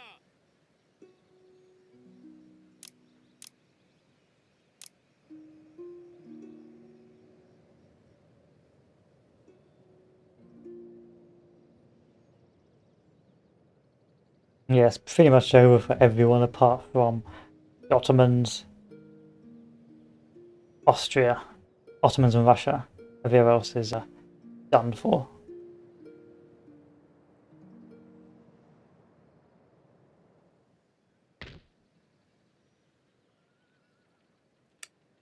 ¡Vamos! Soy su humilde ¡en marcha! ¿Sí?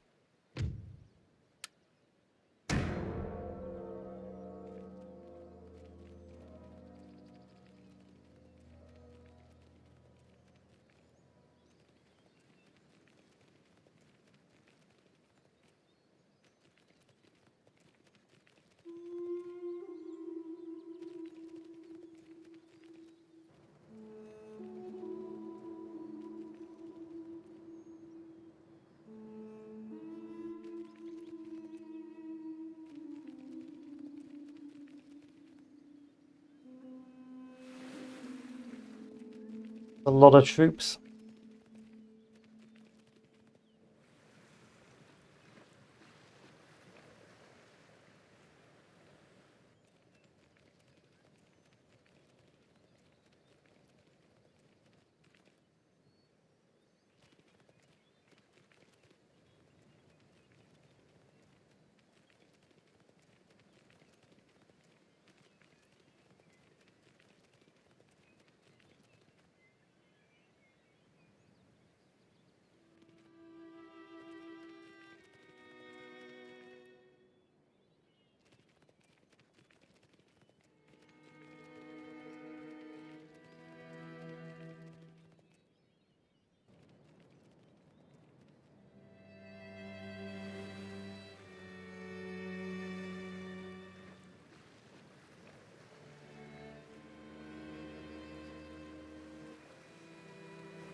Okay, army out, ¡Al instante!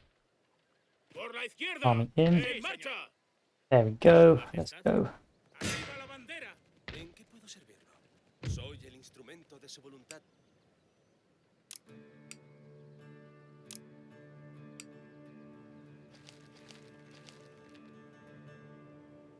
No more recruitment because we're only on 5k per turn. ¡Seguimos! ¡Adelante! ¡Por la corona y la nación! Listos y a la espera de órdenes. Too much cav. I've got far too much Sí, cav. mi señor. ¡Señor! ¡Marcha! No more recruiting of cav, eh? And then we'll almost be ready for Operation Backstab. France has more or less taken over Europe. It's up to myself and the Russians to save the day, and maybe the British if they decide to do anything to help.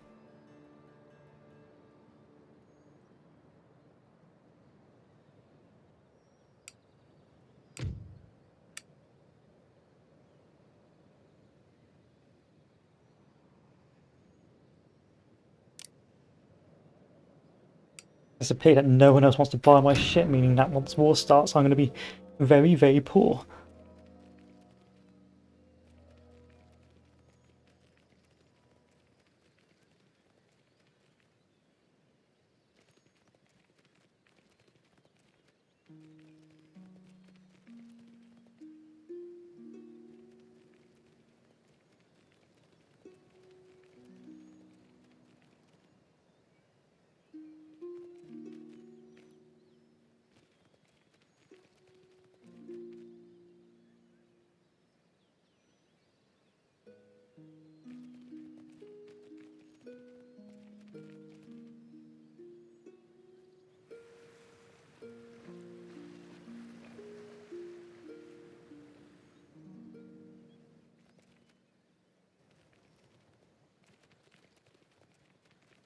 What are you doing with those gentlemen, France? While you're menacing near Italy, are you going to try and create Italian unity? Good luck. Britain's just taking it like a champ right now. All his ports are a mess. No wonder I'm not getting any money from him.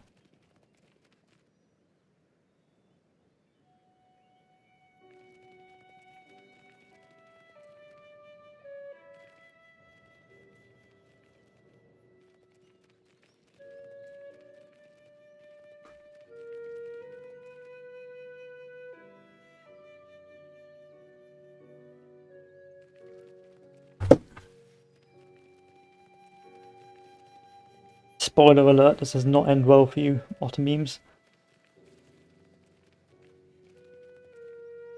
Oh, there are naturally occurring resources. You in can this raid region whatever that you are want, not it's currently not going to exploited. save you.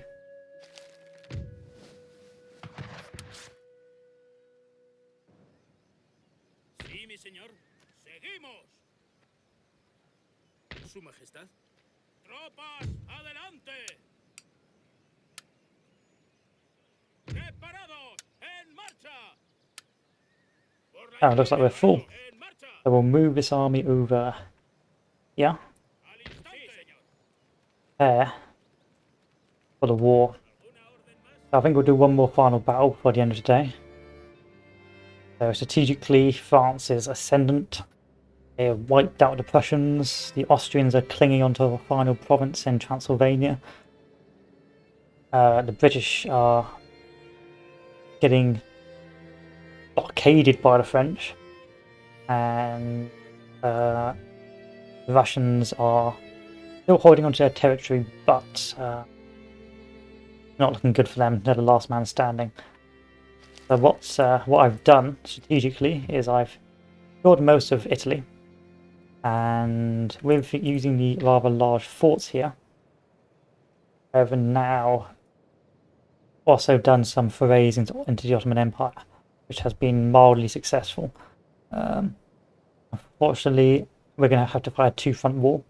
So on one front, Spain will have to advance up north into Bordeaux and Aquitaine, or on the other, just to keep the Ottomans busy, the Russians will be engaging in combat over in the Balkans, with the intention of just liberating states when possible. Preparados. Fingers crossed I can beat the Balkans, but until then, we will see.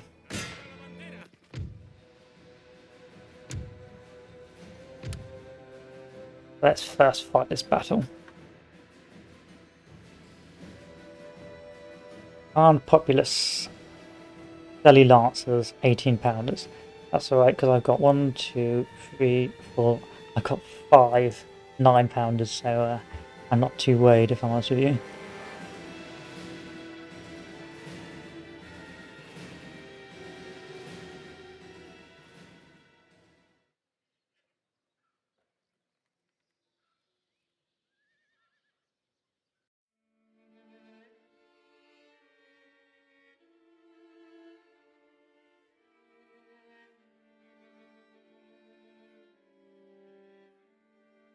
I'm not too worried. But we'll see.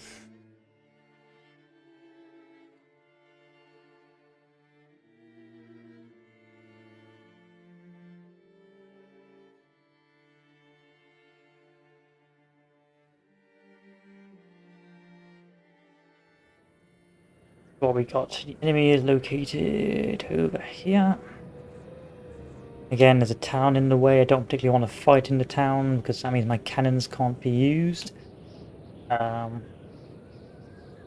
terms of hills, you have one hill, but it's very undulating. I might just unpack the boys here and just let them chill.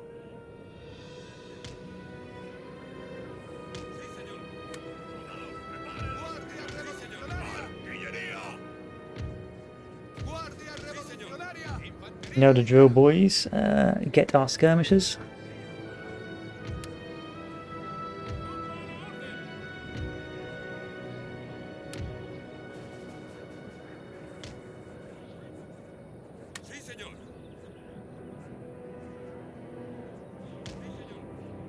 Into a nice healthy position and get everyone else ready to go.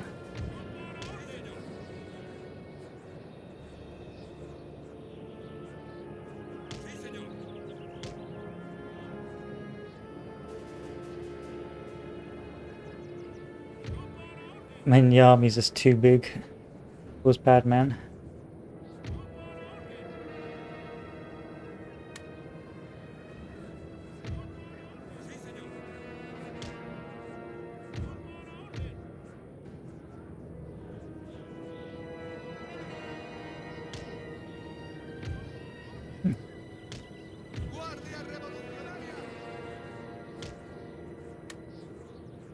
So first things first, artillery move forward. You need to move forward. No, you don't. You're in a good position. Skirmishers move forward.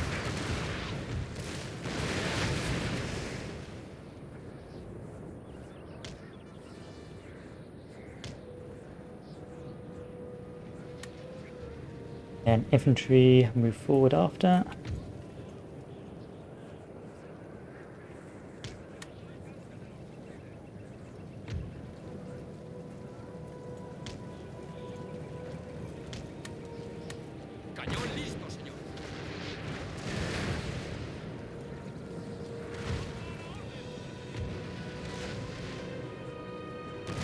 Get that infantry right behind, ready to go as soon as the enemy gets close enough.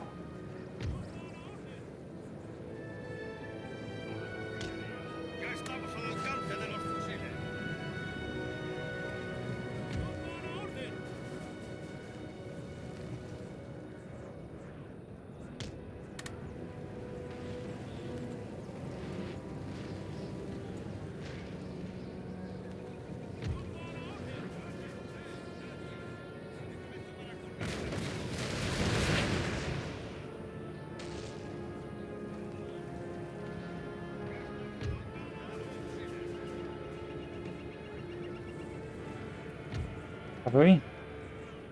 Pahi cavalry, eh? Form square.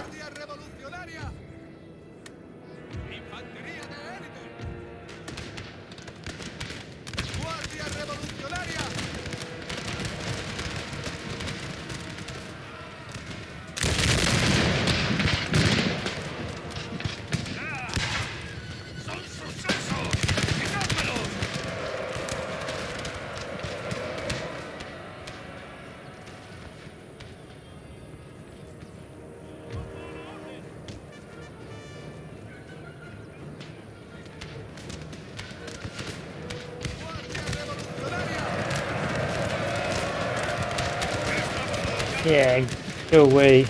People like you. Skirmishers have smashed the Delhi Lancers.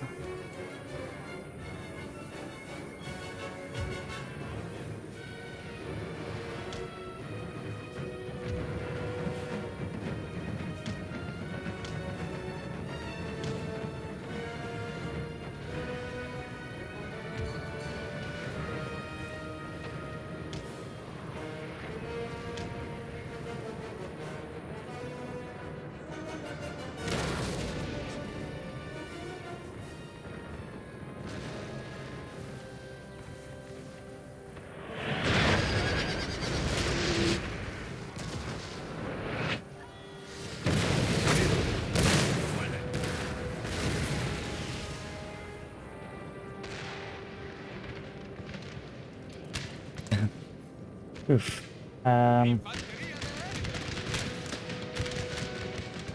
Let's get rid of these guys.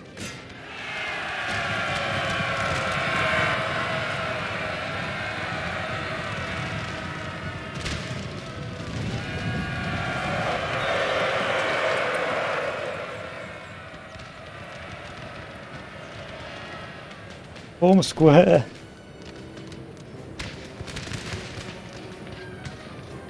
That's pretty cool. I like the scope of the squares. It actually feels realistic, whereas in the base Total War, it was like, really? Were these squares quite useful? Actually any good? Actually think about the scale of these squares. You think, actually, yeah, maybe these squares are pretty useful.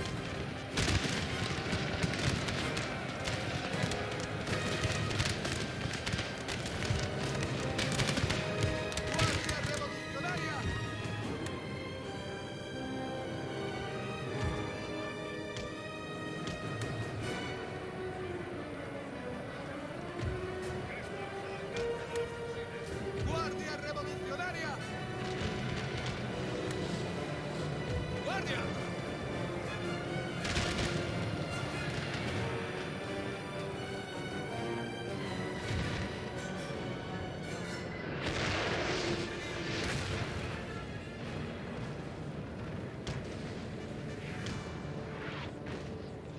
Not feeling too concerned about this.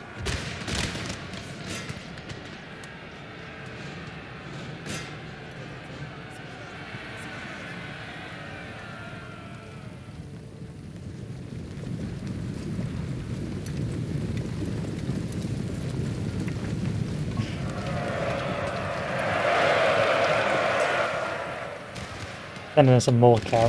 Why not?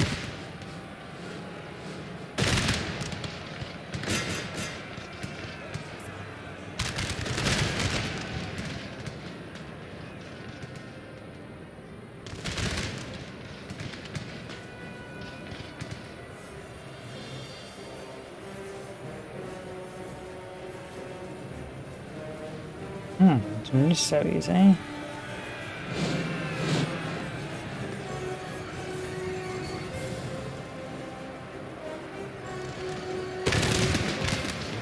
Feel free to fire at any time.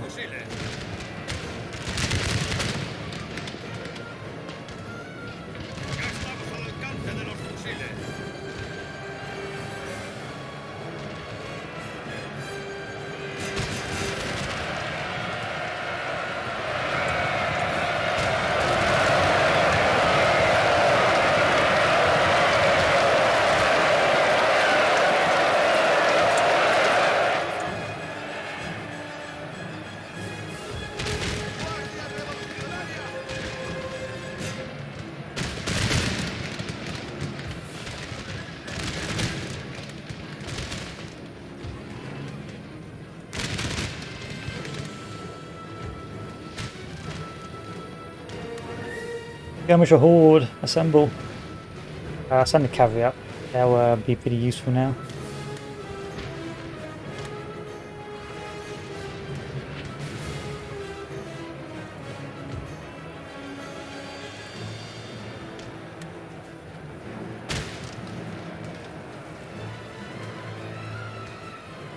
Infantería de élite!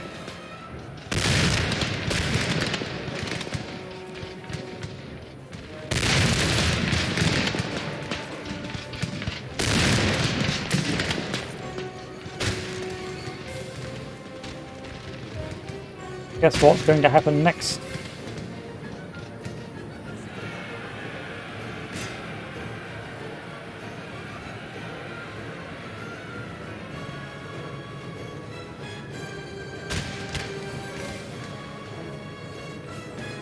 Lost a lot of guys, eh?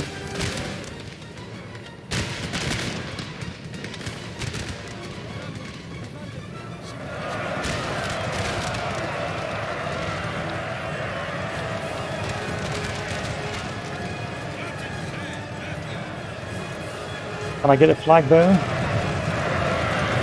Yes, I can.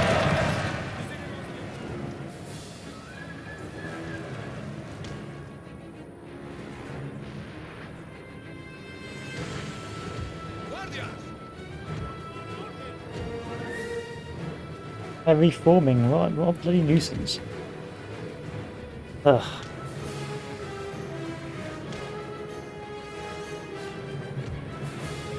Imagine actually reforming after retreat.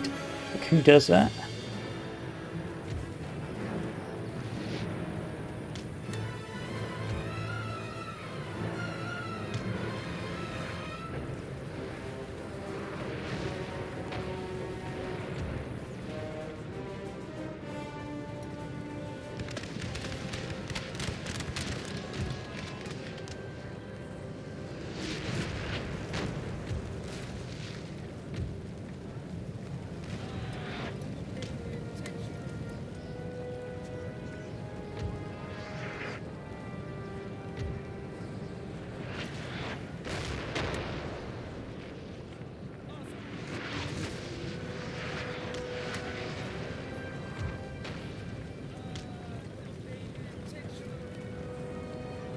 Though my artillery is slowly getting out of range. Have I got any spare cav over here?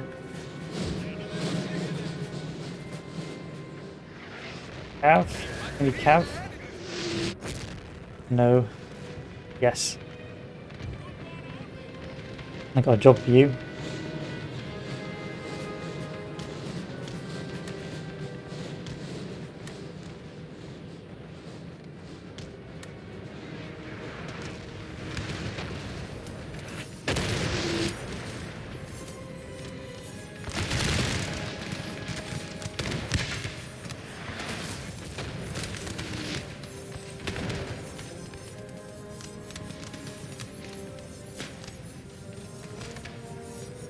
They're really thorough about cleaning their barrels.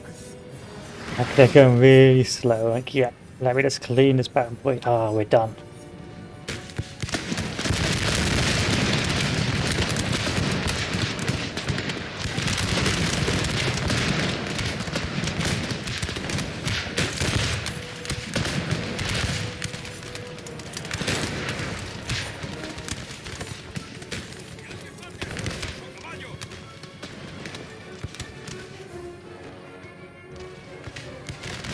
This is more or less just, what do you call it, exploiting the route. This stage. We have killed their general, sir. Now they must break. Oh, hello. See you there. Those, I like the skirmishers. I like them because they're quick and they can do some damage.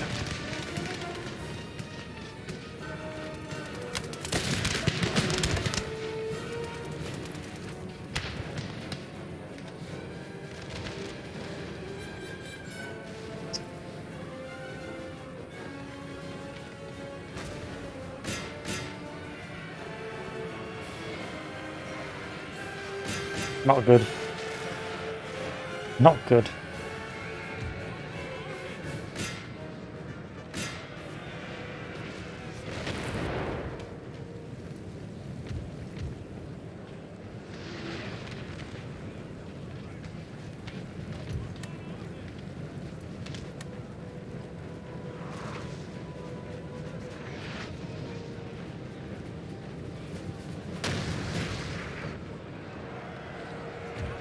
Those deadly lances are going to be the death of me.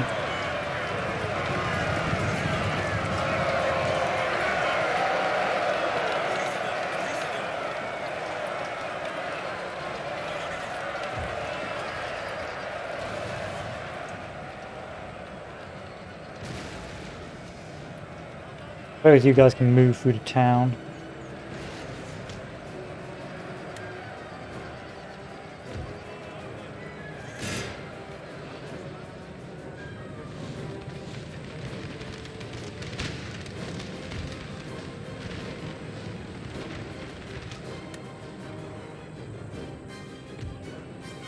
Our men are running, sir. Yeah, that'll be the cavalry.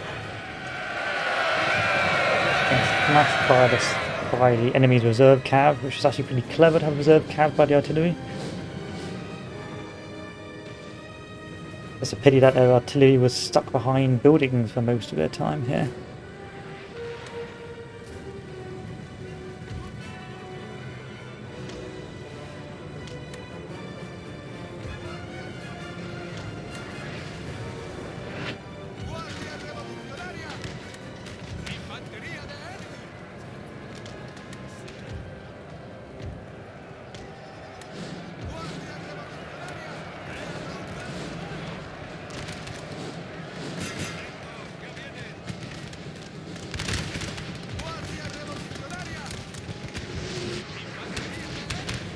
men are running for. Yep, I've cavalry again over here.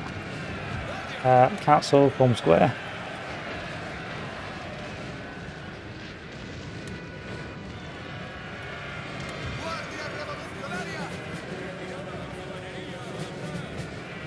Form a square. There we go.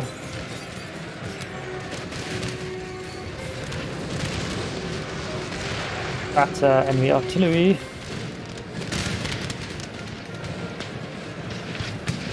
I like this. I like how this battle's evolving.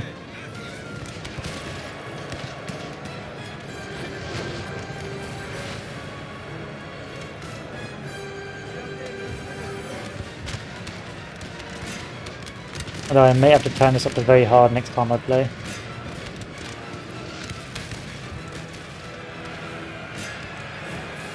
I've had a few close shaves, but not enough to warrant a whole playthrough.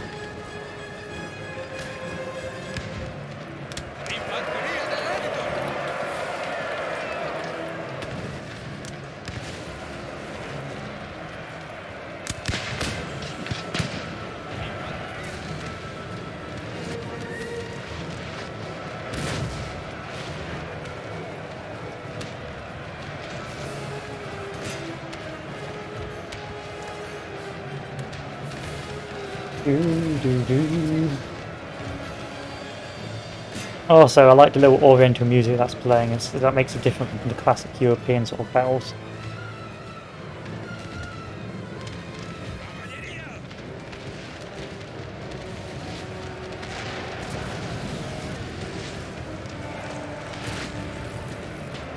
Ouch, damn.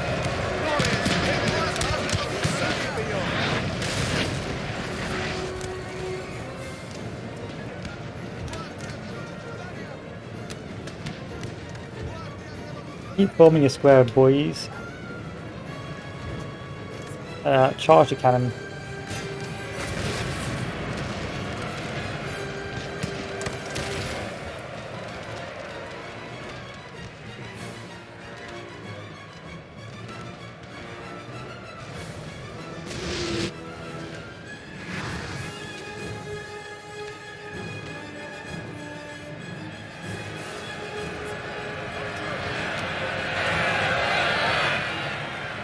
Those are some pretty potent cannon in the end.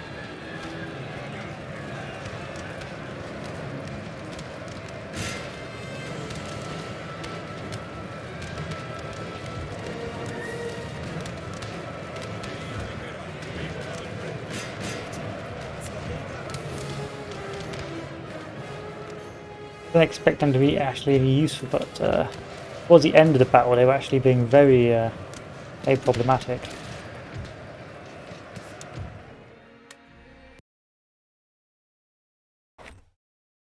But the Ottoman army's just got too many archaic units still. It's got some Sidit, melee Sidit line infantry, and its cannons are good, and its cavalry is good. It's just that it hasn't got enough of it.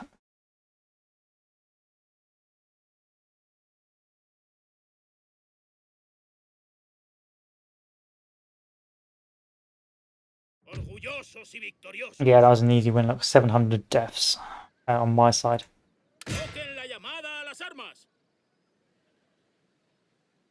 I take you, I can replan quicker.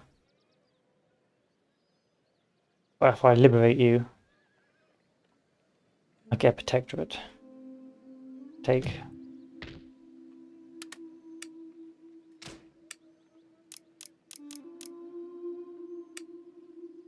That should have us ready for the invasion of France. So I think I'm going to end the stream here, boys and girls. Had a long stream. Had about, what, 6 hours of streaming today. So I think about time I went and had a smoke and a lie down. But as you can see, very good game. I'm going to up the difficulty next time for Strategy Sunday. Probably play as Great Britain and have this as a very, very hard playthrough. What I like about this campaign is it's fairly short. You can get through it within a day, whereas say a Rome campaign or Rome 2 is just too. Sometimes I feel like the new maps are just too big, just too many settlements. Whereas here, I feel like I could more or less achieve everything I want to achieve in a single playthrough if I really wanted to, which is nice. Still, economically, we are a financial powerhouse. Our trade is pretty much uncontested, but the key issue here is most of our trade is with France, where 19,000 gold comes through. So I do have to be careful, because if once I do go to war with France, my economy is going to plummet. So I'm going to have to wait a few turns for to save up a treasury fund surplus, and then from there, hopefully, we'll be able to take enough territory to beat the French. If you want to concentrate solely on the business of war, In terms of economy, and construction we're making quite a can bit be of cash, by setting a but policy. I am giving 15,000 to Russia to prop it up, which I'm no longer going to be able to do after a short period of time. Naval upkeep isn't that big, but it's the army upkeep that's the problem. I have big armies. 27,000, that's so expensive.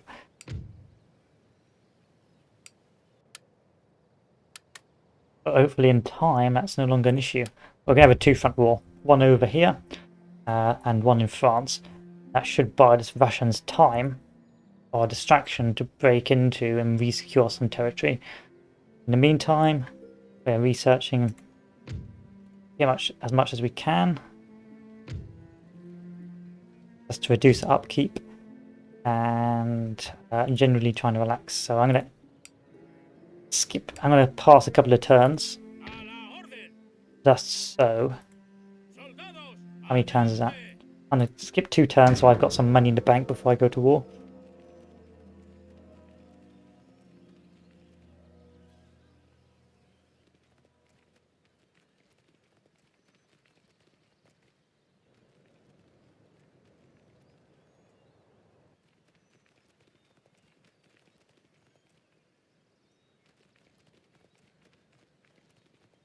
Because I'm going to feel the pain with economic sanctions from the lack of trade.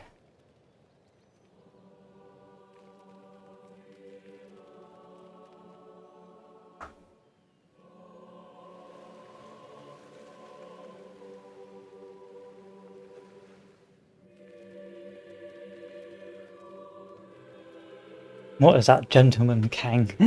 What is it? Why has Far's got so many gentlemen there?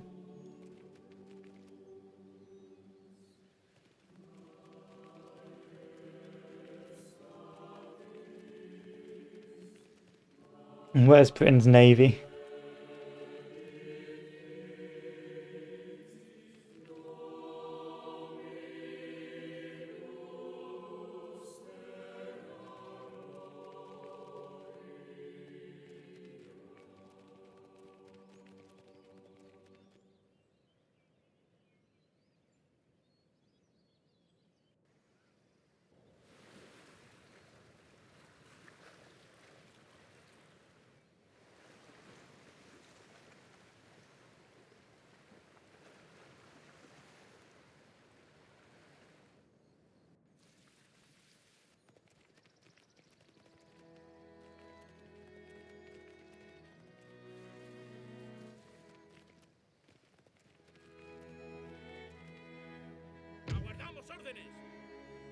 Yeah, money's fucking awful right now.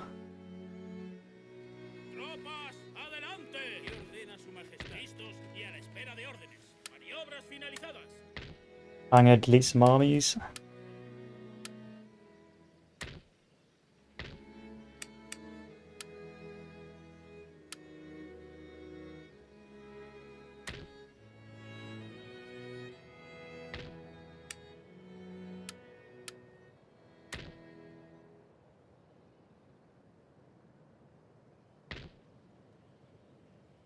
I've got to keep these armies pretty stacked, sadly.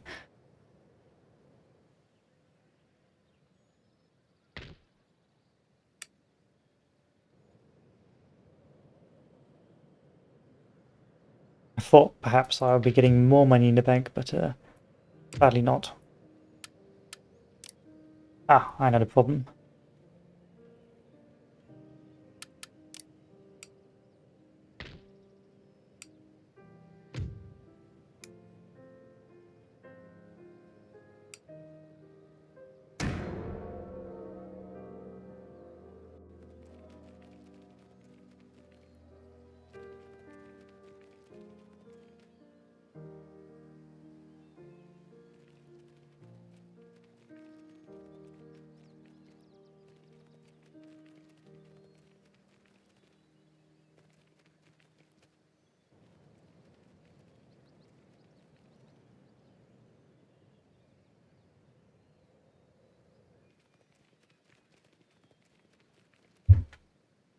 And you survive, Russia. Just give me a couple of turns to get some money in the bank.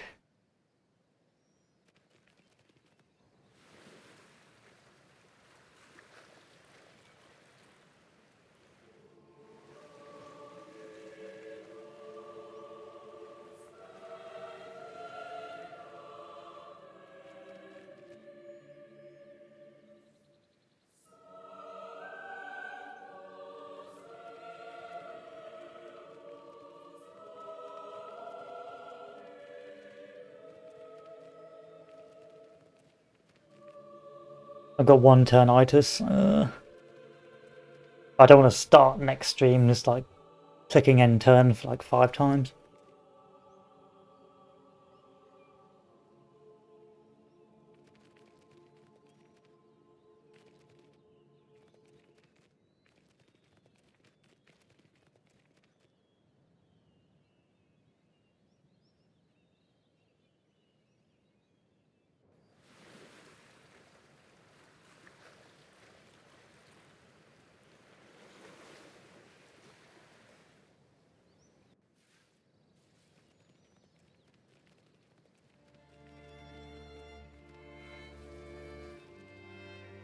There is unused land suitable for farming in this region. Building farms 5,000. Let's turn off the tax policy and change it up to. So right now I'm 13,000 into income. With 2 turns of that, and that should be us ready to go.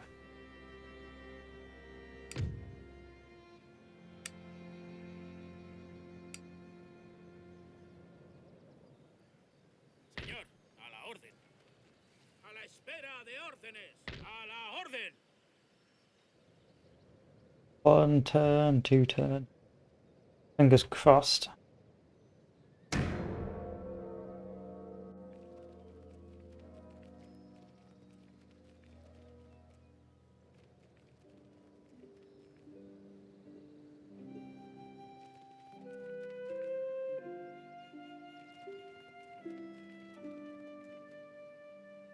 So many units.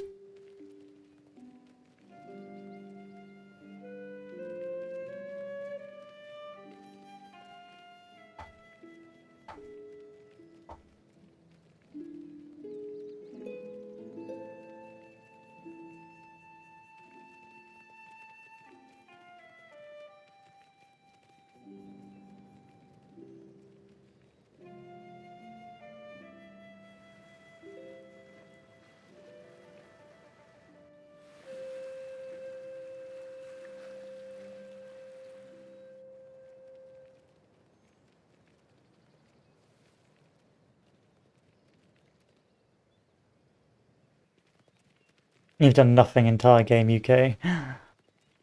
Apart from that scripted invasion of Gibraltar, you did nothing. You just sat around.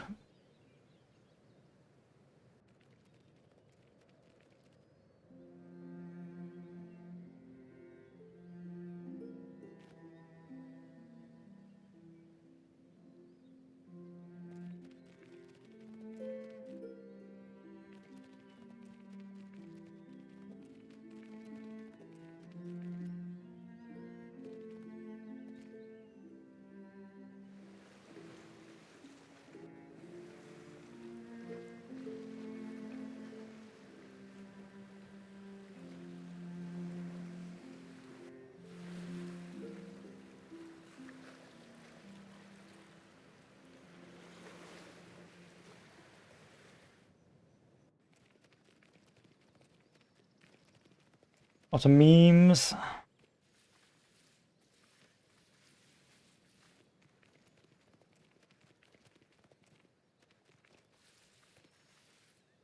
There is unused land suitable for farming in this region. Building farms here will help the population to grow over time and produce trade income. Firmes e invictos. Aniquílenlos.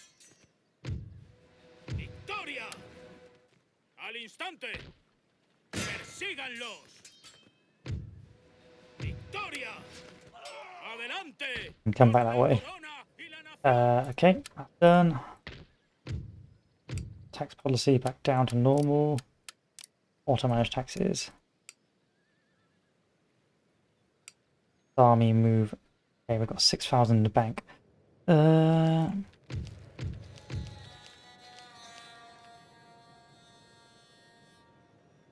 going to have to sack another army, aren't I?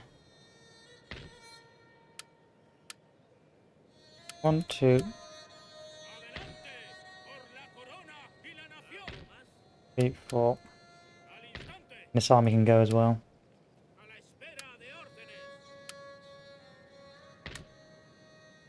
Ministers.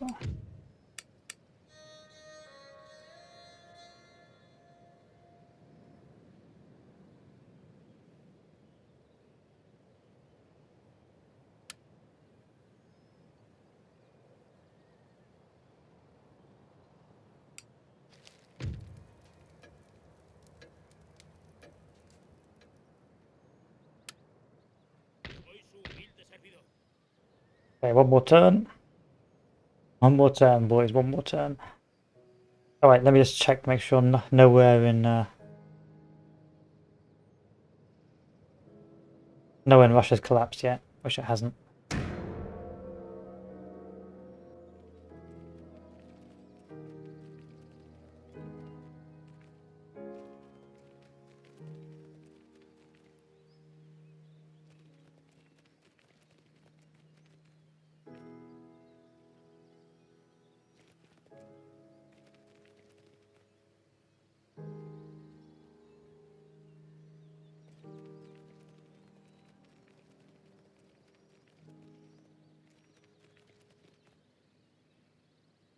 All I want is 10,000 gold in the bank. Is that so difficult?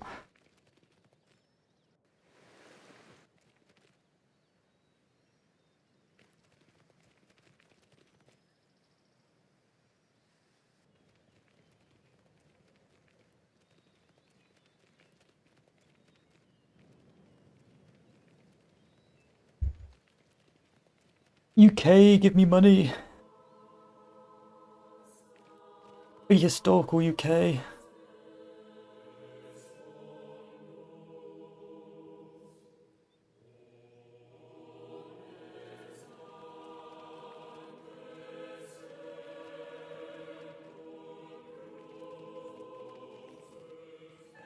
Nice to see Russia go turbo. Turbo Russia.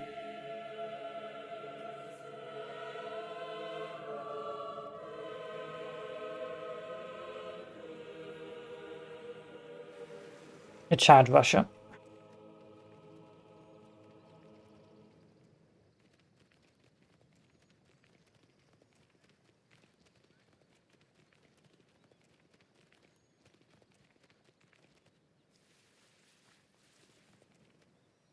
There are not enough funds left in your treasury to build anything this term. Increasing taxation and trade, or disbanding redundant armed forces, will raise your income in the short term. Why am I bankrupt economically?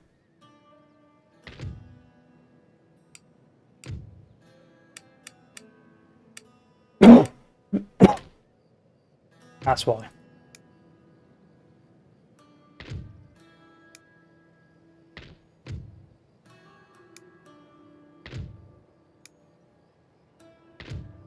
You know what? Fuck it.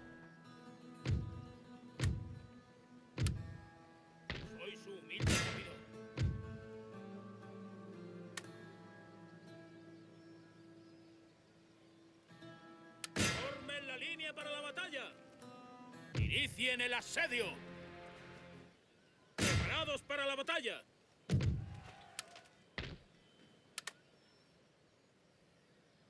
Su Majestad. ¡Listos para la batalla! ¡Preparados para la batalla!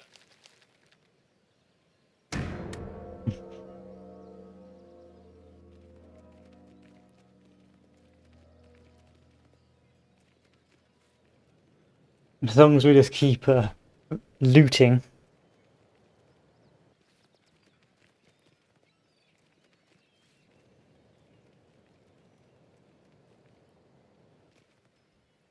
We'll be fine.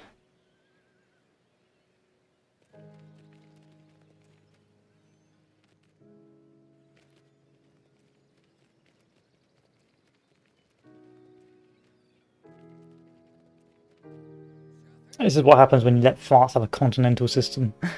You can't trade with anyone but France. ¡Retirada!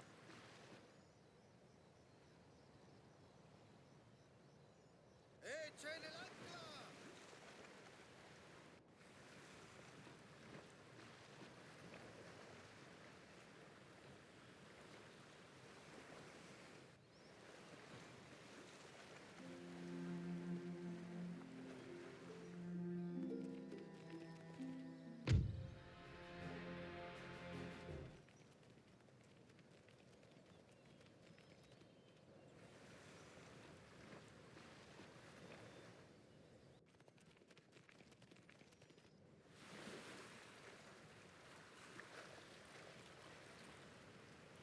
Join the team, boys. That's ally up.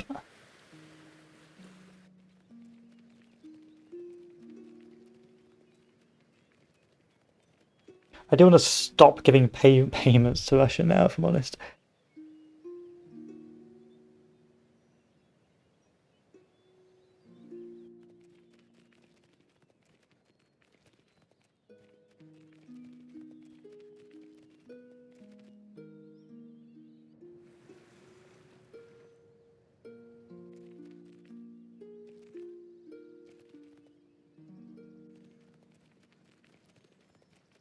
Go on, Italian state, do something. Don't let the team down.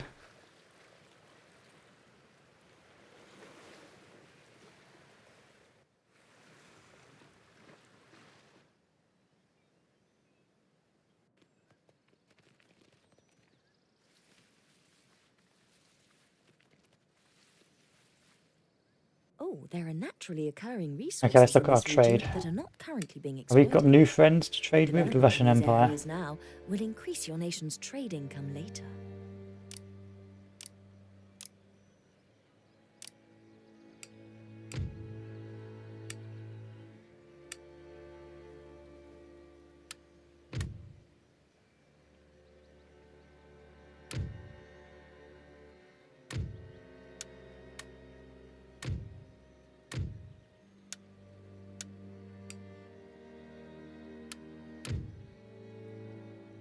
Oof.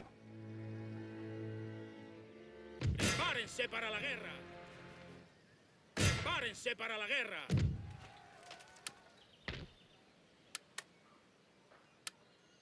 And then do some recruitment. 1, 2. Any more recruitment? Taxation. Taxation. See if I can move this army out. ¡Por la izquierda! No, I can't. ¡En marcha! Okay. There's going to be a slow one. ¡Tropas, adelante! That's my an ally. Italian state. Italian state. Yes, ally. Good.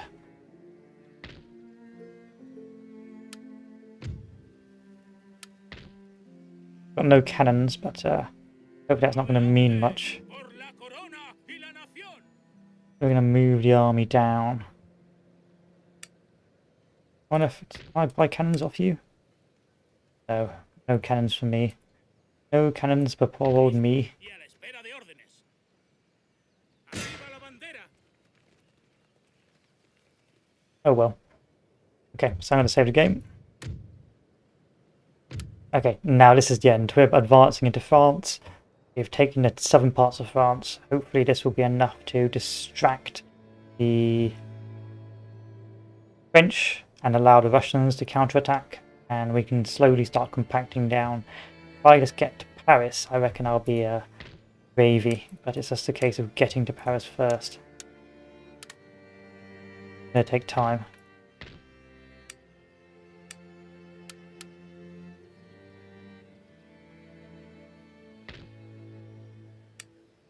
Also, it's a bad idea to destroy these because they take ages to repair.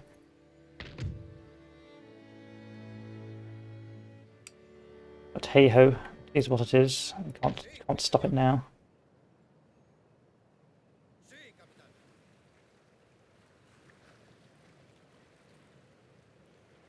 Listos y a la Still, espera.